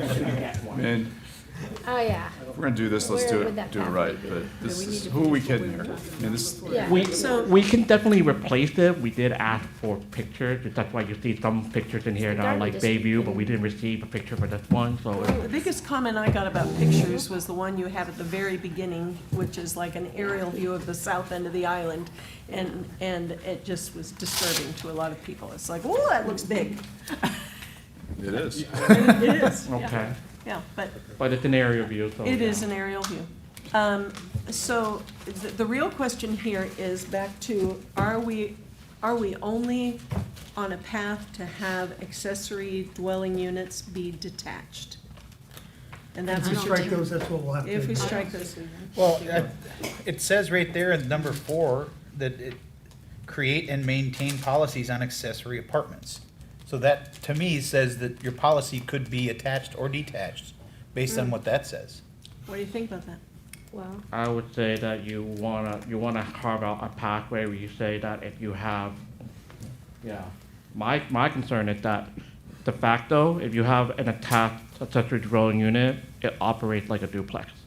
So you end up having other regulations and you don't carve out that aspect of it, it's gonna fall under those rules. So if you want to, that's fine, but I'm just kind of pre-warning because I've seen it happen elsewhere. So we just need to add a sentence somewhere to provide for that, maybe. Yeah. So we need to add that as a tag, including attached as And well as detached, yeah. detached. Well, could you add that then to where it says this number 4, add that verbiage to there, but still eliminate 7 on the other page that we were talking about? Right. Maybe that the best achieve way your- is attach and detach accessory, the dwelling unit, and then the caveat after that is if you end up having regulations for that, it's just a reminder that when you go change your code, please address any aspect of just a duplex, because those regulations would. Conflict. Sure. For me, Yeah, the key so word you here is wanna be consider. clear about those. It's consider, so it still allows you, even if you eliminate this on this page, it still allows you to come in and ask for it, What- and you can consider it as an ask. With those additional language, and also with what I mentioned on the caveat, when you go to change your code, make sure you cross-review on that. Remember that. Nancy, Write that down. Jason. In 12 months. Yeah. You But- play poker ever? You shouldn't. Yeah. I did it just speaking from personal experience. I spent the last 3 weeks deciphering why a community couldn't have an attached ADU, and it had to deal with the anti-duplex rules, but Yeah. weren't written as anti-duplex rules, where there was like, you couldn't have an extra entrance on the side, that type of deal, but if you're gonna regulate on the same basis, then you could inadvertently have a code that prevents this type of thing. So you have to make sure it's reconciled somewhere. You can point to it and say, we want to allow this, and these are the rules that conflict with that policy initiative. That's all. Yeah, I'm just really speaking from personal experience at this point. Okay. Yeah. Okay, did we get to where we needed to get to? I Yes. think I got the think so. instructions I See need from you all. Jason's nodding his head. You understand? Play poker, yeah. Okay. And you can always ask me. Can't play poker. He has my number.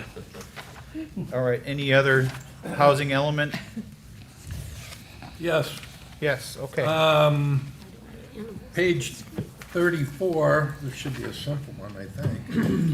Last word says development code is going to be amended by 2025. So should that be 2026? Since I don't think you're going to get any code amendments done this month. That does feel like an easy one. It's an easy one. It's good to have. Yeah, How I much think, time we have left? Well, what made it confusing is the page number, Right. which Page 20? 34 or 42? right. Okay, there you go, 42, got it. Thank you for that. I believe that made sense when we first did first reading, which was over a year ago. And we wanted to have it Keeps within 12 dropping the months for a heavy year. spinner. Yes, Yeah. yes, yes. We What know, day would Eddie, you like we on know. this thing? 2027? That was when you mentioned COVID. 8 meetings. That's right. Yeah. All right, our transportation element, public comment. What year do we? 20, did we say What year? 2026? Gotta do 12 months. Okay. Yeah. Transportation. Okay, Bill Veach for the record. The transportation, one thing I noticed is Restricted. there's a lot of talk about assets that the town doesn't control. So there's talk about Estero Boulevard, and specifically in T-1-G-2, it kind of hints at recommending that the town council, the town takes responsibility for the Matanzas Pass Bridge. Yep. Which I don't know, that's something, I can't see any reason we'd ever want to consider that, considering that the San Carlos Bridge costs like, what, $80 million? So I don't know why a lot of that stuff's in. And then one thing I think is missing, and I tried intentionally not to look at Yeah, page aspirational 40. things, Yeah. was that they talk about bicycle lanes in T-1-H-12. They talk about bicycle lanes. One thing that's kind of missing in the conversation is I talked to one guy once who was a contractor who he had his workers were parking at the park and ride and riding e-bikes on the beach during season to get past traffic. And I think that e-bikes, particularly getting on and off the island, are, and maybe throughout the island, is a new technology that's not really being addressed in our transportation element. Oh, emerging. A comment on this picture that is here, you're not allowed to ride bikes through Times Square anymore, so that's a bad picture for. You never were allowed to ride bikes in Well, Times Square. then why are we Yeah. saying this is okay by this picture? Somebody took that picture, they were doing it. I know. Okay, get on it. Let's go find them. Code enforcement. All right, let's, Eddie, let's cover the first concern, which was The bridge. The bridge, yeah. Page 40 or 48. Yeah, 40 or 48, one, or TG, the future of the bridges. Okay, TG, Bridge of the Bridges. T1G2. That's maybe one you turn over to us. Well, now we have two bridges. Yep. These were your existing policies. Yeah. Yeah, I don't. Yeah. But that's an existing They, policy. they may want to, but you would still Yeah, have to. why would we want it? You would have to accept it. Yeah. Yeah. Peak period tolls here too. I don't have the money for that. Yeah. Right. Really? You don't? The budget? Just reminding everybody. Unless we want to go through another process like we did Right. last, with a different outcome. Yeah. I don't have the budget for that. I'm not sure you want it or not. I would actually, I don't know that it makes I any mean, sense. it's a policy decision, right? Because the bridge costs so much, and you see another community on the other coast of Florida dealing with similar issues, and that is Key Biscayne, and they have a toll bridge and item, and that's always been a point of contention. Who paid for the bridge, how the tolls are paid, because, you know, for them, it's one way and one way on and off the island through Yep. Virginia Key and so forth. So that's, a, you know, perfect example. Now, this didn't come from us, this was in your existing plan. I don't- So at some point, it was policy to say, if they turn it over, we'll evaluate. No, I don't we see don't want any- to give them any no. ideas. Well, it still has to be voted in. I don't see there's any reason to remove that. What, I mean, why would you, you still would have to vote on it, and, Oh. I would say, if you want to make it more robust, I would say if you were to keep it, if ever offered to the town as an option, the town will conduct a study and the council and LPA will make the final determination. I don't know. Leave it as Yeah. is. Or leave it as Leave is. the wording as. Yeah. Yeah, we're going And down we the didn't rabbit touch it for that reason. If you, Yeah, yeah, just leave it. yeah, Peter, No change. did you yeah. have it? I mean, I don't see a reason to change I it agree. or delete it or do Right. anything with it. It's, yeah, Not we, until we Oh, get St. let's just Carlos leave it. anyway. yeah. Till we get Yeah. Be There he trouble, goes, there he Jim. goes again. Now I all know. right. Then the other the other discussion point was, T1H12 emerging technologies. T1H12, give us a page, T1. It's 42. 50 or 42, depending on which number you're looking at. Thank you. T1H12. Emerging technologies. And e-bikes is appropriate for the town.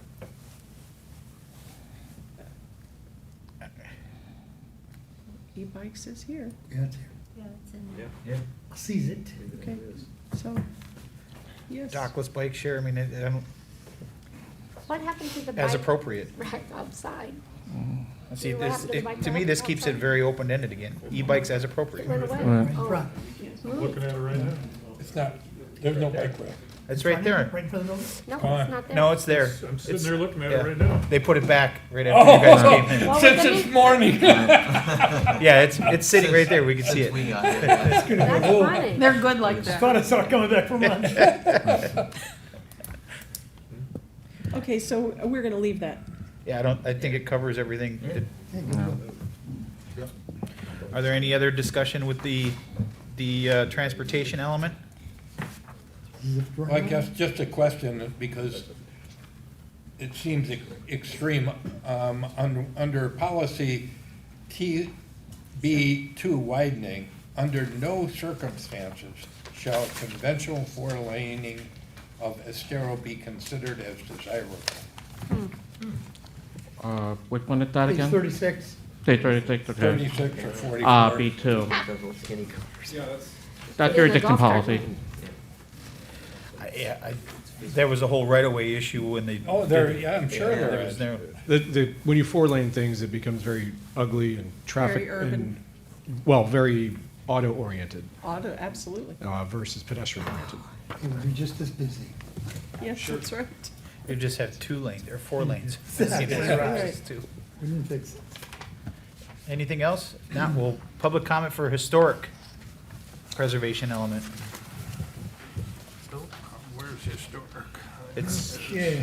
page Page 43 43. or 51, depending on which one you.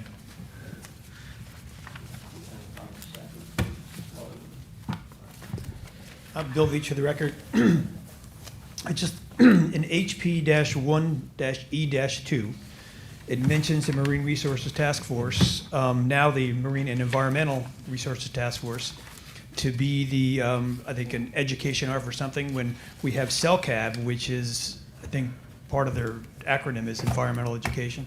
I just wondered if CELCAB would be a better committee to do that?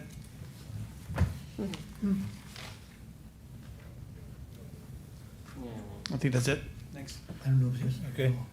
I didn't catch what number it was. Page 46, 54, okay. Very last part. 1E, 1E2, Task Force in Town, got it. We'll just remove the name of the committee, so we'll Yes. just, it doesn't need, the name of the committee doesn't need to be in the Remove the policy. name of the committee. Perfect. But it ensures that you have a committee We're that does still that. in favor of that. Good. Anybody else have any other comments, suggestions, concerns with the historic preservation element? All right, if not, we'll move on to number 7. Topic. Public comment for recreation and open space element. Can we get you a chair, Bill, just to set up there? Would be more comfortable. You want a chair? Bill Leach for the record. ROS-1-A-4. I was a little confused. I guess I've never seen it. Sorry. 1A what? 4. Got it. It talks about the Mound House, Matanzas Preserve, and then about beach accesses. And I didn't know what the Mound House and Matanzas Preserve had to do with beach accesses, because neither of them are on the beach.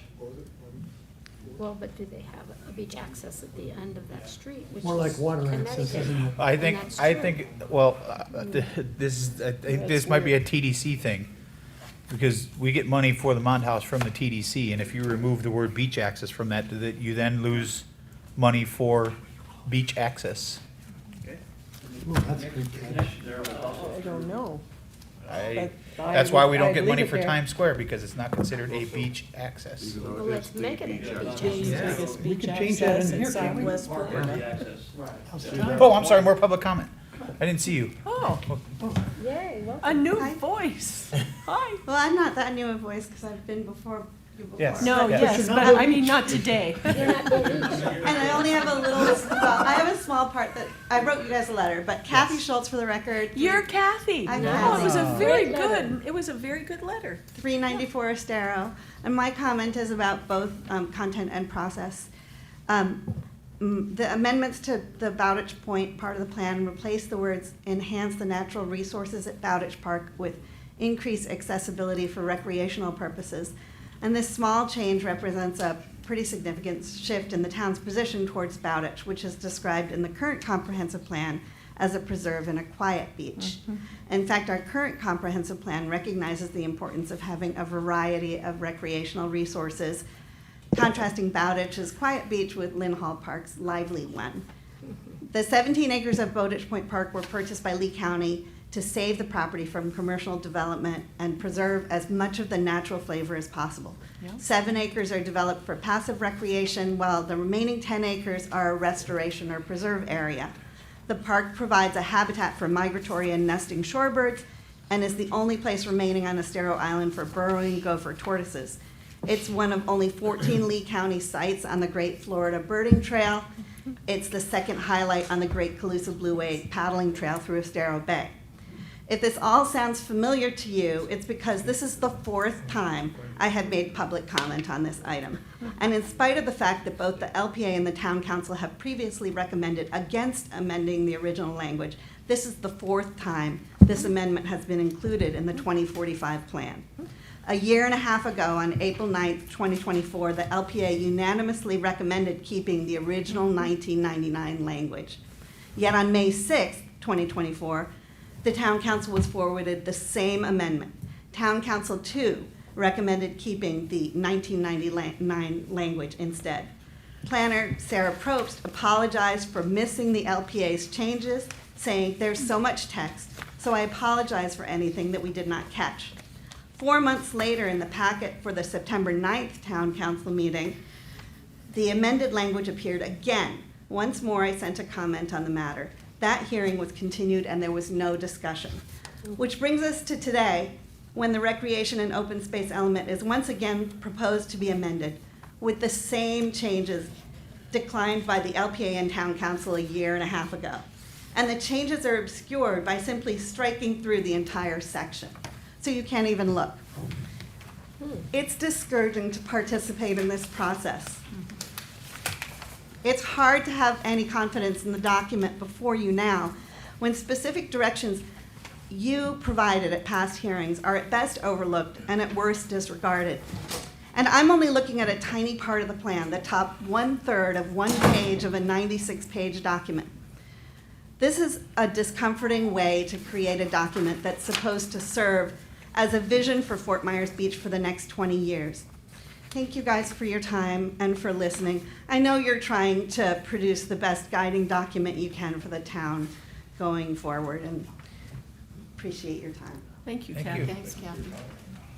We can fix that right now. Yes, Yeah. yes, you can. Right now.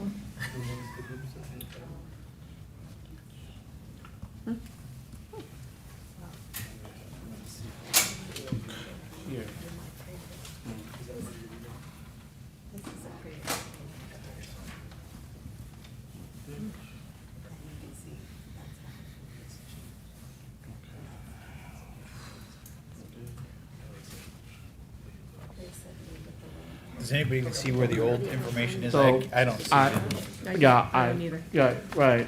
I see where we had a confusion, because if you look on page 51 and 52, you'll see that there are portions that are crossed out, There it is. and it says Bowditch, right? So, when we go back to Oh. Bowditch and those other items, when we were given instructions to keep things as is, we kept things as is. So that language that you see that, about that, the private boats and things like that, that's in your original plan. Now, if you want to remove that, that's fine, but it was in the original plan, and our instructions were keep things that they were before, which is what we adhere to. And we're okay with however changes you want, but that's where that came about. Because we are, and it's right here on page 51, you can see where we copy and pasted your original language. And with that, we're not saying, hey, don't change it, but we're giving you the past history on that. We need clear instructions if you want us to remove it. I'm not clear where you see the copy and paste. Go on page Bottom 51. of page 51. Okay. And you see, for example, policy 10-B-2 where it's crossed out, electric pram, public docks and the bay for private boats and a water taxi stop. Then I'm going to refer you back to where, you had the other language earlier on about on page, on page 49, I'm looking at it, said, construction of public docks and bayside for private boats and a water taxi or ferry stop, including the grammatical error that was in your original plan. So to me, that kind of tells me that when we looked at it, perhaps where it came to play was we were told, keep your original language, and if you want to amend it, now's the time. This was moved, right? Yeah, this was just moved, so that we kept the original language. You can see it even with the grammatical error that are carried over from your original plan. Okay, don't say that Third time he again. pointed it out. I mean, we're sensitive. Hey, Mrs. Kravitz. Right. By original Right. plan, are we talking So- about just a prior version of this 1990. document, or are we That's where talking there's been about some the original plan? The original 99. plan. Oh, which one is it? That's a good question. So when you see that there's a cross through without an underline, it means it came from your original plan. From our original plan. Yeah, from very early on. So that's where we had copy and pasted over. If you want to amend it, now's the time. If I we've mean, gone- that's way to move forward, right? I'm still struggling to see with where the exact language These are all crossed the out. cross through that went to what we see in front of us. It's, All right, I'm gonna read one particular passage as an example. Well, can you start with Can you what? tell us where? Let's start with it, yeah. I mean, we'd like to know, like, Page, paragraph, title of it. Okay, so page 49. yeah. Okay. Go in there, okay? Look at the very top. I'm gonna say The green. at 1, actively promote alternate means of access to both this park, Point Park, frequent and free public service, and especially construction of public docks on the bay side for private boats and the water taxis or ferry stops. So that's new, or is that old? That, I'm gonna point you now to, on page 52. The new is before the old, I got it. And then I'm gonna go, at the very top of that page, it says policy 10-B-2. Actively promote alternate means of access to both this park points such as electric tram, more frequent and free public service, especially constructed public dock day side for private boats and a water taxi stop. So I would Copy. agree that that's. Over a from your cut- original plan. Pretty much a cut and paste. However, it doesn't capture what we just heard in public comment about preserving the all of the preservation of. Versus activating accessibility. Versus making it more active. We recommended, you voted against increasing parking at that very location for that reason. Even that title, as she's indicating, indicates increased accessibility for recreational purposes. The title. Right. So So where did that We come did- from? 'Cause I would have to indications over look, here saying I would that- have to look through this and I'm not equipped to answer Yeah, that's where I'm. very quickly at a confused. I time. don't see where that copy and I paste. think, It comes from our given that I've original already plan. shown you one example of where we kept it as a copy paste, my interest right now in helping you move forward is for you to make the appropriate edits you want at this time, so that we're not copying pasting from the original plan, if that makes sense, and that way we can positively move forward on this. Yeah, but Anita, the maybe cut- where I'm confused, in 51, cross out, see it? Yeah, Enhance the natural resources, blah, Yes. blah, blah. Then you go to 49, increase accessibility for recreation. All right, folks, Yes, it's 2 p.m. and none of us has had food. So if we could focus on the edit we want Yes. to make to this, to bring it to where you want to be. So the essence I of- apologize if I sound hangry. no, that's okay. Can we get him a sandwich? I've got something. John always has something I in do his too. Anybody got a backpack. Snickers? I have two. Well played. If you're allergic to nuts, I have something. Yeah, thank you. You are a lifesaver. Thank you. So what do you want us to say? Right. I think what we want, the essence is to maintain Bowditch Point as a passive park, not to increase, you don't want it to be Party Central, you don't want it to be Lynn Hall Park. Right. So I don't know how you echo that there, but that's the gist of it. We have it in email form where it's strike, increase accessibility for recreational purposes and replace with enhance for the natural resources at Bowditch Point Park. How about this? Doesn't seem to survive. How about the- this? Go ahead, Eddie. Balance, accessibility, and the need for environmental protection for Bowditch Point. Period. Delete the rest of that. The least what? Delete the rest of it. Oh, Yeah. Okay, In the beginning, to make it like grammatically correct, the town shall enact policies to balance the need for accessibility with environmental protection for Bowditch Point Park. I think that's the essence. What do you think, John? John's? I don't think we want more car traffic, and I No, we do do not. support having a ferry stop there, so that's my thoughts on it. We could do bike paths there, that'd be awesome too. We kind of have one, I but think what you just said Does encompasses, that fit? Yeah, that would it fit. right. fits. that encompasses everything.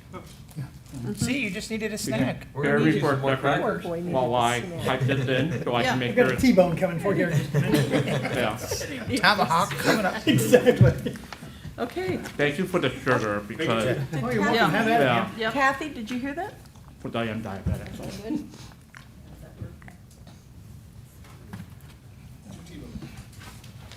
Okay. Will balance I have something that I'd like to see addressed. Okay. On blue page 49, number 49, policy 1B2, Marine Task Force, expand the purview of the town's Marine Resources Task Force to include the sustainability of recreational use of marine resources. I guess I'd like an understanding of what that means. I guess I have a concern that that might be stepping into Anchorage Advisory Committee territory. What page is that, John? 49 or 57 of 152.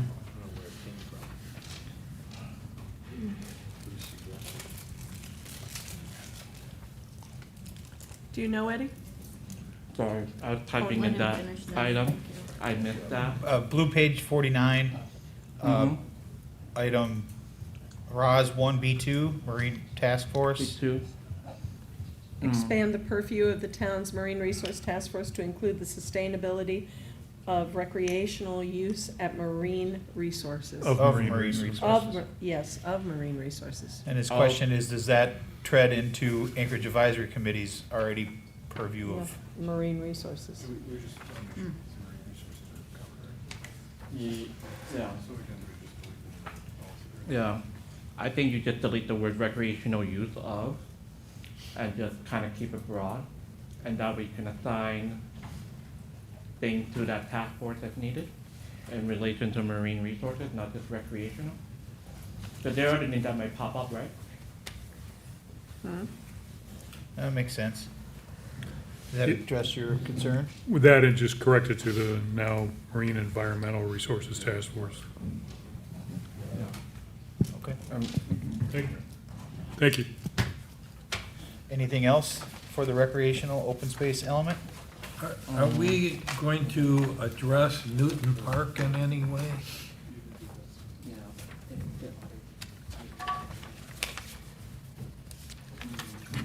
I think I wanna go back and make sure we capture a little bit more of the bullet point stuff, so if you bear with me for a quick minute while I look through, I wanna Sure. make sure we capture the rest of that. Where is Bondage? It's important that we do. Yeah, I mean, It's not in here? No, I'm I saying. don't see it in here, and we struck out even neighborhood parks. We. County, access. The only references to Newton that I'm finding are in Mm. struck language. Yeah. Well, I and think the maybe town still owns that, right? Yeah. ROS1A-8. I wouldn't necessarily provide for on-site parking at Baltic Point. I would actually encourage folks to park off-site and maybe find other ways in, right? Like, But so, there is on-site parking at Bowditch Point. yeah, it is, but encouraging to put more Oh, than, to provide- then would kind of put them in a position to Yes. expand that parking lot at some point. And we don't necessarily maybe want to No. have that, or maybe encourage,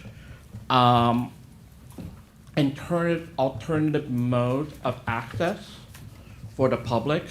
So similar to what Key Biscayne did for its southern end, right? So they have a park on the southern end of that island.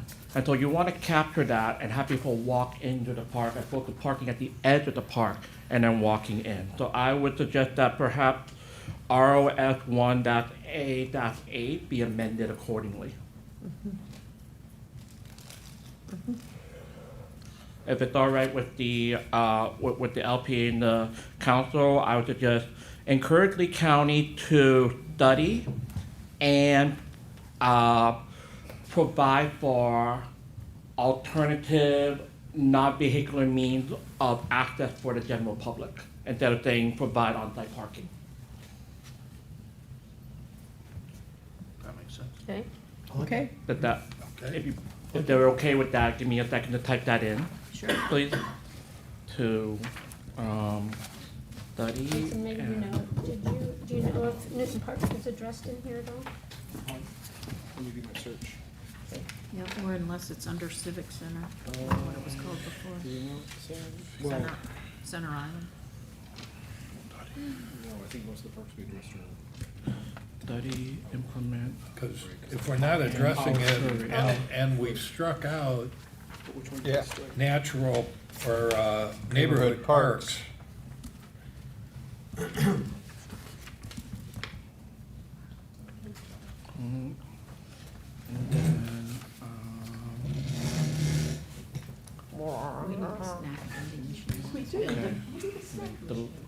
All right. And then a part of that, deleting the thing in the parentheses. Oh, thank you. Newton's gonna be, reconstructed. Right. Which policy are you talking about? I said neighborhood parks was struck, that's the only Right. area where Newton Park would exist unless it is created as its own policy. It doesn't need one, I guess, that's the main thing.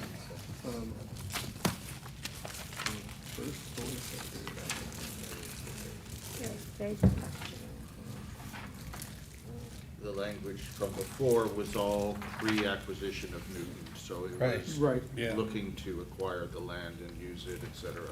Yep. So, check that off.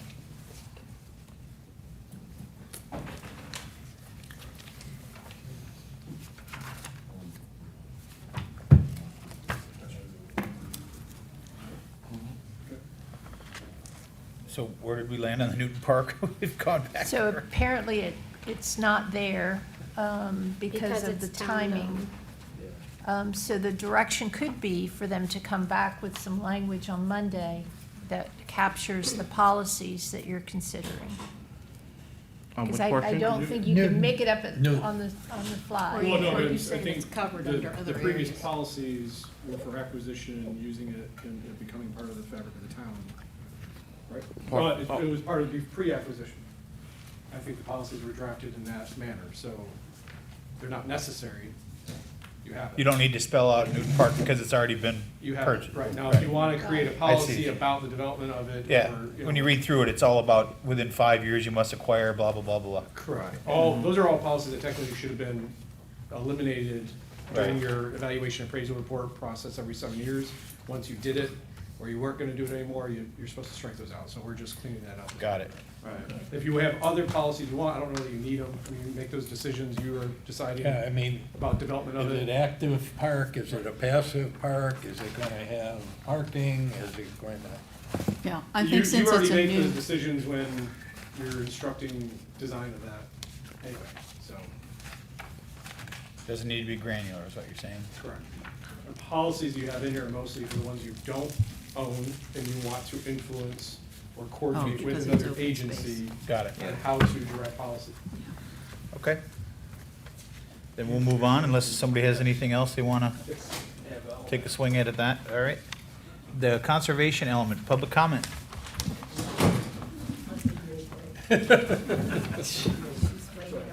Yeah. You've been here a long time. Watchers. Oh, if you only knew. Terry Kane for the record. So we're back to conservation. So under conservation, 3B2, I'm going to speak slow and clear. Additional protection for the dunes and beaches. In this, I'm going to run out of battery in the middle of this because I've had it on all day. Yep. Oh, you got it? Okay. 63.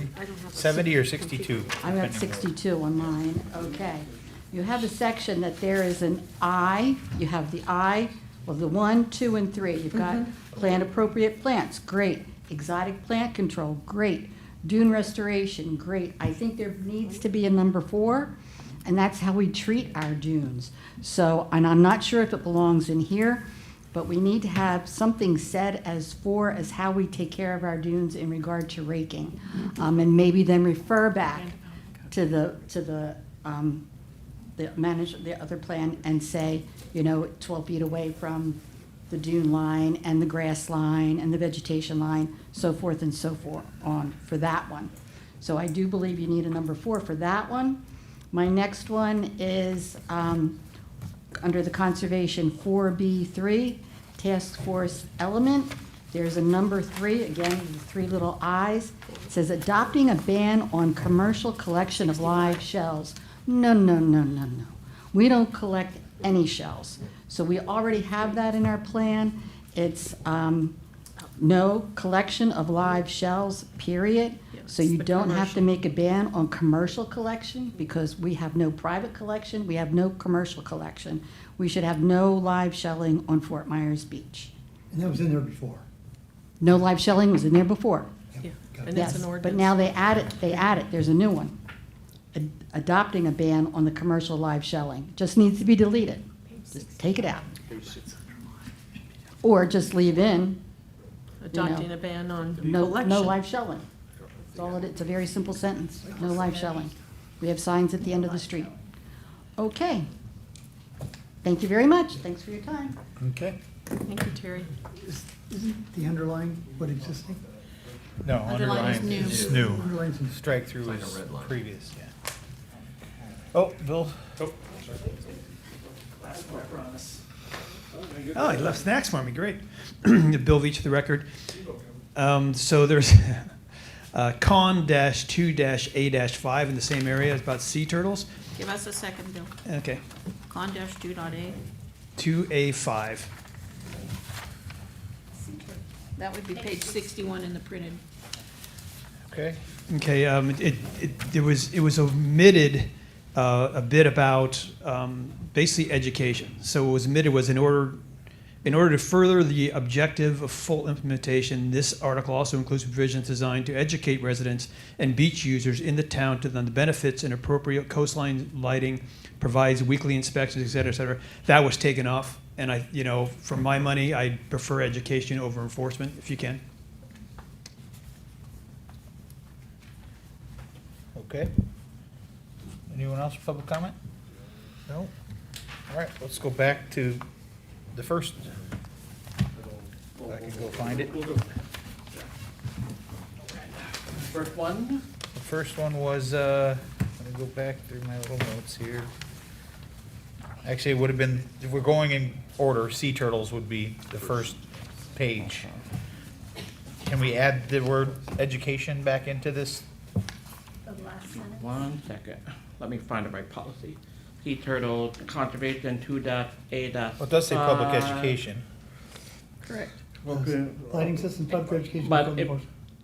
It says, protect nesting and hatching sea turtles on the beaches in the town of Fort Myers Beach Town by ensuring that their nesting habitat is not degraded by artificial light through the appropriate design, information, of coastal lighting system, public Yeah, it's already in there. education, code enforcement, and land development regulation. So I don't understand what was removed. Simplifying. The last sentence. Yeah. That's what it says on page 61 at the bottom. Yeah. That's not crossed through, it does say public education right there. So, So it isn't already in there. I think the only Do substantive you want to restore the changes- next sentence then, is what it is? Weekly inspections. Yeah. What one? Oh, it's fine at this? Yeah. Yeah, I don't, Yep, good. Okay. Public education. And Okay, then yeah. the next section was 3B2, the protection of the dunes. Protection dune, protect, maintain, improve dunes and beaches, a recreation area, valuable habitat, protection from storms in areas of high scenic aesthetic value. Then you have sub-policies under there regarding dune walkover structures and And additional Terry's, protection. Terry's primary Yeah. concern is the grooming of the beach, the raking of the beach, and how the dunes are managed. Under section B. under B. Yeah, so you have dune raking permits now that you have, are issued, or not, they're beach raking permits, I should say. So, that's, And they prevent. I would say it wouldn't. that's probably a complicated conversation. I would say that if you're gonna do it. And in order to get those, you have, it's a state, it's not a town issue. You have a town raking permit. Right. But are we regulated by state regulations? Yes. Yes. I can't speak, Chad could speak to that, but how detailed, but you also have a local permit that you issue, and some have it, some don't. Obviously. Plus, I think we need to consider that with the new vegetation, people were sold on the berm or the dune by being able to then accumulate the new sand that goes there and disperse it on their property as how they see fit. And that might be a concern if we address it on the raking area. The permits require you to stay within, isn't it like 15 feet or something of the dune? That is correct. It also complies with the DEP permit that's Correct. out there. So we have to go with FWC and DEP on the You should be- regulations. That's strictly more with the DEP side. of Speaker. it. But- So it's covered somewhere else, it doesn't have to be memorialized in the comp plan? Yeah. Right, so, I think, the easy fix on it is actually not add number 4, but add under number 2, a couple of words. Take a management and maintenance program to, well, actually, it's already saying protect dunes, so. And your management and maintenance program would naturally include the permitting process. So that's, so where it says undertake a management and maintenance program to control invasive exotic, vegetation, I would say undertake a management and maintenance program, to protect existing dunes, existing and future dunes, and control invasive exotic vegetation. That way you can include any permitting process or anything else you need on top of that as part of your overall management and maintenance program.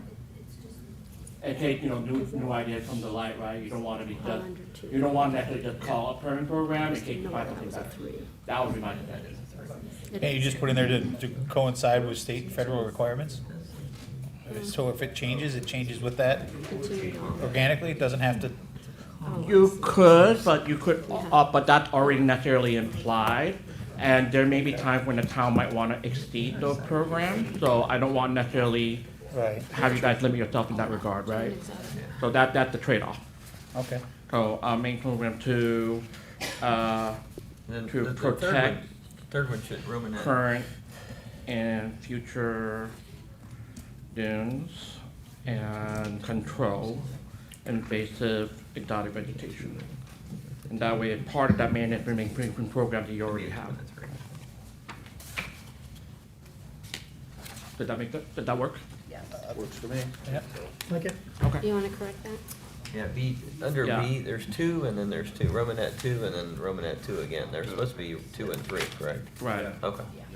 Yeah, so that should be 3. Yeah, the first portion is your prohibition, the second portion is what you're doing to encourage, so. Oh, he's talking about the actual, Yeah. The He's number. talking the about numbers. little- Yeah, and then there should be a little 3, yeah, that should be a 3. Three little Make it a eyes. 3-eye. Right. Triple.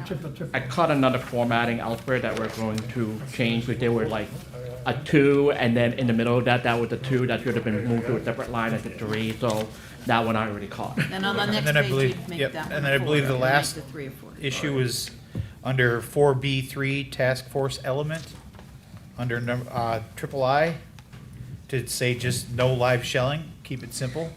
I would say, instead of adopting, then you would be, then you already adopted one, then maintain. Maintain the ban on Maintain the- collecting. Yeah, instead of Live just shells. eliminating it, Take out you don't need to commercial. adopt a new one, but you need to maintain it. So maintain, The Yeah, ban on all live shelling. Right. And take out the Take word commercial commercial. right. Gone. Just save those shells. Yeah.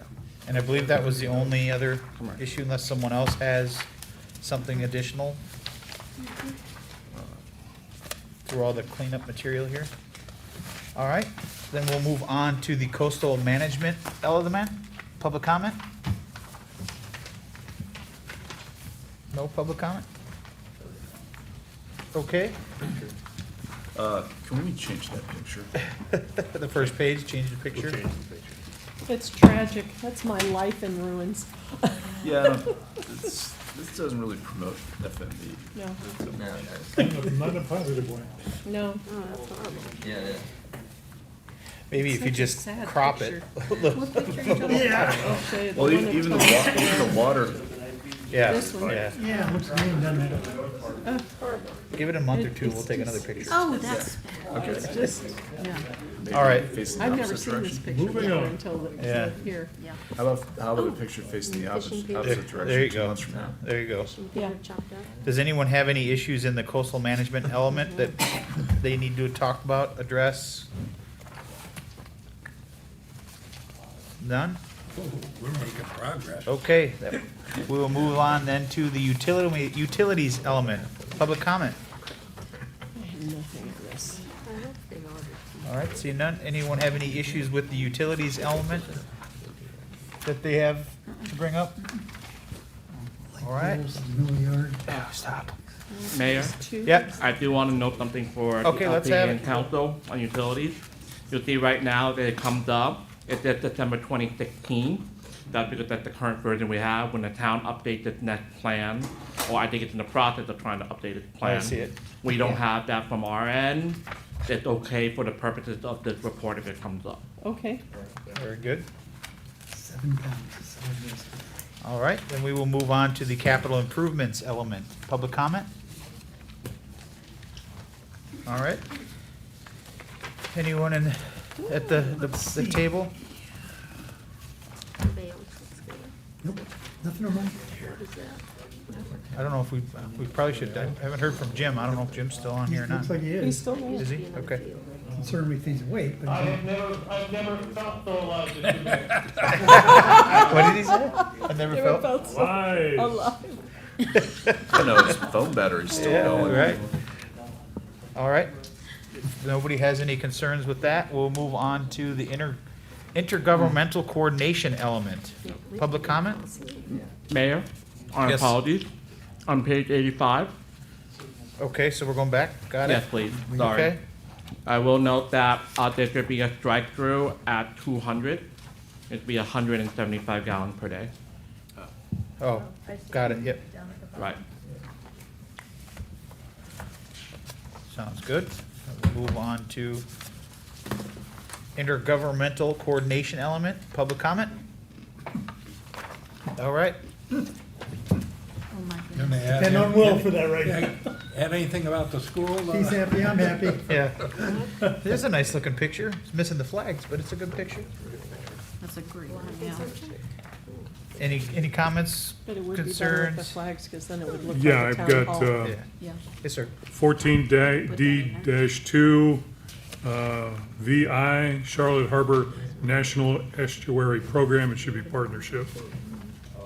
Yes, that's right. Partnership, yeah.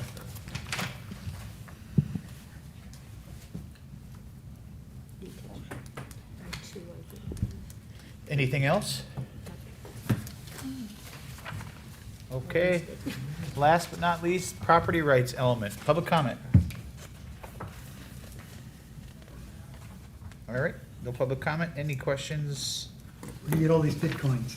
comments, concerns? They're losing value fast. They sure Yeah. A are. lot of my Not phone. pennies. All those millionaires. All right, we have nothing additional to add there. Is that it? Okay. Anybody have anything on the exhibits? You feeling better? Oh, the Yeah. exhibits, yeah, we got exhibits here. We do. Any comments on the exhibits? I didn't have anything written down. We like bald eagles, right? Yeah. Tables? For the exhibit, I do want to note for the council and the LPA that we have received public comment, including last Monday, saying about the efficiencies. And they quoted directly from the comment from the DEP. I would like to note that within that packet that you had, you'll see that where it says the following, where it follows, those were the comments that we received. And so all those comments were addressed accordingly with the DEP. And without addressing those comments, you would continue to be deficient. So that's where I wanted to clarify, including for the public, yeah, it was done deficient, and you are quoting from their letter, that's correct, but you gotta, we have to go back to following and actually read the actual comments, and we have tried to address all those. Okay. So of all the discussion we've had today, you comfortable from your professional perspective, this will pass muster with the changes we made? I am comfortable overall that we should be able to pass muster on this. Okay, thank you. Of course, you know, the state is also understand that. short-staffed Wanted to hear and from rushing reviews at this point, so we'll just see. So procedurally, how long do you think, if the council passes it by the end of the year, when do you expect to hear back from the state? But December 1st. Monday? Well, Monday is when we're gonna review. All right, so the Oh, normal. no, but they have, the council has to have it twice, right? Oh, this, that. Is it the second hearing? Use the All other right, one as the so, first round. question on procedure then. Procedurally, once it's adopted in second reading, it goes into a submittal, they coordinate submittal to the state, including your neighboring municipality, Department of State, et cetera, that's a whole list that goes through. We have 30 days to submit now per change of the state statute, it used to be 10.